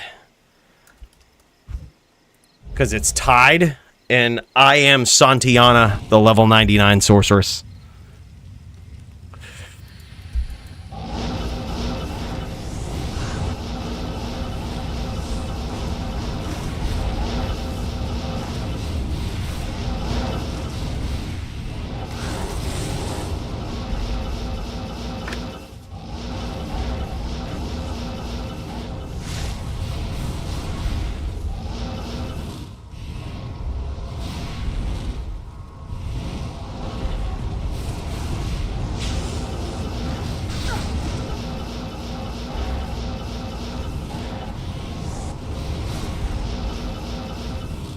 There's so much fire coming down on this map.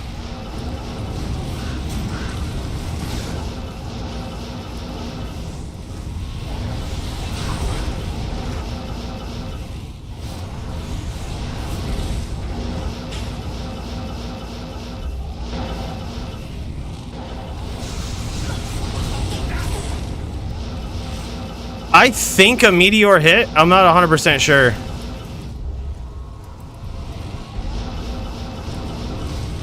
Oh yeah. Oh yeah. Oh yeah. Oh shit. Oh shit. Oh shit.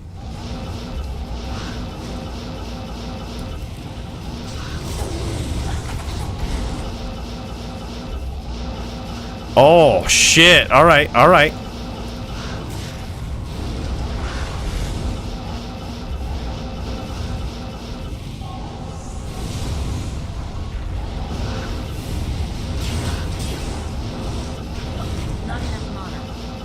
God damn.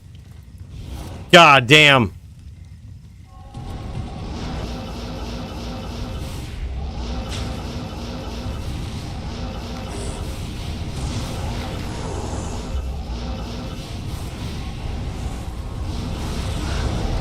Yeah, baby! I told you y'all are thinking it's rando meteors. But it's just prediction. It's just prediction. It's just straight sorcerer's skill. I told you we got more tricks up our sleeve. Now he knows. Now he knows. He sees the trick, and you notice he hasn't done that werebear form in a long time. That was what I was afraid of, was the werebear form. I was planning for it. You know what I did to prepare for this? I went onto my hotkey bar, and I pressed E over Firewall, so that I had Firewall hotkeyed, and that I could use that skill. That's what I did to prepare. That's the big change that I made for this version of the character.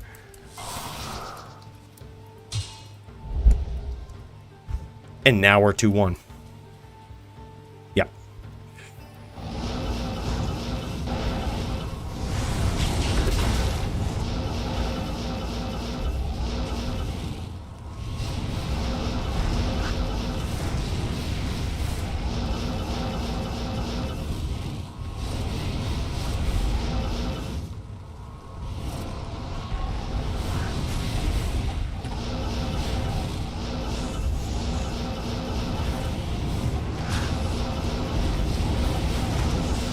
I think I actually hit him with a meteor, guys. I think I actually hit him with a meteor. Yeah, you think these are random? I fucking hit with my meteors, okay?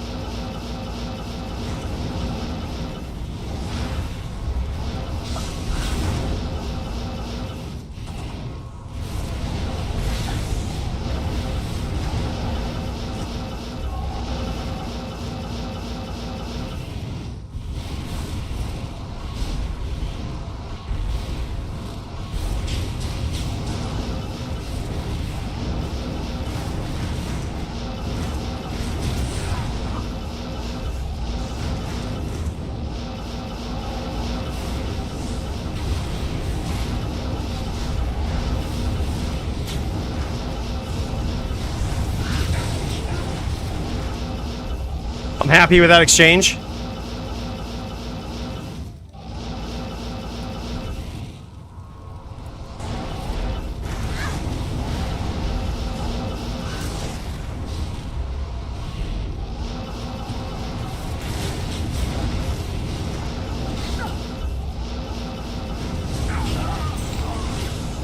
That's what we do, boys. This is the big comeback. This is me proving myself worthy on a sorceress. It's 3-1 right now. I hotkeyed Firewall just in case. Just in case he went into werebear form and I could name lock him. I hotkeyed Firewall.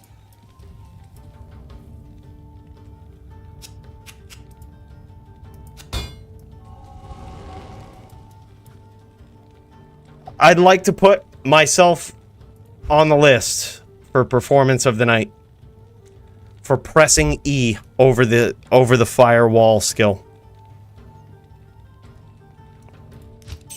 Hold on. I gotta write that down.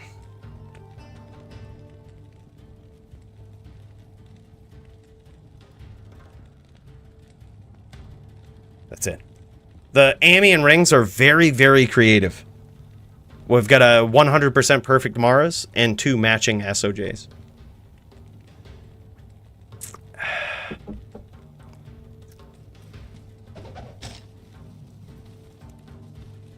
He's giving up the bow. He's giving up the bow. He's going. We've reached phase 2 of Polytheist. He's getting fucking serious. He was taking this duel for a joke until he noticed I hotkeyed Firewall. Phase 2 Polytheist.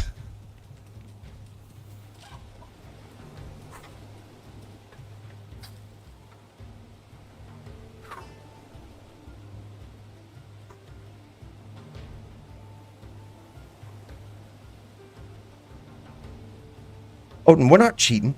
We're just using perfect gear, okay? This is one thing that you guys know I don't do on Santiana because of her name. Her name is Santiana. She's named after the sea shanty. We don't skimp out on gear, okay? This is a 40 Hodo. This is a perfect Shaco with a Cham rune. A perfect Maras and 2 matching SOJs. And mind you, 100% perfect Alders. A lot of people think that perfect Alders are 50% fire res. They're not. It's 47 defense, 50 fire res. These are self-found too. All of this shit's self-found, except for the Shaco, which I traded a Gull rune for. I count that as self-found.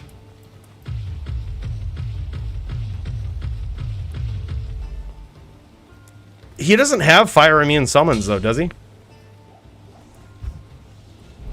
Or am I missing something?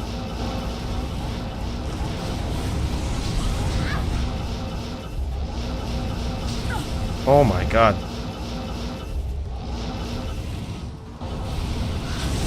Oh!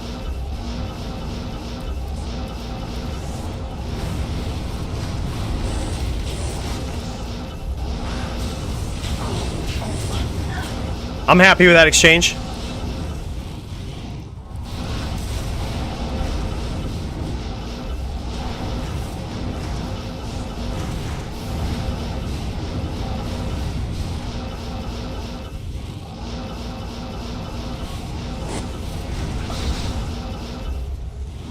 Chill. Just gotta chill for a little bit. Get that mana back. Just chill.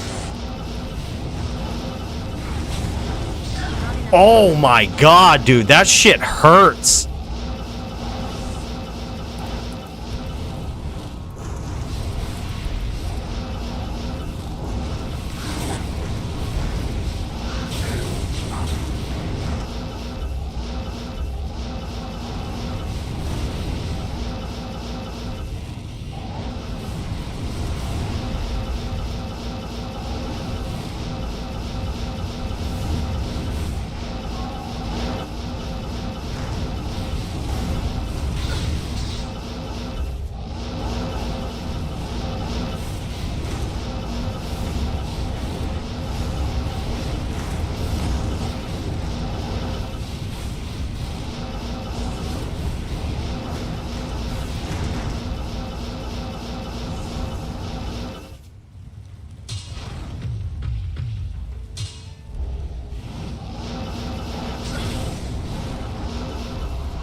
He was keen to my chain there. He just punished me for chaining.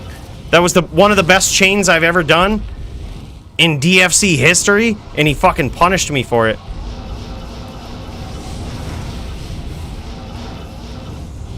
This is why we don't get aggressive usually, boys, because it usually doesn't turn out in our favor.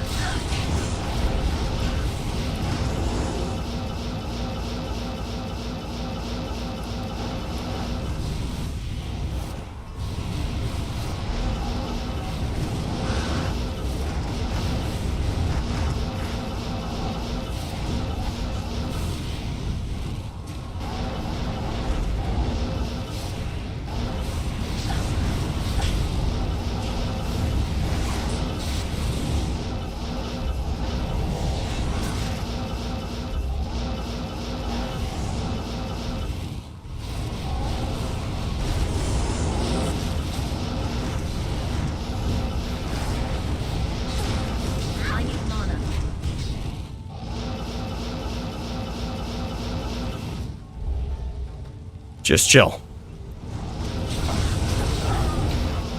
Sometimes you just chill. And you get there. Whew! The firewall made the difference, boys. He never went. I can't even tell you. There's so many times in pub games, in the DFC, he just goes into werebear form and I couldn't beat him. But that time, I got there. Hotkeyed firewall. Hello. Some would call it cheesy, cheap. To bring a fireball sorceress to a druid fight. I call it fight of the night. I call it performance of the night. Bro, we gotta, in all seriousness, we gotta put fucking Polly down for fucking using the bow. Holy shit. Polytheist. Bow druid. By the way, first one we've ever seen in DFC. The first ever bow druid we've seen. And he uses Witch Wild String. Actually got a win with it too. That shit was insane. That was nuts, dude. Holy shit. All right, this is what I'm rocking for gear. I'll cut over to Paulie after he could show what he was rocking. This is what I was rocking. Perfect Toto, perfect Shaco, perfect Maras, perfect SOJs matching, perfect Arachnids Mesh, perfect Mage Fist, 100% perfect Alders. The Enigma's a little budget, though. It's 100% perfect. And then we do kind of have budget fire GCs, though. Almost perfect Annie. This could be 2025 on a level 99. Perfect Torch. Oh. Man. All right, let's cut over to Paulie. This is what he was rocking. Oh my god. Well, I gotta bring up the screen so I can see. Man, Witch Wild String. That is the first one I've ever seen. It's the first one we've ever seen in the DFC. I never would have thought I would have a Witch Wild String used against my ES Fireballer. Did a Fire Sork just beat a Fire Druid? That's not supposed to happen. It's not supposed to happen when Cooley's on the Fire Sork, but Cooley's got a whole new motivation. He's going after Eleet. Cooley's gonna... I am gonna be the DFC champion after beating Eleet. That's my goal. Need the token to get the bow back on. Upped it.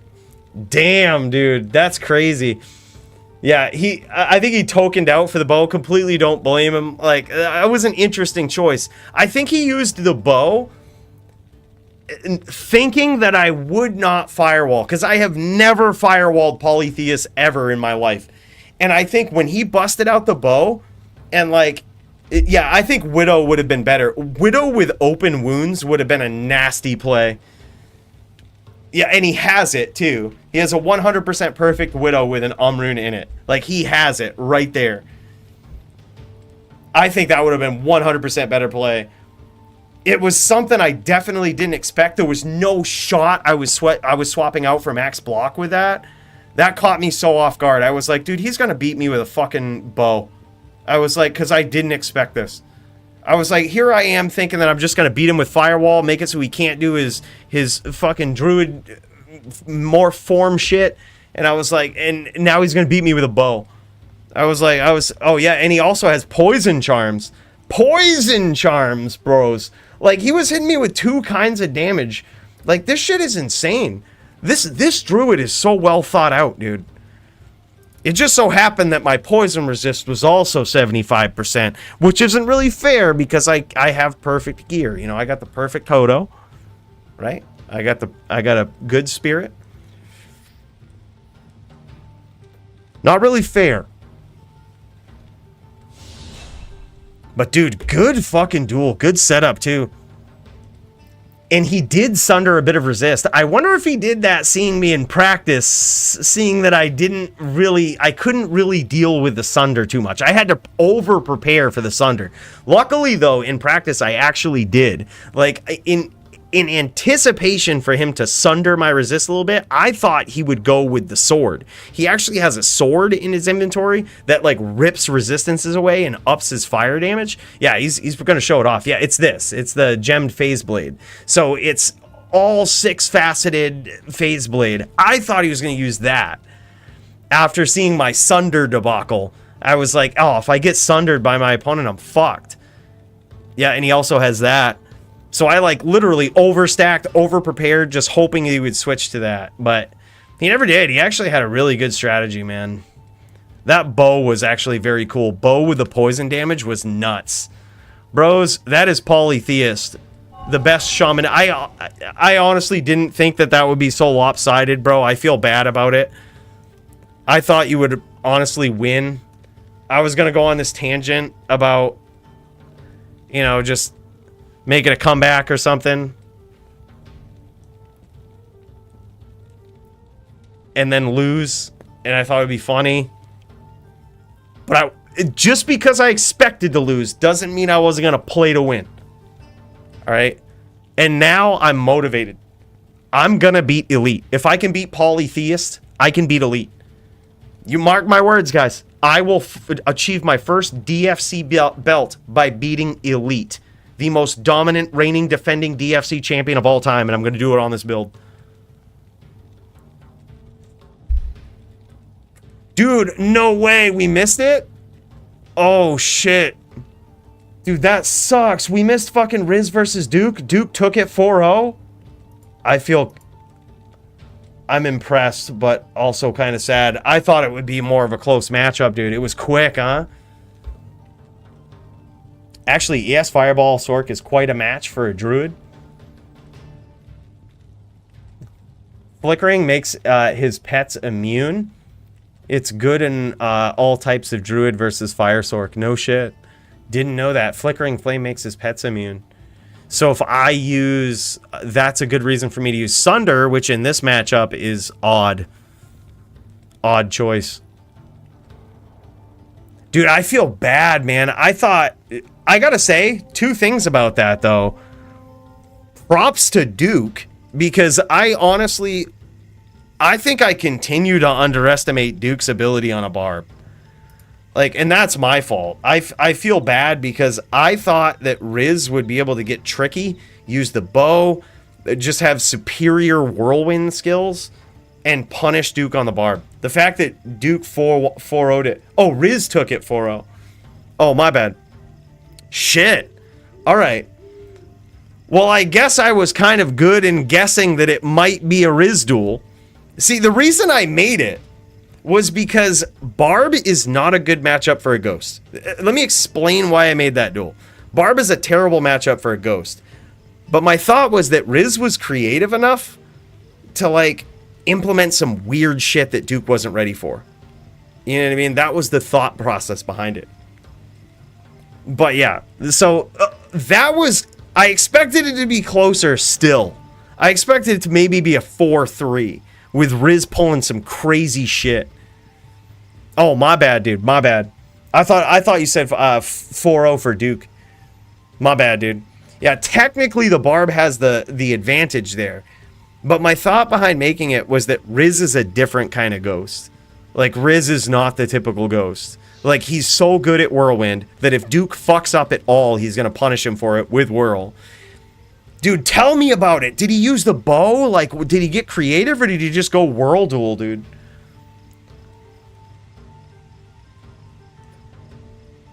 Like, I thought Duke might get it, but that Riz would give him a hard time, is what I thought. Like, that's how I pictured it going in my mind, is that Duke would eventually get there, but it would take him a while to figure it out. I feel bad that it was so one-sided. It sucks that we missed it. That was, like, literally a duel in my head that I was like, technically this isn't fair on paper, but I think it will be. He threw blades? Oh, shit, dude. That's how he did it. I mean, it kind of... So, like, theoretically, a Ghost Sin can't go whirl for whirl with a Barb. Because, like, obviously the Barb wins. So I thought that he would have to get creative in some other way. But he sat in blades. Dude. Wow. So that's how he did it. He didn't bust out the bow. I thought for sure he would bust out the bow. Sentinel plus Whirlwind. Yeah. Well, that's the thing. I think it all depends on, like, who's playing the Ghost. You know, and that was why I made it. I was honestly thinking that Riz would be pissed that I matched him against a Barb. But I was like, Duke is very good in traditional Barb. But the second you mix it up with something that he's going to have to adapt to, in my experience, it usually takes Duke a little longer to adapt to a new strategy. He's the comeback king, but it usually takes him a while. It like takes him until that third loss usually to be like, oh, I get it. I thought it would still be a little. I thought Duke might get it, but it would be 4-3. So I was like, man, this could be close. I'm sorry, dude. It feels like it was one-sided. Damn, I wish we got to see that. I'm still putting it down for fight of the night, even though we didn't get to see it. Oh shit, tokens of absolution. Yeah, I mean, like, if they're giving them out for free. Oh, those were polytheists. Oh, he was okay. He was doing some JSP shit. I still would have taken those though. I'd have been like, I don't know what happened, dude. He only gave you fucking 2. He only gave you fucking 2 of them. You should fucking scammer accusation him. All right. All right, hold up.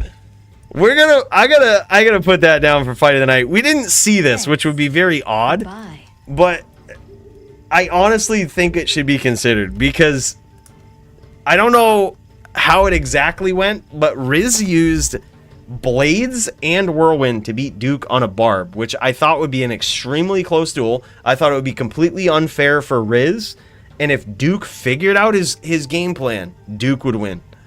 But if Duke didn't, Duke would lose. I literally, that was like the best made fight in my head. I feel bad that it was so lopsided. I so wish we would have got to see it though. Like, that sounds insane. Have them run it back on stream. Yo, Riz, where are you at? Riz, Duke, let's do it again. Duke's probably pissed. He's like, nah, fuck that. Oh, man.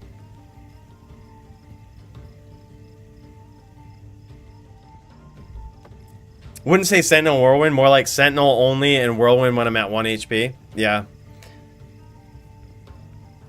No shit, dude. Wow, so he did it with Sentinel. This is the thing about Riz. So, like, I look at DFC as, like, some of the best players in D2 PvP ever. So when I pit these matchups against each other, I'm just like, how would this player deal with this? If I made a ghost, if I went all out of my way to spend thousands of forum gold on a ghost,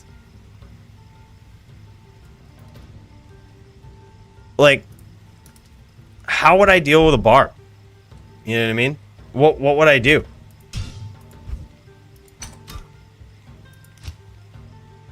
And like, so I so wanted to see that. I expected Riz to lose, but it to be close. I gotta say, props to Riz. I love you, Duke, but props to Riz. He shouldn't have won that. He shouldn't have won that. That was nuts. We gotta put Riz down for performance of the night too. We didn't see these duels. So again, it makes it very awkward, but like, holy shit. I did not expect that. All right, Polytheist wants to run it back. He wants to catch the slap yet again. I don't know why he would want this kind of punishment, bros. But I'm happy to give it to him if he wants it. And now there's nothing on the line. Last time I was kind of being a little late. I don't think I was being late that duel. I was kind of playing possum a little bit, but like, there was a couple of nasty stomps that I had in there. And I was rather proud of myself, I'm not gonna lie. Should me and Doom start? Yeah, for sure. Let me do this one round. I'm gonna do one round with Polly real quick, and then we'll tune into it.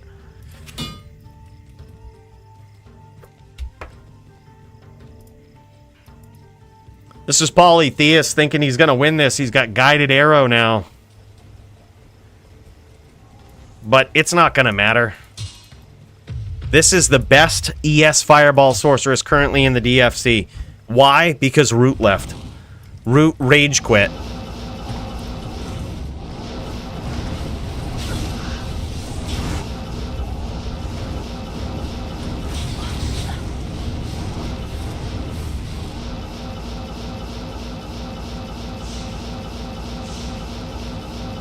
I'll fucking hold it all day.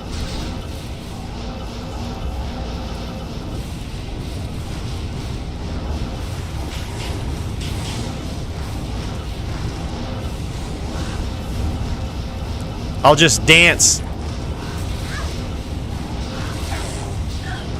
I'll just dance in that Armageddon like nobody's business. You're close. You're getting close. Those arrows are getting close. I might have to move. I might have to move. I'm just going to regen my mana real quick, though.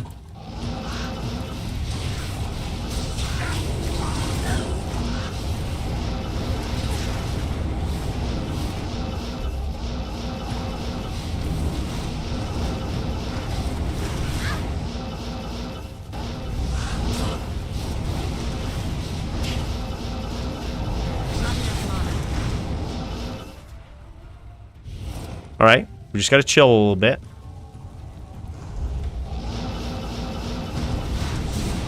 Not enough mana.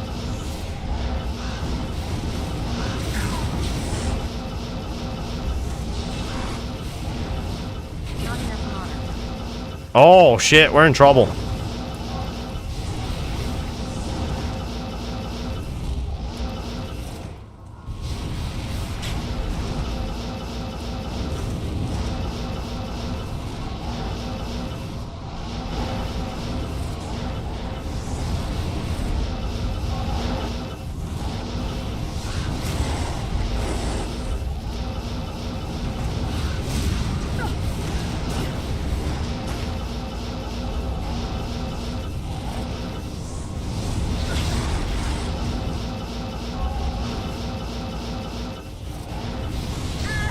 Oh, shit, I just got Kano PK'd, bros.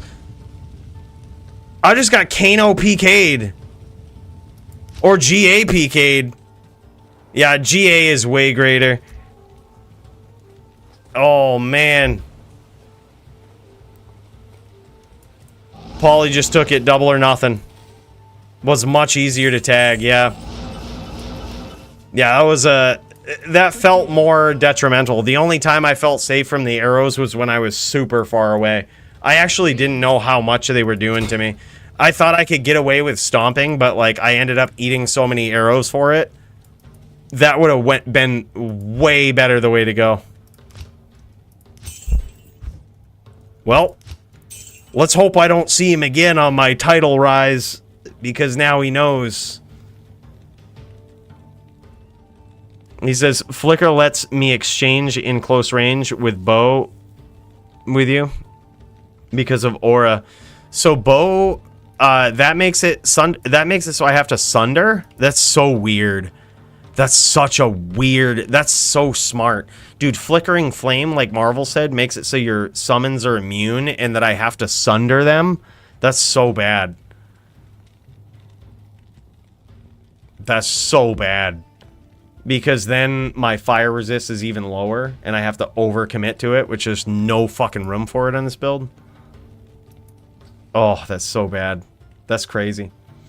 All right, boys, let's pop over. We've got a couple more duels going on here. Allegedly. We've got Max. Max versus. All right, hold up. Let me catch up on the chat here. Yeah, that's on the current rules. Check the rules, Doc. It's 15% wisp with T-Gods. Or 20% with low. That is correct. That is not correct. Hold on. Double check the announcements. Let me double check the announcements. No. Double check rule discussion. I posted it there. Rule discussion in Diablo 2. I posted it there. Yeah, I was sick of spamming the announcements channel with rule changes. But it's T-Gods and 10 now. Yeah, T-Gods and 10. Or low 20. We saw T-Gods in 15 recently, and it felt bad versus an Elephant Sin.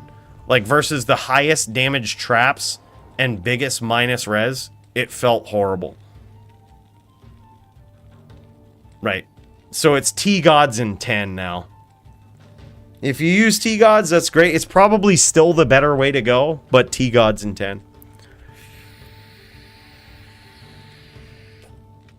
Hopefully one of the last changes to the DFC rules for a while. We shall see. But it actually gets a little better for Max's Elephant Sin. They can't necessarily absorb as much. Yeah. I mean, I hate sins, but you can't discourage them all from being in the DFC. Like, you can't completely fuck them.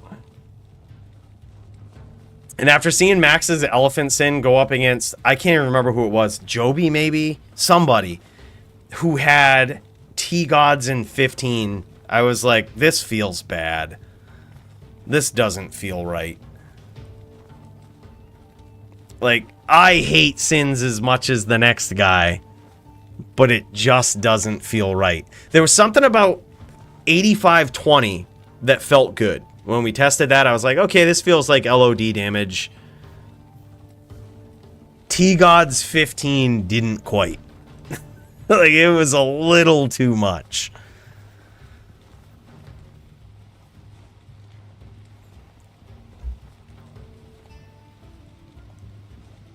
By the way, appreciate you, Malcolm. Yeah, you've always been allowed that. Also, thanks to Go Gators, I actually made a change to the Druid rules, by the way. So if you're playing, if your opponent is on a Druid, double check the actual rules on it, because those changed.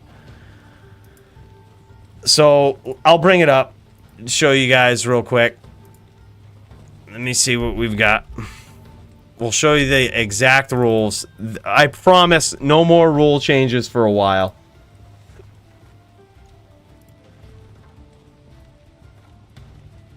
But lightning damage. Alright, lightning absorb. Alright, here it is. Druids can go 85-20, but not T-Gods. So they cannot use T-Gods. But they can go 85-20. So you can go low wisp. Before, just to put it in perspective, before they couldn't use anything. I think they could use T-Gods. Sorry. They could use T-Gods with Cyclone Armor, which clearly wasn't enough. So we're giving them we're giving them the benefit of the doubt, go 85-20. Dio's dueling now? Oh shit. Alright, hold up. Dio and Doom? Oh shit. This is getting real. And it's time to fucking do it, boys. Dio versus Doom. Who's gonna get it?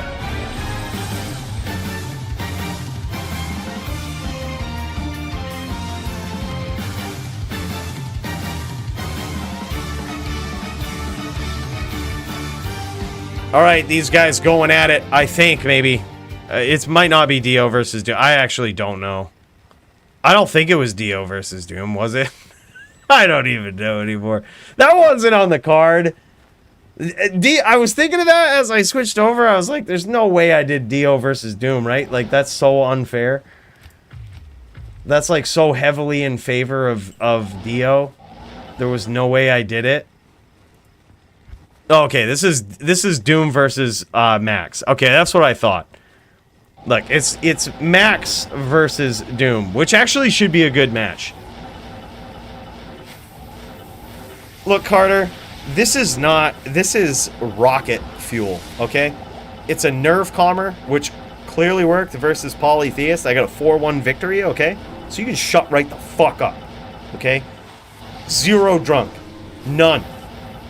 None, Carter. I 4-1 Polytheist.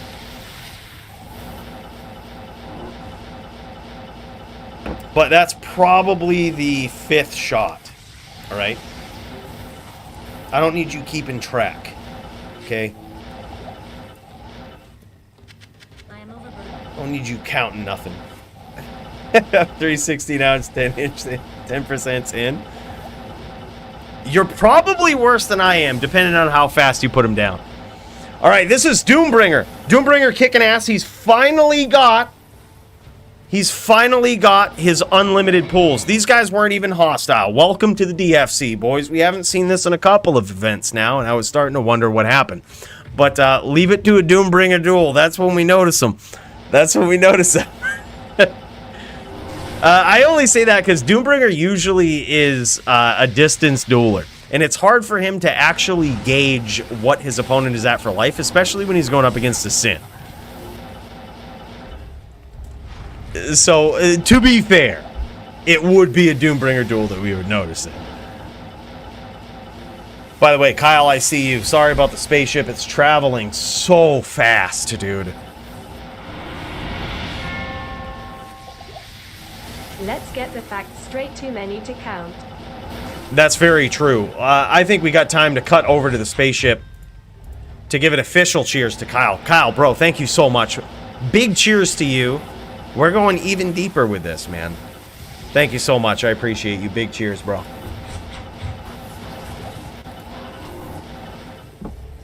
Yeah, we had plenty of time in this duel. This is going to be a distance duel. It's very tough, but under the new rules, we're going to see how it goes. So, the new rules, as we've said a couple of times, is that mana pools are no longer banned for any class. It was a slow death of the mana pools where we basically allowed them for certain classes, the disadvantaged classes. We allowed them for certain matchups. And then eventually we just shot it in the dome. And we were like, all right, this kind of sucks. So as much as I hate to admit it, Eleet was right. And go figure, mana pools are just a necessary evil of PvP. He was completely right. There's a reason this guy was the reigning defending DFC champion for the longest time. He knows a little bit. He knows a little bit. As much as I would hate to admit it. Max just hit a skill shrine, which is technically against the rules here.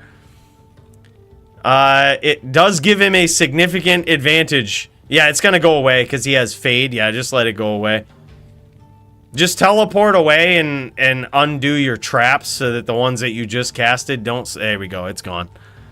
All right. Recast the traps. Recast them. There you go. There you go. We can fix these things. Max is just cheating. It's a good thing we fucking cut over to Max. Fucking cheating. But that's okay. This is what the pro top level mediation in a duel does. All right? We fixed that. No problem. No problem. No disciplinary actions needed. God damn it, Kyle. I told you not... fucking told you guys not to point that out. And here's Kyle. Look, you only wish you were lucky enough to go through puberty twice, all right? And this time, I'm going to regrow so much hair, it's not even going to be funny. My dick's going to grow fucking 24 inches. And it's going to be hard to get a girlfriend for that reason. Alright, so... It's the real fucking loser. Alright? I don't want to hear nothing about it.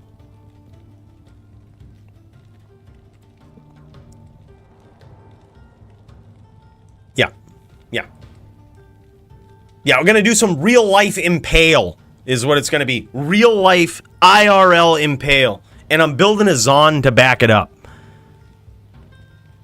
IRL Impale. Carter, big cheers to you, man. Hey, thank you so much for tonight, brother. I appreciate you. Big cheers, brother.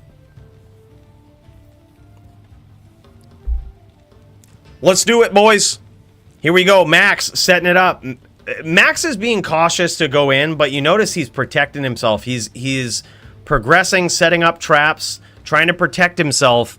And this is what we get to see, fortunately, with a Sin that has mana pots. A Sin that can, you know, move forward in the duel. Before, in this exact same matchup, we saw a situation...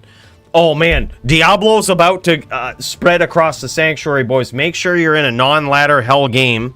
All right? Just make sure. I am making sure I've got mine up. Sorry if the screen went blank there. Just got to make sure. Make sure you're in a non-ladder hell game right now because Diablo about to pop. All right? But last time we saw this exact match, and Max basically ran out of mana. And this was a matchup where both characters could run out of mana. You would think that when there was no mana pots, that the duel would just end. It doesn't. In our experience, it just doesn't, right? And the worst part about it is both character classes have an excuse not to push the pressure, right? In this case, this is a very interesting matchup because we have Max's Elephant Sin, which in Elephant Sin is basically an assassin that's trying to do the most possible damage that she possibly can do with the new rules with her traps, right? And by I say new rules, that was a misnomer. The new changes for patch 2.7, which basically makes it so that all of your minus light res and your plus lightning damage all work with your traps, right? So that's big for a trapper. Max is trying to push that to the next level, is trying to do the absolute maximum damage that he can. Last I knew, he had about 18,000 damage with traps. That's insane. That's about 1k per tick on a good day in PvP. So he's trying to push that damage to the max. He's trying to push the pressure on Doombringer and punish him for making mistakes. Doombringer trying to attack him from the outside, get in when he can.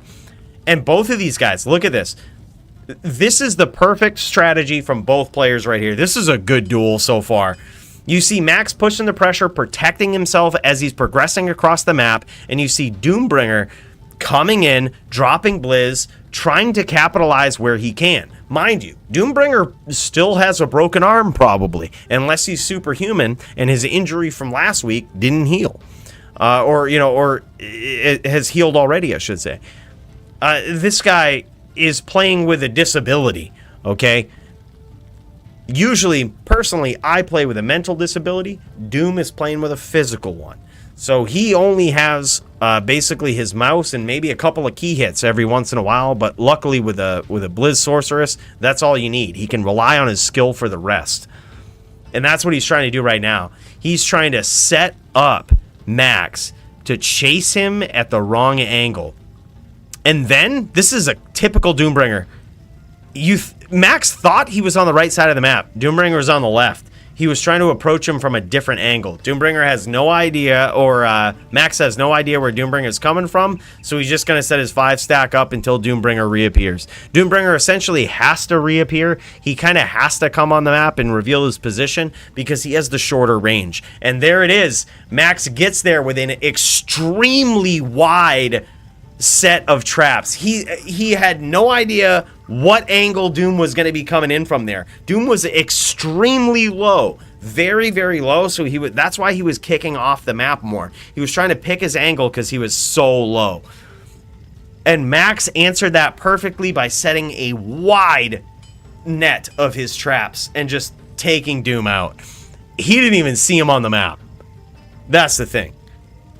This is a duel of delayed strategy, is basically what it is. It's a duel of delayed strategy. Doombringer coming in, trying to drop those blizzes and get out, and hopefully Max runs into them. Max trying to set these traps at such a wide angle that he catches Doom coming in. Trying to figure out what angles Doom's going to be cutting so that he can cut him off. That was insane. Did Diablo pop? Hold on, did Diablo pop? Hold on, checking. Oh, no, Diablo didn't pop quite yet. Still terror spreads across Sanctuary. All right, what do you guys think? I have a theory about this. As we've seen in D2R, when they pop Declone online, it usually pops quick, right? It's usually like terror spreads across Sanctuary, and then within seconds, Diablo walks the earth, right? When this happens, when it just says 1, like terror spreads across Sanctuary, my theory is that some bot user that does not sell items to websites, someone's using a bot, and they have so many SOJs. SOJs are so dirt cheap that they told their bot to sell SOJs to not keep them. Keep 100% perfect nature's piece only. Sell everything else. Keep 100% perfect wisp. 100% perfect nature's piece. Sell everything else.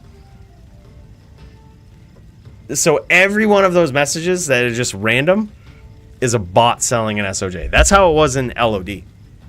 Dueling now. Thank you, Dio. Bro, hold off a little bit. We got an epic match going on. We want to be able to cut over to Dio after this. Tonight we've got Dio versus Hellion.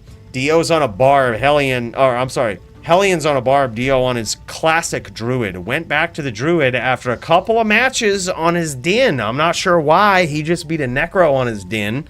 Apparently the mana pot rule, he said, fuck that. Went right back to the druid. Oh yeah, that's a good point too. Perfect ravens. Yeah.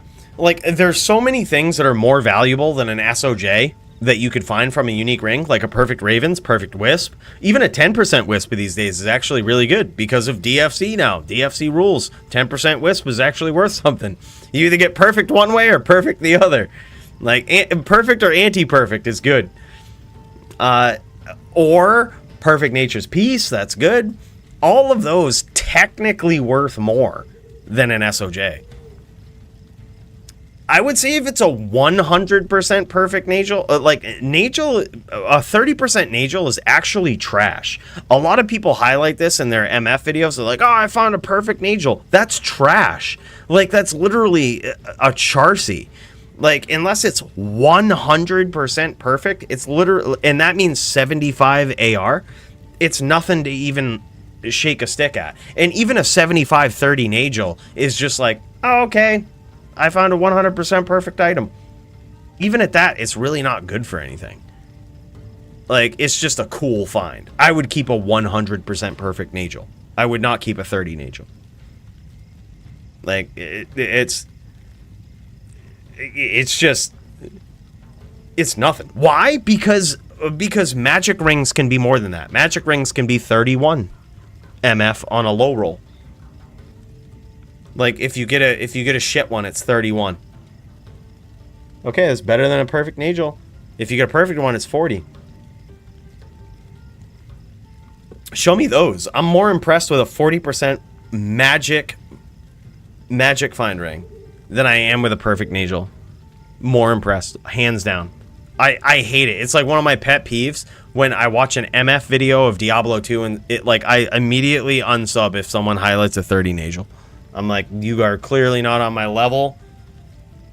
I will not get anything from this channel. There has been very few things we've ever done on my channel, and that is highlighted perfect Nagel will be something I never fucking do. Like, it would have to be 100% perfect, and then I would still throw it out just for the memes. Like, that's the type of MF videos we do. It could be 75-30, and I would throw it out. I would chuck it on the ground just for the memes, to be like, we only keep good shit around here. I would make sure. No, I would probably pick it up again, dude. Let's be real.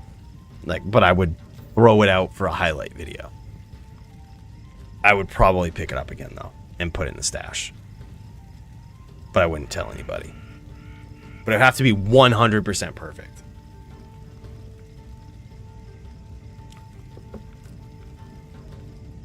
Yeah, I tossed anti-perfect wisp. I can't remember if it made... I can't remember if it was in...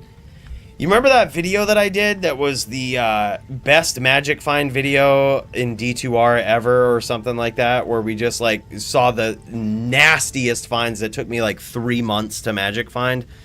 Like, I think... I can't remember if this made the final cut, but I chucked a 10% wisp. Like, I found a 10% wisp and chucked it on the ground. I was like, we only keep good shit on this channel, and threw a 10% wisp on the ground. I think, unless that didn't make the final cut in favor of something else. But I remember, I still have the clip of me finding a 10% wisp and throwing it on the ground. Theo's dueling now versus Barb. All right, this is probably going to be a longer match. So we could probably look at both of them. I appreciate the heads up on that, man. Let's just do that. Let's just pop over. This is Dio Wind versus the Barbarian, Hellion. Now, Hellion, completely underrated in the DFC. I think this guy's skill level is pretty high. But I don't think a lot of people give him credit. Oh my god, but Dio is just a different kind of druid, man. Look at that. He's just waiting for it. Little up nadoer. That's what he says. Look at this. Look at this. Hellion getting a little fucking tilted. He's like, little up nadoer. He's like, yeah. He knows. He's figuring it out. Dio's a different kind of druid. Most druids... No, I'm just teasing you, Hellion, either way. I'm just teasing you, bro. But it's 1-1. Most druids would try to get close. They would try to be on their screen, throw a couple nados, maybe walk into them. Dio is one of those guys that will literally, he'll stomp you when he thinks that, like, if you're on a barb, he'll stomp you if he thinks that you're thinking about teleporting. He'll stomp you, and then the second you start chasing him, he's up nadoing for days. Like, that's just how it goes. Like, you never stomp Dio because he's always ready. But the second that you think about not stomping Dio, he stomps you and nados you on a barb. Like, he's so ridiculous. Like, this guy is so ridiculous. Big hits from Hellion. And now Dio at half-life. Hellion trying to actually not push the pressure with stomps on Dio, but actually just trying to cut him off, trying to figure him out, predict him right now. That's what's going on. Hellion's trying to predict him and cut him off. But he might have just tellied into a lot of nados right there. Hard telling, not knowing. Not being able to see the Hellion life total. But I think that's just what happened. Like, he just teleported into the Tornado Alley there, and he probably paid for it.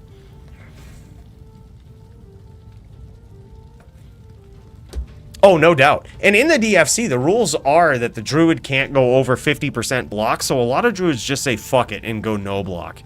And that's probably why Dio's getting clipped here whenever he gets whirlwinded. Like, and it's mainly because if you've ever seen a druid versus a barb, which barb is the worst PvP class, mainly because it requires so much skill to be good on. It requires you to be so good. And even if you are extremely good, you're still at a disadvantage to most builds. But if you're even subpar, you might as well just give it up, right? Like, you need to be very good. You need to be a Duke. You need to be a Hellion. You need to be Demented. You need to be a Stadium. Like, you need to have practice on chain locks. You need to be able to predict your opponent. There's so many things that need to go into it. That if you're not good on a barb, you should just not play it. Like, that's the state of the barb in PvP.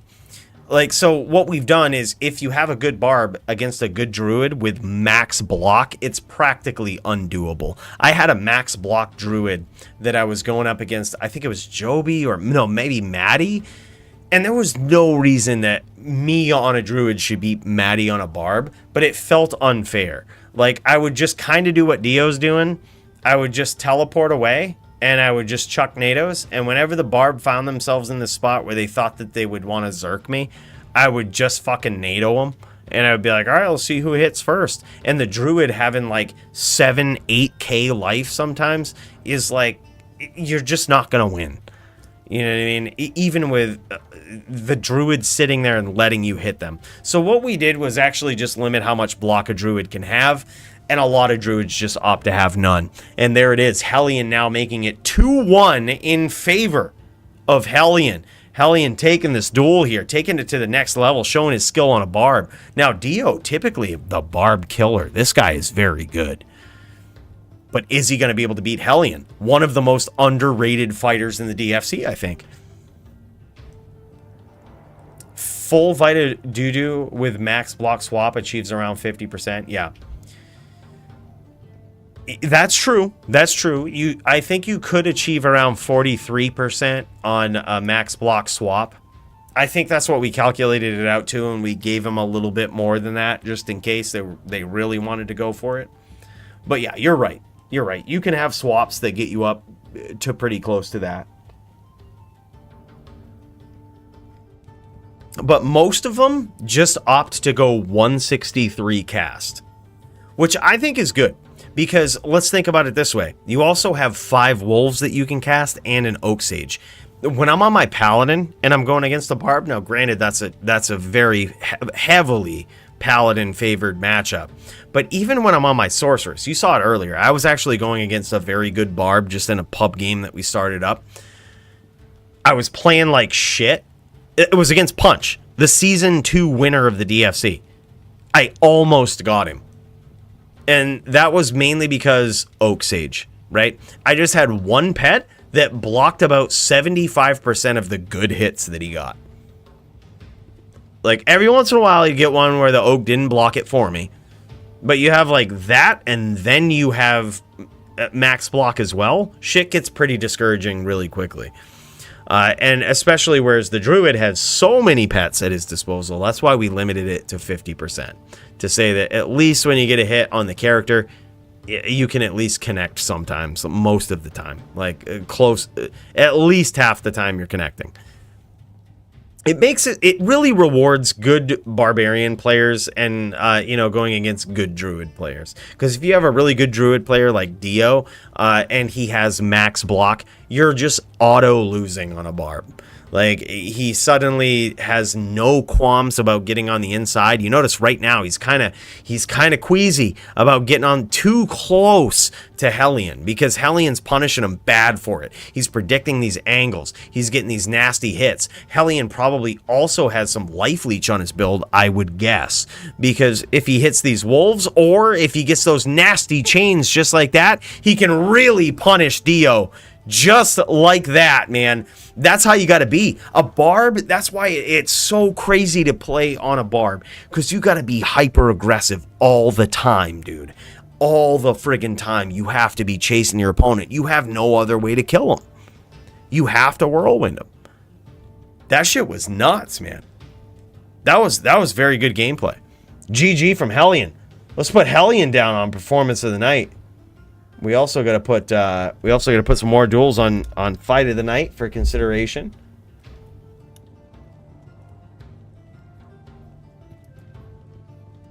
Let's put down Doom versus Max.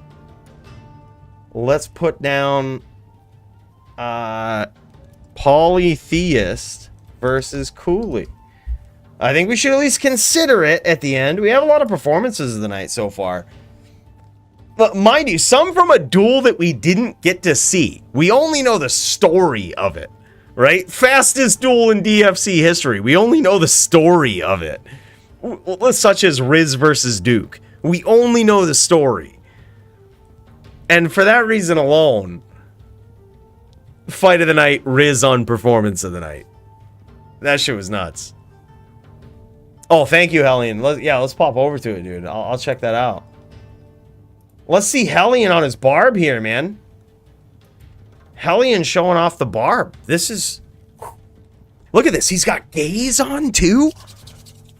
Shit, bros. He's got gaze. He's got Drax. Now, this is interesting. Drax is very interesting. Because with Whirlwind, you actually can't proc the life tap from that. So the reason he's using Gaze and the reason he's using Drax is to stack up his life leech. He's stacking his life leech to the max 35%. This guy done heard. 39%. I'll allow it. I'll allow it.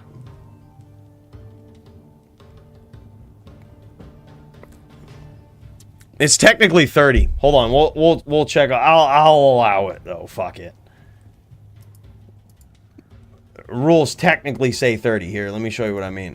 Rules technically say 30. Let's go. Life leech is capped at 35%. It's capped at 20% on an Amazon.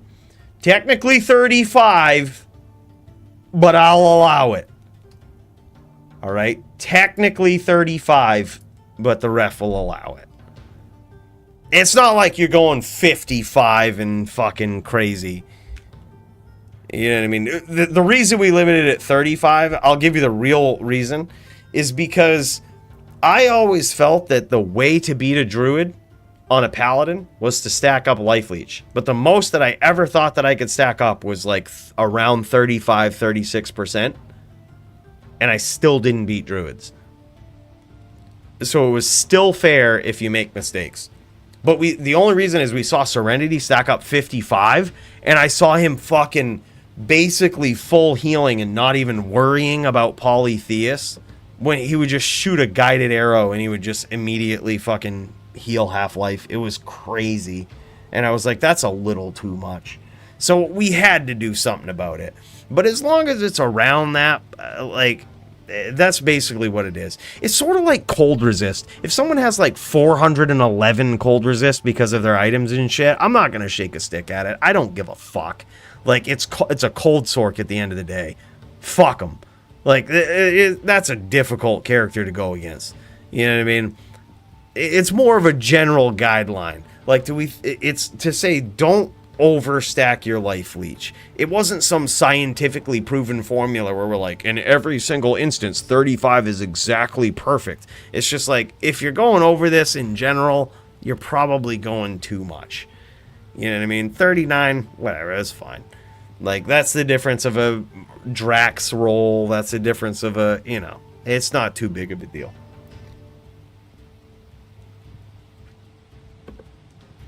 They're basically general guidelines. And plus, it's a barb, guys. It's a barb. Are you going to tell a barb? Oh, look at this. He switched down to 21. He ain't trying to be that way. He's trying to make up for it. He says if I get any more wins, it will be with 21% life leech. Look at that. That's the way to go. That's the way to go.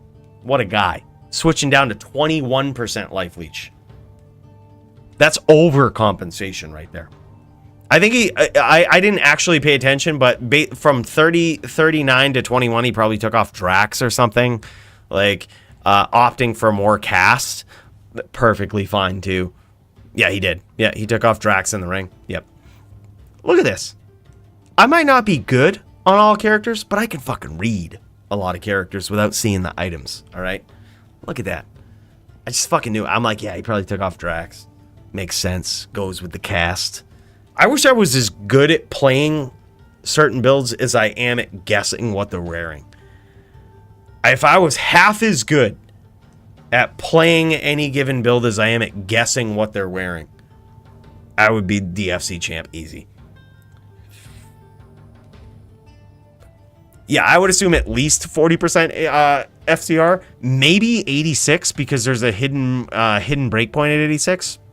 Especially now that he's put that the triangles on, but that might be asking a lot. I would say I would bank on at least 37% or the 40% FCR.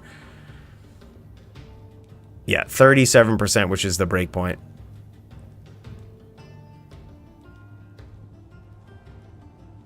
Guessing is more important. Yeah. Yeah. See, I was guessing that Polytheist might do bear form tonight, so I statted Firewall, or I hotkeyed Firewall. I actually didn't even token my character. I just hotkeyed Firewall. I'd give it Performance of the Night. I'm putting it down there. All right, Performance of the Night. Coolly, hotkeying Firewall. Learning the Sorceress. But there's other people that also are pretty good. Like, look at this. Hellion dishing it out on a barb right here. Flash, best StarCraft 1 player, beats people because he knows how they play, so he knows where and how to attack. Dude, that's half the battle. Whether you're playing Magic the Gathering, whether you're playing Diablo 2 PvP, whether you're playing any game, it's knowing how your opponent plays is the most important. Like, what their options are and how they are likely going to play versus you is so important. That single-handedly wins you the duel. DFC 82 rules. They are suggestions. I'll allow it. You're damn right. You're damn right, Kyle. Big cheers to you, my dude. Let's hear it again. DFC 82 rules. They are suggestions. I'll allow it. Read it and remember it. Big cheers to you. Thank you so much, Kyle.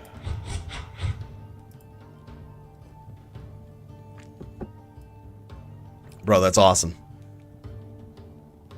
You were too kind. We're keeping the jet fuel going.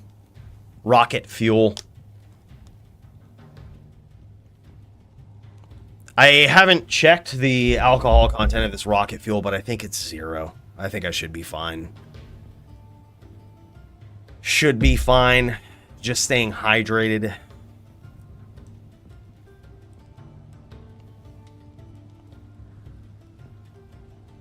Cooley beating Fire Druid on Sork pretty good. Bro!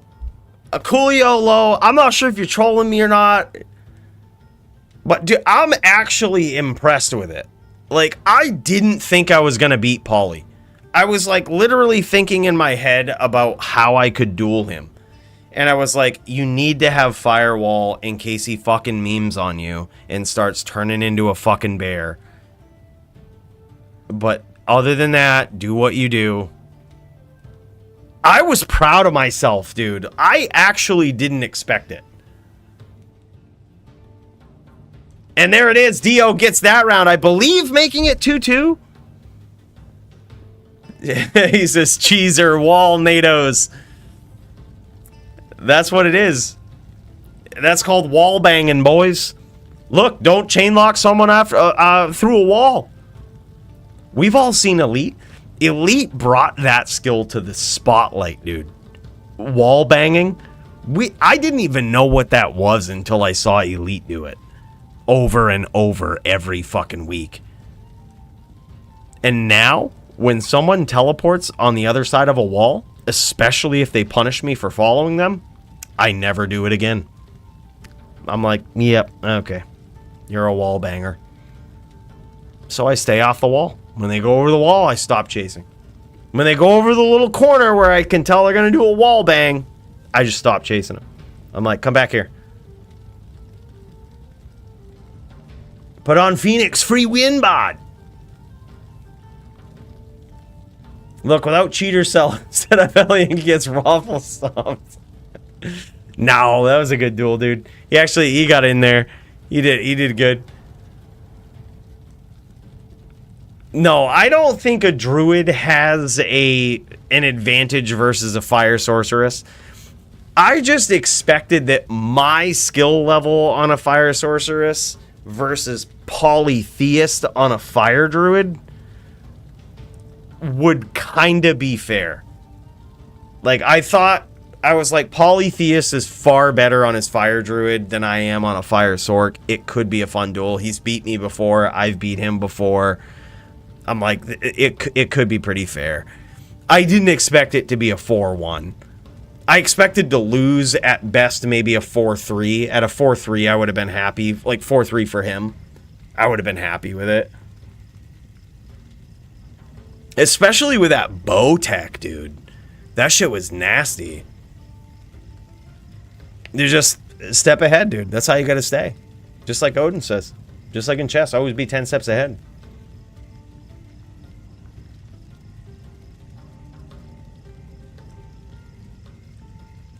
Yeah, I don't think any druid has an advantage over a fire sorceress. Like, theoretically, a fire sorceress should beat a shaman. Theoretically. Because I can outrange them. And with Firewall, I can stop his juck fuckery. But I was like, there's probably something I'm not realizing about this. And Polytheist is going to beat me. I think the reason I beat Polytheist is because my typical style is kind of late. I have a sick knack of making people chase me, which is why I think I do okay on a fire sorceress, because I can make them chase me, and you guys see it. I set these meteors up. I make them chase me, and I almost know exactly when they're going to stomp me. So, like, I always have the meteor ready, and I think I was able to pull that off against Polytheist a couple times, and, like, just lull him into this false sense of security that I'm just this red herring sitting duck, and then just, boom, fucking meteor. Wait, I knew it was going to happen. You know what I mean? I think I got that. He obviously caught on in the last couple of duels. He never stomped again. Like, he never did it again. So it was like, you know, he caught on, and then I had to do the ranged battle, and he never morphed because of firewall. And so, like, those two things were enough to get me this duel. But I thought it would be a lot closer. And now Dio taking on Hellion. Hellion, oh my gosh, Coolio Low might have a point without this 39 life leech. Hellion might be in trouble. I say he switches back. I say he should switch back to it. The ref already allowed it. Fuck it. Just do it.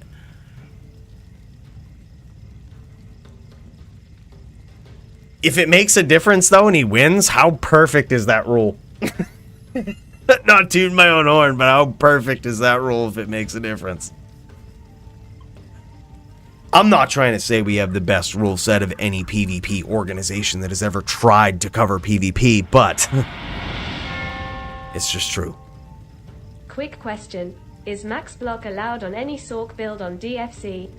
Whether Vita or S? By the way, Ayura, thank you so much, bro, for that donation. Big cheers to you, and yes, max block is allowed on any Sorceress build. I personally think the ES Fireballer is broken right now. A lot of people were messaging me about why did you limit the life rep on a Sorceress? And because honestly, I believe the ES Fireballer is the best build in PvP right now. And by the way, Dio just got there on that round, now making it 3-2, I believe. Holy shit. Cooliolo was right. We're fucking getting there. Let's cut over to Dio's point of view here. He's on the cusp of a win. But also, while we were revisiting the life rep rules, or any rules in general, that was just something that I was thinking about. Like, I remember I had 25%, plus 25 life rep on my Sorceress, and I was like, this is too good to be true. Like, a fucking Necro can hit me and I still rep back 1 to 200 life before they can do any more damage. I was like, any more feels so bad. So I actually cut it down. I actually had to edit my Sorceress after that and cut it down to 20, Hodo only. And I was like, okay, Hodo, no more life rep. Like, it's just, if you have ES, it's just not. Oh, it's 3-3. Oh, okay. All right, Hellion's correcting me now. It's 3-3. This is for all the marbles, boys. This is where the round really comes together. But yeah, I just think that it's also not fun to watch, too. So if you're watching the duel and you see an ES Sorceress just start repping back at plus 40, it looks a lot worse than it really is, but it still looks bad. Like, it looks like the Sorceress has so much life rep. But if we limit it to 20, it's still going to look bad, but at least we can say it's 20. And they can have Hodo. Like, that's the thing. It would be 0 if Hodo had 0 rep. If Hodo had 0 rep, we'd kill life rep for an ES Fireballer. But you can't because Hodo is so necessary. Yeah, I would agree, though, Kyle. He shouldn't get any round wins. Took off his life leech. Yeah, dude, look, I'm telling you though, bro. I can respect Hellion for going far under the limit here to make up for it. Look, rules are rules for sure. All right, but the rules exist to give a general guideline of what's fair, and usually we undercut it, right? Like, I only said 35 because of my experience on a Paladin. A Barbarian is the worst class in PvP. Not because it's bad, but because it requires you to be extremely good to get wins. So if there's no way for him to not have anything but 39 life leech as a Barb, I'm probably not going to shake a stick at it. As a Paladin shooting a fucking bow, though, from across the map and leeching back half their life, that's a different story, right? Like, get it to 35, no more. Like, you're breaking the rules. But it's a Barb, dude. Like, it's a Barb. It's a 3-3 match. You got that 4-0? Holy shit! Fuck, dude. I thought we would be able to watch this and cut back over. I thought that was going to be a longer duel. My bad. Thank you for the heads up on that, Max. I had a new setup versus Cold Sork. Bro, keep streaming. I want to cut over and check it out. Max got that duel 4-0 on his Elephant Sin. Holy shit. I actually expected that one to be a little closer, too. I feel bad. It was one of those matchups that came together last minute. There was two, like, you know, kind of late signups to the DFC, but I was like, that's kind of a good duel, Max versus Doom. I'm like, especially with mana pots, I think that could be close. I honestly feel bad with 4-0 duels. I feel like I fucked up when it's a 4-0. You know what I mean? We always try to set up matches that are going to be close. But, dude, the biggest surprise tonight was the 4-0 Riz over Duke. I thought if anything that was going to be upset was going to be a 4-0 in favor of Duke. And then I would have felt really bad. I feel semi-bad about 4-0 Riz on Duke, but not as bad. I kind of feel a little worse about the 4-0 Zychek, a.k.a. NYC Maxim versus Doombringer. I thought that would be a little closer.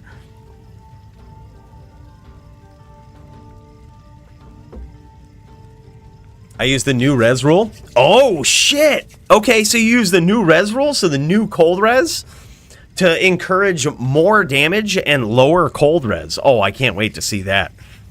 I can't wait to see that, dude. Barb that knows how to duel this matchup, it's 50-50 BVC favored. Dude, yeah. And clearly that's what it is. Like right now it's 50-50 Barb and Druid here. And Dio playing it very safe. Dio is no longer, if we're noticing this, Dio is no longer looking for those opportunistic stomps. You know, he's basically up NATOing. He's on up NATO duty and he's trying to play it safe. Right? He's trying to catch his opponent with these up NATOs. And look at this. No reason to at this point. His opponent is so low. He very well could turn the corner and really push the pressure. But it also could be all over very quickly for him. And you see Hellion not chasing. He's not chasing. And there it is. Dio gets there with the well-placed, well-thought-out NATO with a 4-3 victory. I mean, Dio is a different kind of druid, man.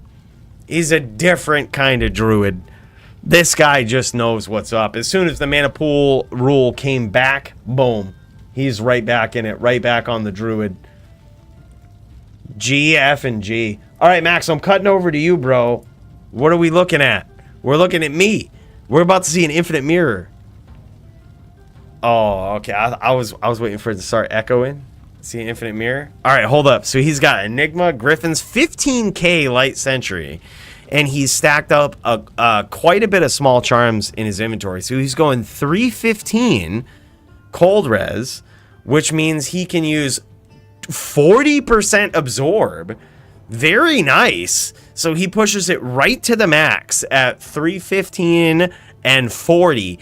Opting for that to be the best setup now for this Sin. And as we saw, he actually took a number of blizzes, a pretty comparable amount of blizzes to a 410 setup. And Fire Blast at 5k. 5.5k. Lightning Sentry at 15k. Oh, shit. Okay, so all of his life rep comes from his swap. 13 on the CTA. 28 on the shield, which is 41, but I'm not going to shake a stick at it, right? I'm not going to shake a stick at it. I'll allow it. Right, Kyle? I'll allow it. The 41 life rep with the 28 full doled shield.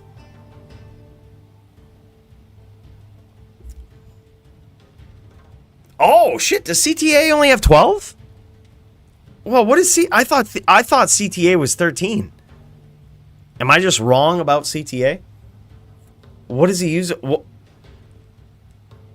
Max doesn't fuck up at all. I had to not have claws on to rep, but it worked in that matchup. Oh my god. So Max, realizing that this could be a longer duel, realized that there's going to be opportunities where Doom is off screen and that he can rep. So every time he was off screen, Max swapped weapons, which is funny because it encourages Doom to come in and drop a Blizz on him. He can't claw block it. So if Doom could have capitalized with a Blizz in that moment, that would have been insane. The 2x Raven plus 315 might be a bit cheap. I felt like I could tank one at 1k HP very well. More than 300 plus 2 Raven might be OP. I say for a Sin that has a weapon block, it might feel like that. Weapon block and high range, it might feel like that. For other characters, it might not. And it was spoken, I'll allow it. The DFC rejoice. You're goddamn right. Let's cut over real quick to the spaceship. Big cheers to you, Kyle. Bro, thank you so much. You are too kind, my dude. You have no idea how much rocket fuel we're going to be stocking up with. Big cheers to this guy. Big cheers. It took us a while for the sound to catch up, but I wanted to make sure it was there. Thank you so much, Kyle. I appreciate you, man.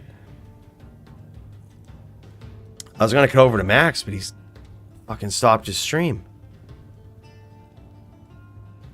So Max thinks that 315 with 40% Sorb is too much. I say it's an option.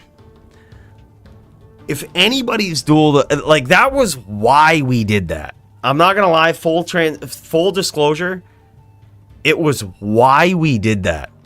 Because technically, I agree, it's better than 410 Reza. Like, it's a better setup.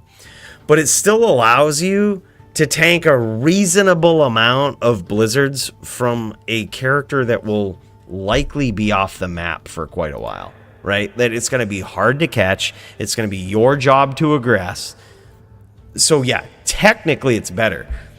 But it also allows character builds to focus on aggression and not so much on res, which every single character setup versus a cold sorceress, you have to fucking switch everything. So you're 100% right. Max choosing 315 with 40 Sorb on versus a cold sword is the right move. I think personally it's the best setup. I think a lot of other characters should do that. It's hardest for a Sin to do that because they give up 102 casts. But I think it's a fair trade. I think it's a fair trade versus a build that can practically 1 or 2 tap you. Everything else being equal. Like, if you go to 410, they'll fucking 1 or 2 tap you. We've seen that even in a lot of Sin matchups. We've seen the Sin just kick back because they can't get hit with a Blizz. So this just allows a Sin to get hit with a Blizz, allows them to aggress a little bit more, which in the duels that we saw with Max and Doomringer, that's exactly what was happening. Max wasn't afraid to just keep pushing the pressure and doing what a Sin does. And it was up to Doom to drop well-placed Blizzes. And hey, I mean, this time Max got there, but also Max is one of the best Sin players I know. Doom, one of the best cold sorceresses I know.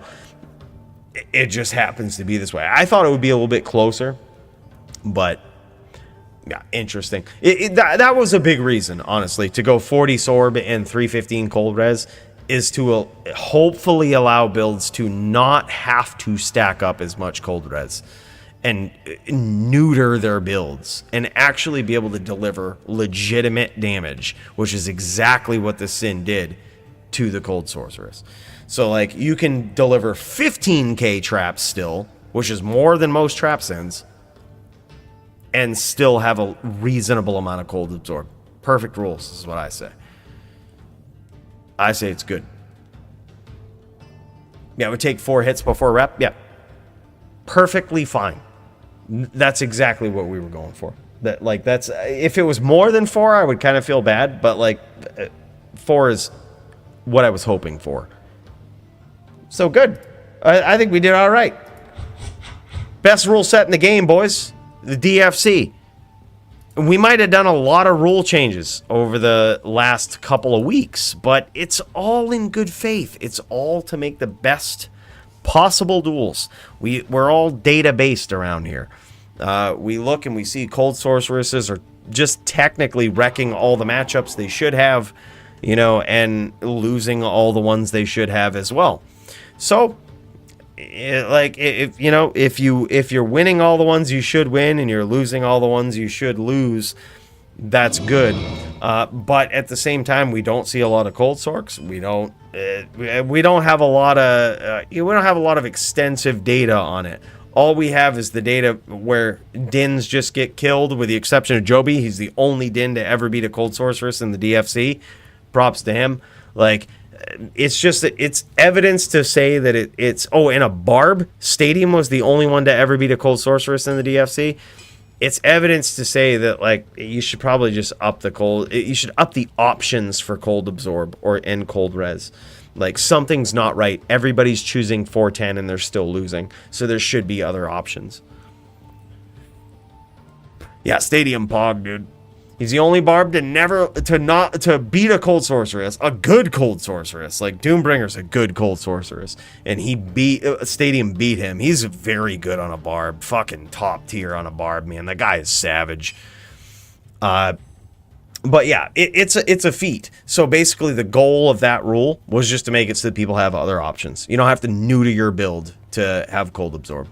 Like, to have some sort of defense versus cold. So I'm actually happy it turned out that way. Happy you could tank 4 Blizzes. That's perfect. That's exactly what we're going for, especially as a Sin.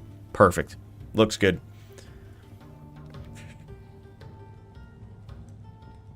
Oh, yeah. Yeah. Doombringer, Lilith. No question, best Cold Sorceress. Like, so savvy with it. Like, just so good. Is this Duke? Is Duke trying to go against the Santiana? Look, Duke, I hate to do this to you, man. I hate to do it. Santiana is practically an unbeatable sorceress. Look at this. Look at this. 73 cast. This is not a sorceress that you so easily fuck with, Duke. I see you coming in here. I see you hostiling me.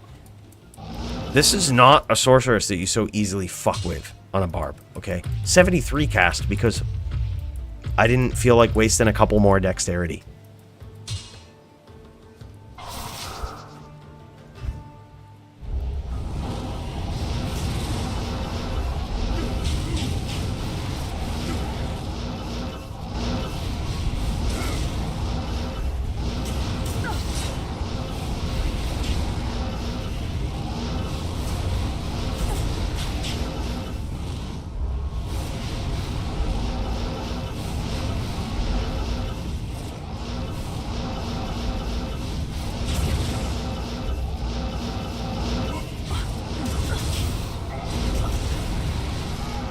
It's not a fire sorceress that you so easily fuck with.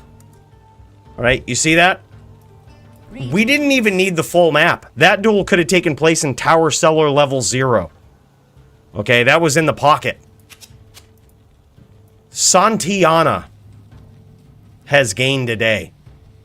Look at this. A lot of people ask, how much DR do you have versus nothing? None. 0.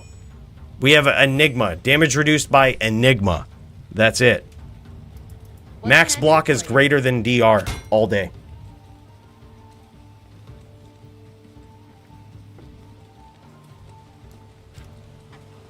Santiana shall gain the day.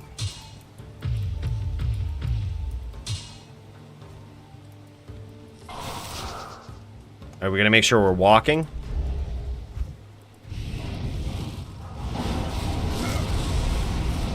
Not here.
Santiana shall gain the day.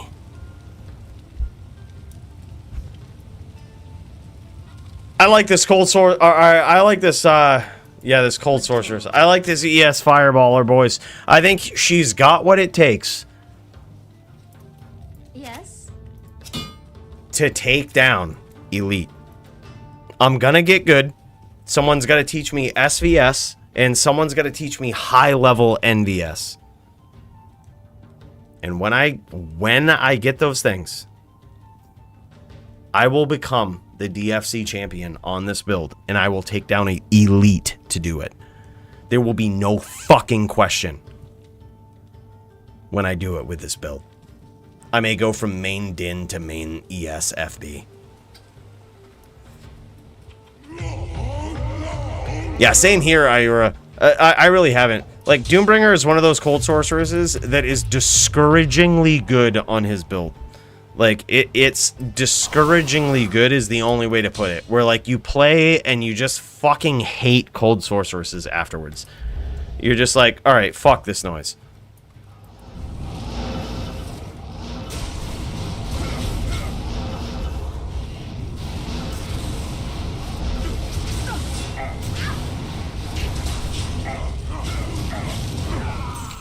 We barely moved an inch, boys.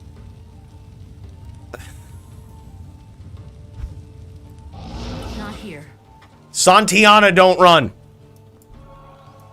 Santiana, don't fucking run.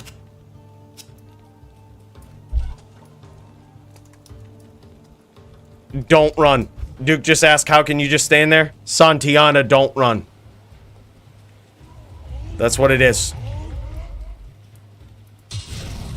We only run from Marvel when he has the swirlies on us. That's the only time we teleport around the moor as though we are a chicken with our heads cut off.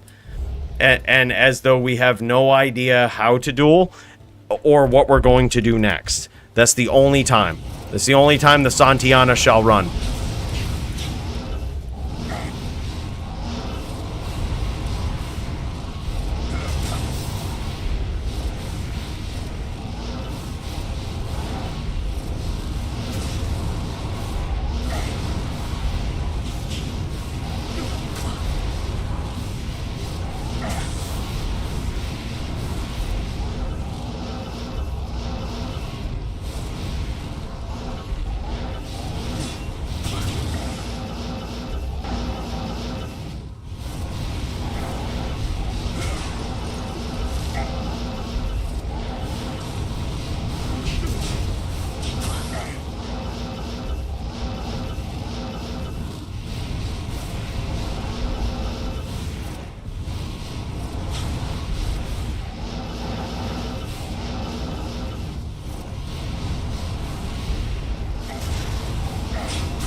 Santiana, don't fucking run, boys.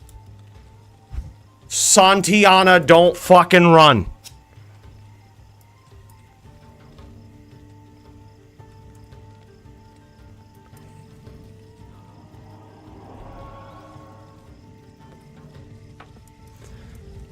Dude, I think ES Fireballer has what it takes to get there.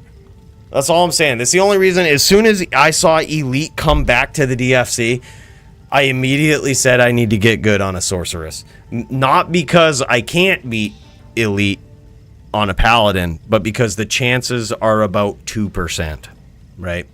1 out of every 50 competitive PvP duels, I think I might beat Eleet on a paladin. I think the chances are exponentially greater on a sorceress. On an ES Fireballer with the current rules. Why do I think that? Fucking Root. Root actually was really good. Like, Root kind of rage quit the DFC after he lost to Serenity because Serenity next leveled him and switched something up that he didn't expect and he got pissed about it. I don't know what it was. I didn't see the duel. But, like, he basically rage quit. And, like, that just tells me that with the exception of people like Root, You know what I mean? Like, if you have someone like Root running a sorceress, if you're good enough, you can do it.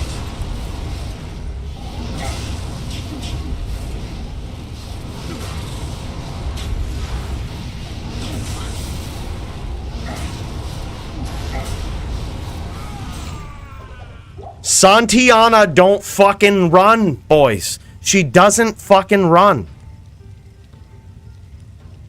She sits in the fire that she creates.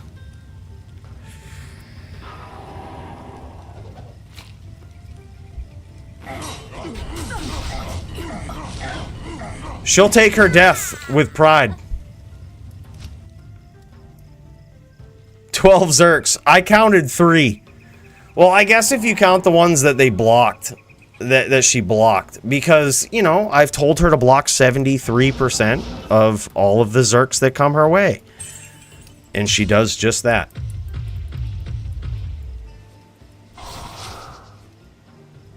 I'm proud of her. Yeah, you Zerks. Here, Zerk me again. Kill me again. This is Santiana. Santiana shall accept her death. 1, 2, 3, 4, 5, 6, 7, 8, 9, 10, 11, 12, 13, 14, 15, 16. 16 Zerks. I'm impressed. Yeah, 7. He counted 17. Yeah, he's probably right.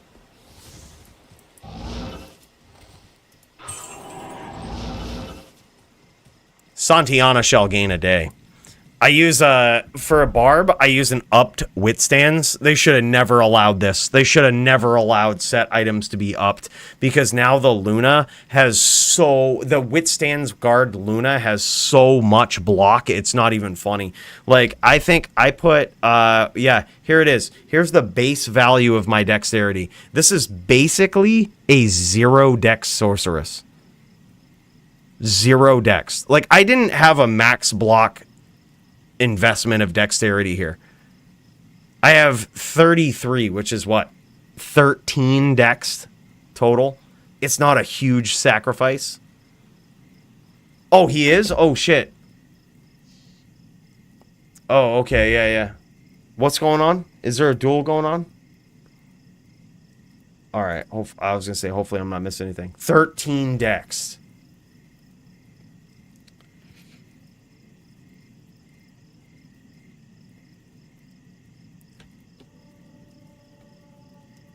And then we just split these. I put most into energy and some into vitality.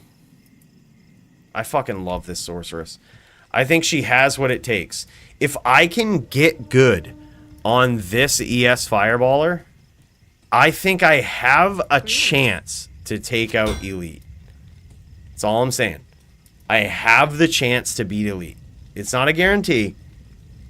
But if there's ever any character to do it under current DFC rules, this is it. I think this gets different if I go non-max block, though. I shouldn't have been using these gloves versus Duke.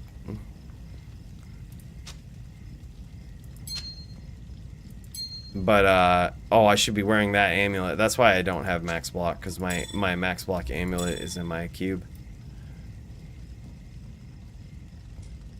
Yeah, we don't fuck around. Here, if I switch this up and I go non-max block. If I go no max block, though, I could probably do this.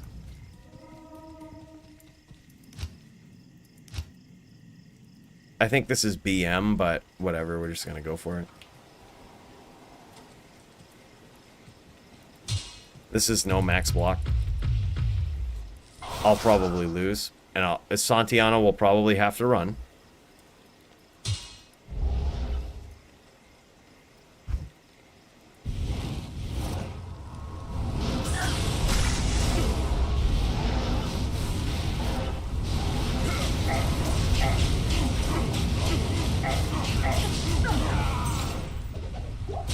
Santiana. The fast clipper ship.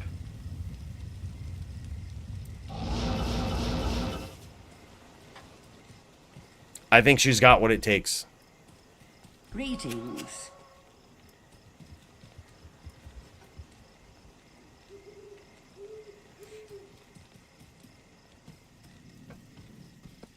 I could probably tank enough spears. I don't know if I could. The biggest thing is Eleet. I would have to, if I went up against Eleet, I would have to have somebody else ref the duel. Like, we would have to get a mediator in the game, because the only thing that I couldn't beat Eleet with is if he IBS trains me from off the map and I'm an interested party in calling the match, right? Like, if I have a vested interest in calling it a draw or DQing him for like IBS training the whole time, then it's not really fair. But like, if there's another mediator in the duel, non-biased, it's okay if you DQ me. I've been known to be pretty lates too. But like, to reasonably DQ for somebody for like too much lates. Like, either he's just tellying all across the map, launching IBS, or I'm just launching fucking fireballs into the void too much. Somebody. That's the only way I think Eleet can do it, is if he gets low and he just IBS trains all across the map, and I eventually hit IBSs. Run out of Hodo charges for Oak and hit IBS trains. I think with enough practice, I can get to the point where I can force Eleet into that pattern of gameplay. So I think I can do it with this Sorceress. I think I can be a DFC champion with this Sorceress. Because, honestly, I was rooting for Serenity tonight because I wanted Serenity to shut down Eleet and to show the new school DFC. And I think he did a good job. It was like 4-2, very, very good. Like, that was a very good performance. But I kind of suspected that Eleet might be the new DFC champion. So I'm like, if that happens, I kind of need to have a character that fits my playstyle, and I need to get good at it. And the only way to get good at it is to just keep playing it. So I might main Sorceress for a little bit, like ES Fireballer. I know Root could do it. Root beat a few Sins, which is a hard matchup. Like, you know, it's possible, is what I'm saying. It's possible. I just need to get good.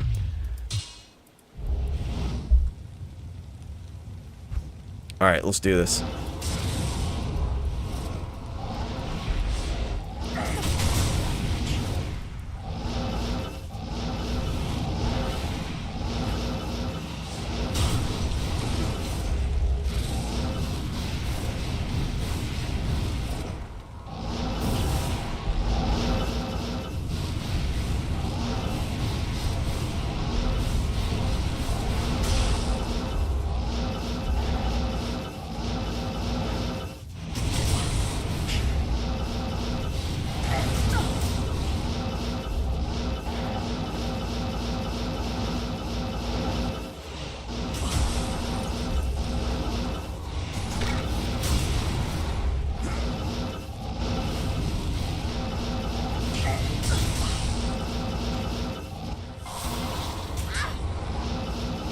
RNG for the win.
Good duel. That's with no block, boys.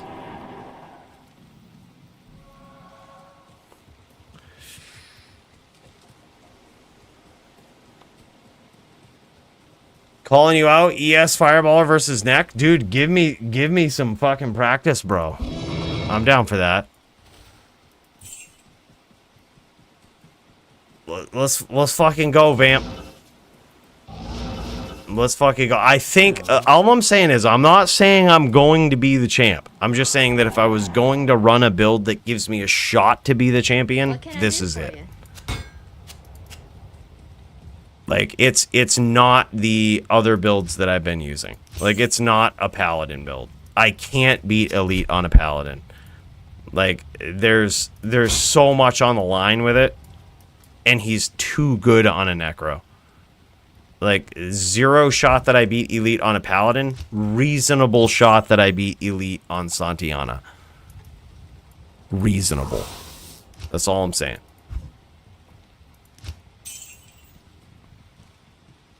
Cooley traps in when? The day I legitimately play a traps in will be the day D2 dies.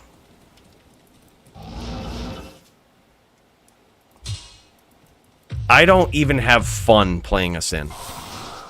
I will admit, they are extremely difficult. Hold up. This is Grief, a barbarian coming in. Hold on. Hold on. This is a new barbarian coming in. I gotta take him seriously. I gotta pretend that he knows what he's doing. And I gotta take him seriously. There's no fucking around. We have to take him seriously. 73 block. We're not fucking around today. I'm new.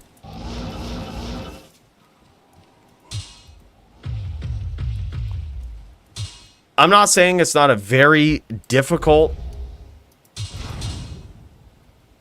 class to play. It's very good. You have to be very skilled on it. It's just so demoralizing.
Santiana shall gain a day.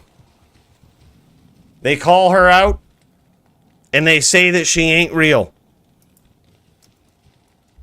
And that she ain't got what it takes. But Santiana, my first ever level 99 character, legitimately, gets there even with 1 life. She is a fast clipper ship.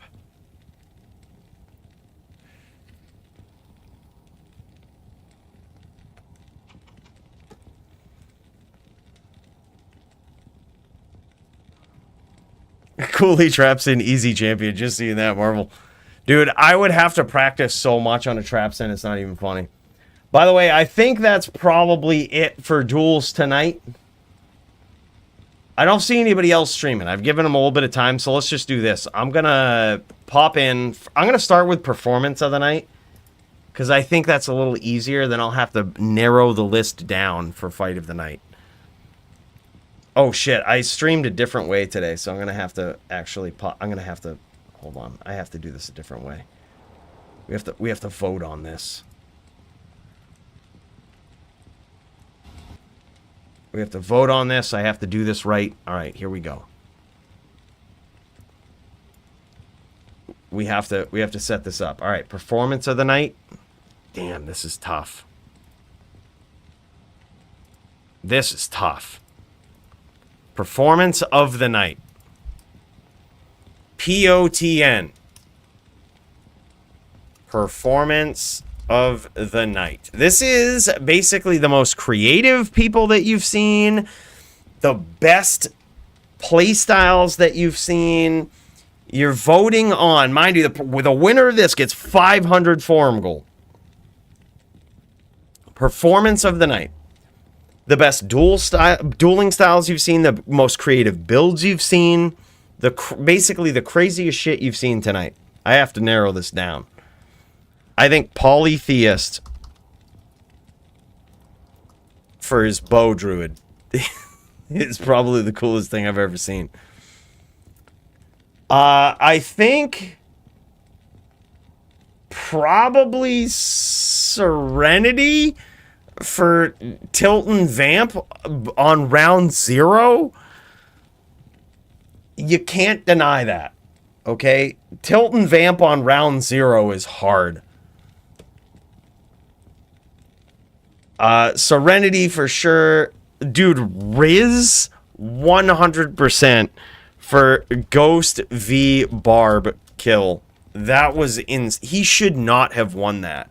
He also should not have won that so dominantly. Like that was actually really good. I gotta say I didn't expect that. And then also I think Max for not only utilizing a new cold setup, but for utilizing the new mana rule and just pushing the pressure, no fucks given, and just kicking some ass. I think that's fair, right? Like, Polytheist, Serenity, Riz, Max. We didn't get to see Riz. Mind you, I want to say that with a caveat. We did not see the Riz duel, but I really wish we would have. Like, that's insane. That should not have happened. So defiantly. I could see it happening in a close duel. But holy shit. That was nuts. All right, let's start it. Let's start it up. Vote how you would like. Serenity, tilting, Eleet, round 0. Polytheist on the bow druid, which literally took a round from me. I thought I had him figured out. Literally meme killed me. With a bow. Riz with his Ghost versus Barb, which should not have been a 4-0. That's what I should say. It should not have been a 4-0. That's so impressive on the Ghost. Like, to beat a Whirlwind Barbarian. 4-0. Holy shit. I really wish we would have seen that. And then we have Max, who's just on the Elephant Sin, one of the most creative builds ever. Unique. Literally nobody else in the DFC runs this thing yet. Elephant Sin, taking full advantage of the new mana pot rules, pushing the pressure on Doombringer and getting a 4-0 win. That was insane.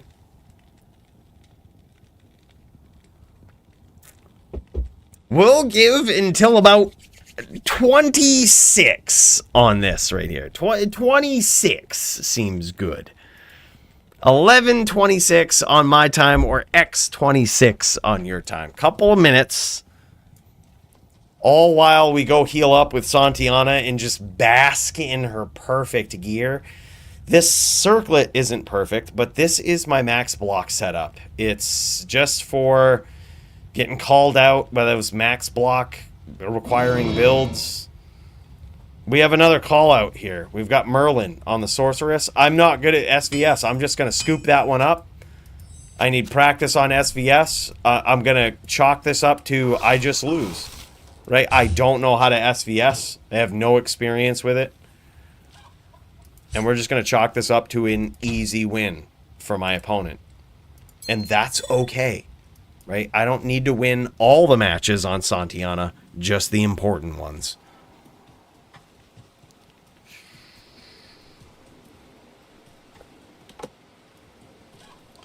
Yeah, I get it, Duke. I get it. I know, but it was just like Not here. the story in and of itself is like, holy shit. Think about it for a second. Like, pretend you weren't involved in it, right? Like, you're a good fucking whirlwind barbarian. Like, you're nobody to shake a stick at and be like, yeah, that guy's easy, right? Riz won with a fucking ghost sin. That's impressive. You know? Like, that's kinda good, is all I'm saying. Alright, here it is, 26. We died. We got meteored. We're gonna end the poll. Polytheus wins it with the Bow Druid. I agree, man. I think that was really good. I think also Serenity on the tilt, on the round 0 tilt is really good. But Polytheist on the Bow Druid for sure, winner, 100%. Like that's really good. Very much deserved. All right, you guys get ready. We need more votes on this one. This is going to be for Fight of the Night. The most epic match that you've seen tonight.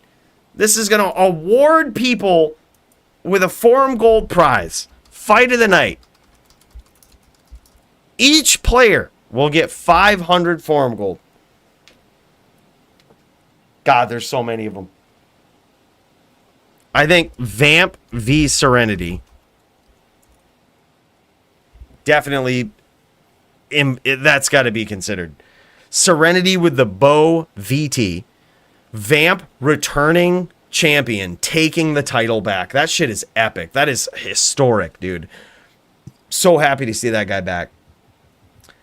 Also, don't forget, we had Gertie versus Primo, which I think is really good. Gertie just like showed off tonight, right? But Primo picked it up really quickly.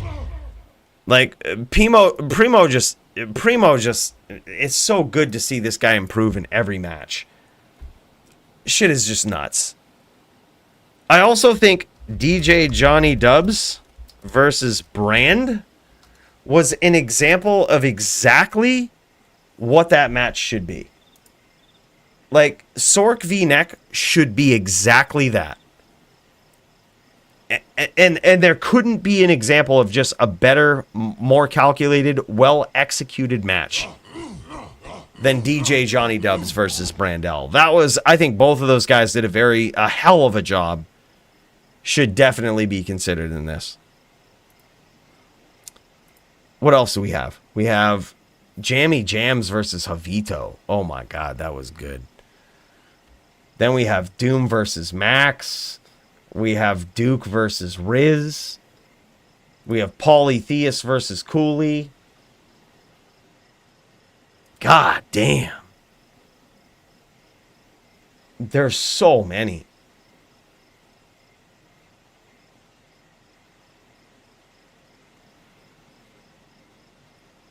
You know what? I hate to put myself on here. This is the first time I've ever done it. All right?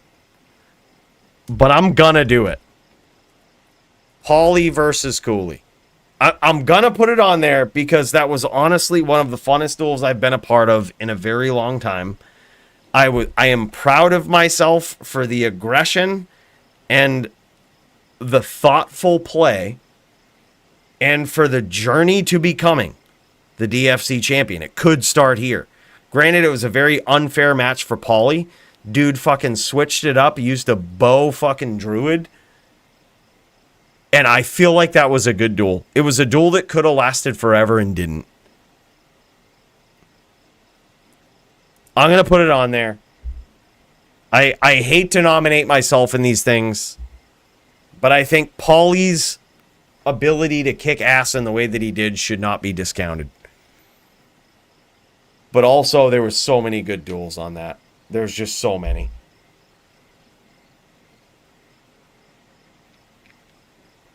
There's so many. Gertie versus Primo, I think, is also a good example of what good duels in the DFC are.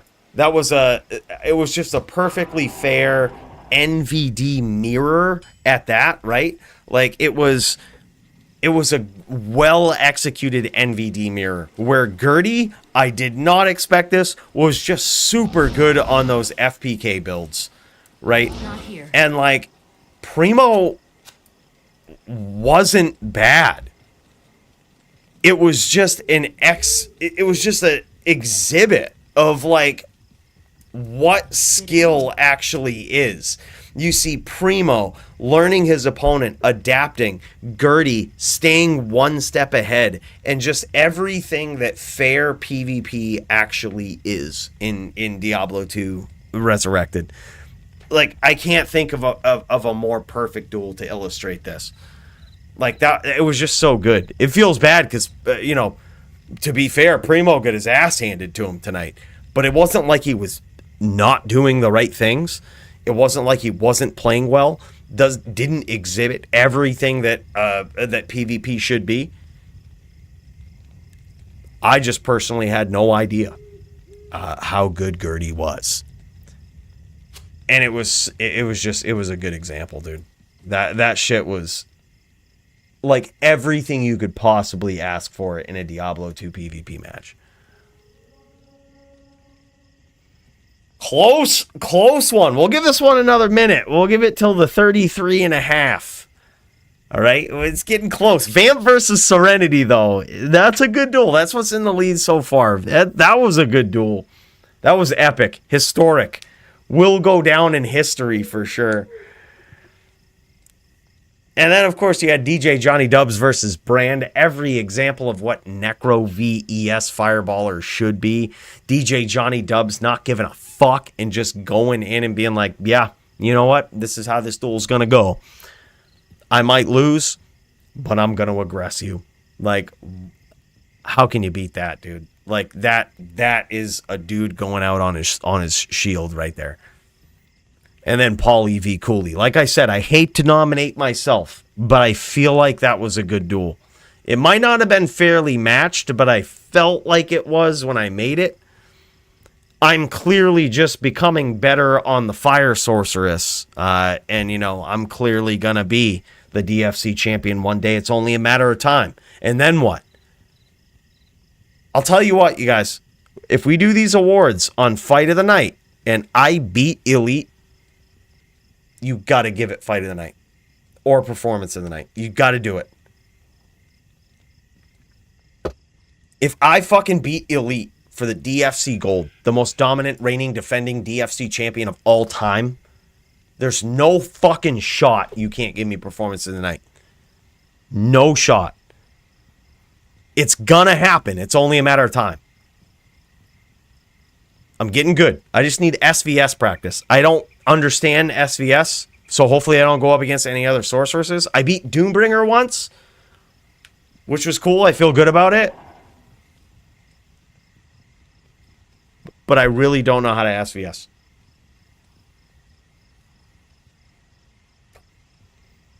All right, boys, let's end this poll.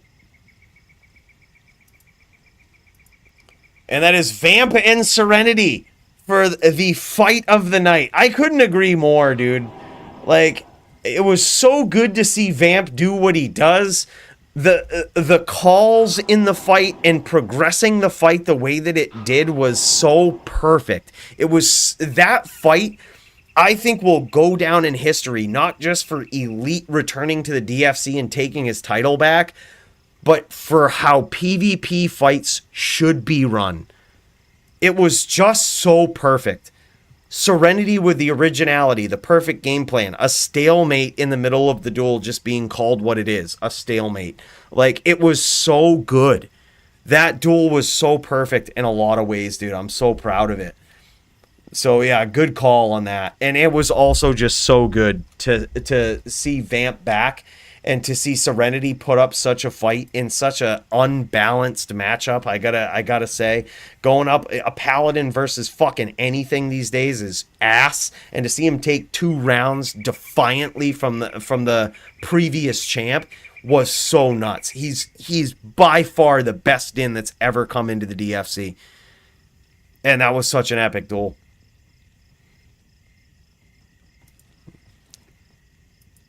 Yeah. Yep. You have no clue what is even going on in a duel of that caliber. You might be right. You might be. I don't think a lot of people do. I don't think a lot of people understand it. But that being said, all the winners tonight, Serenity, Vamp, and Polytheist. If you hear me here, message me your D2JSP. We got 500 forum gold waiting for you. Courtesy of my boy. We have actually had some very... This is the only reason we're able to do these Fight of the Night bonuses that we've been doing is because of extremely generous donations. This one is from Blit. Like, Blit donated 5K forum gold for the DFC to keep these Fight of the Night and Performance of the Night bonuses going. 500 forum gold in the grand scheme of things isn't much, but it's something for people to show up, duel on stream, and put on a good show for us all to watch, right? It's better than magic finding. And for that, I thank you guys so much for showing up and kicking ass tonight. What a hell of a night it's been. Boys, let's cut back to the spaceship.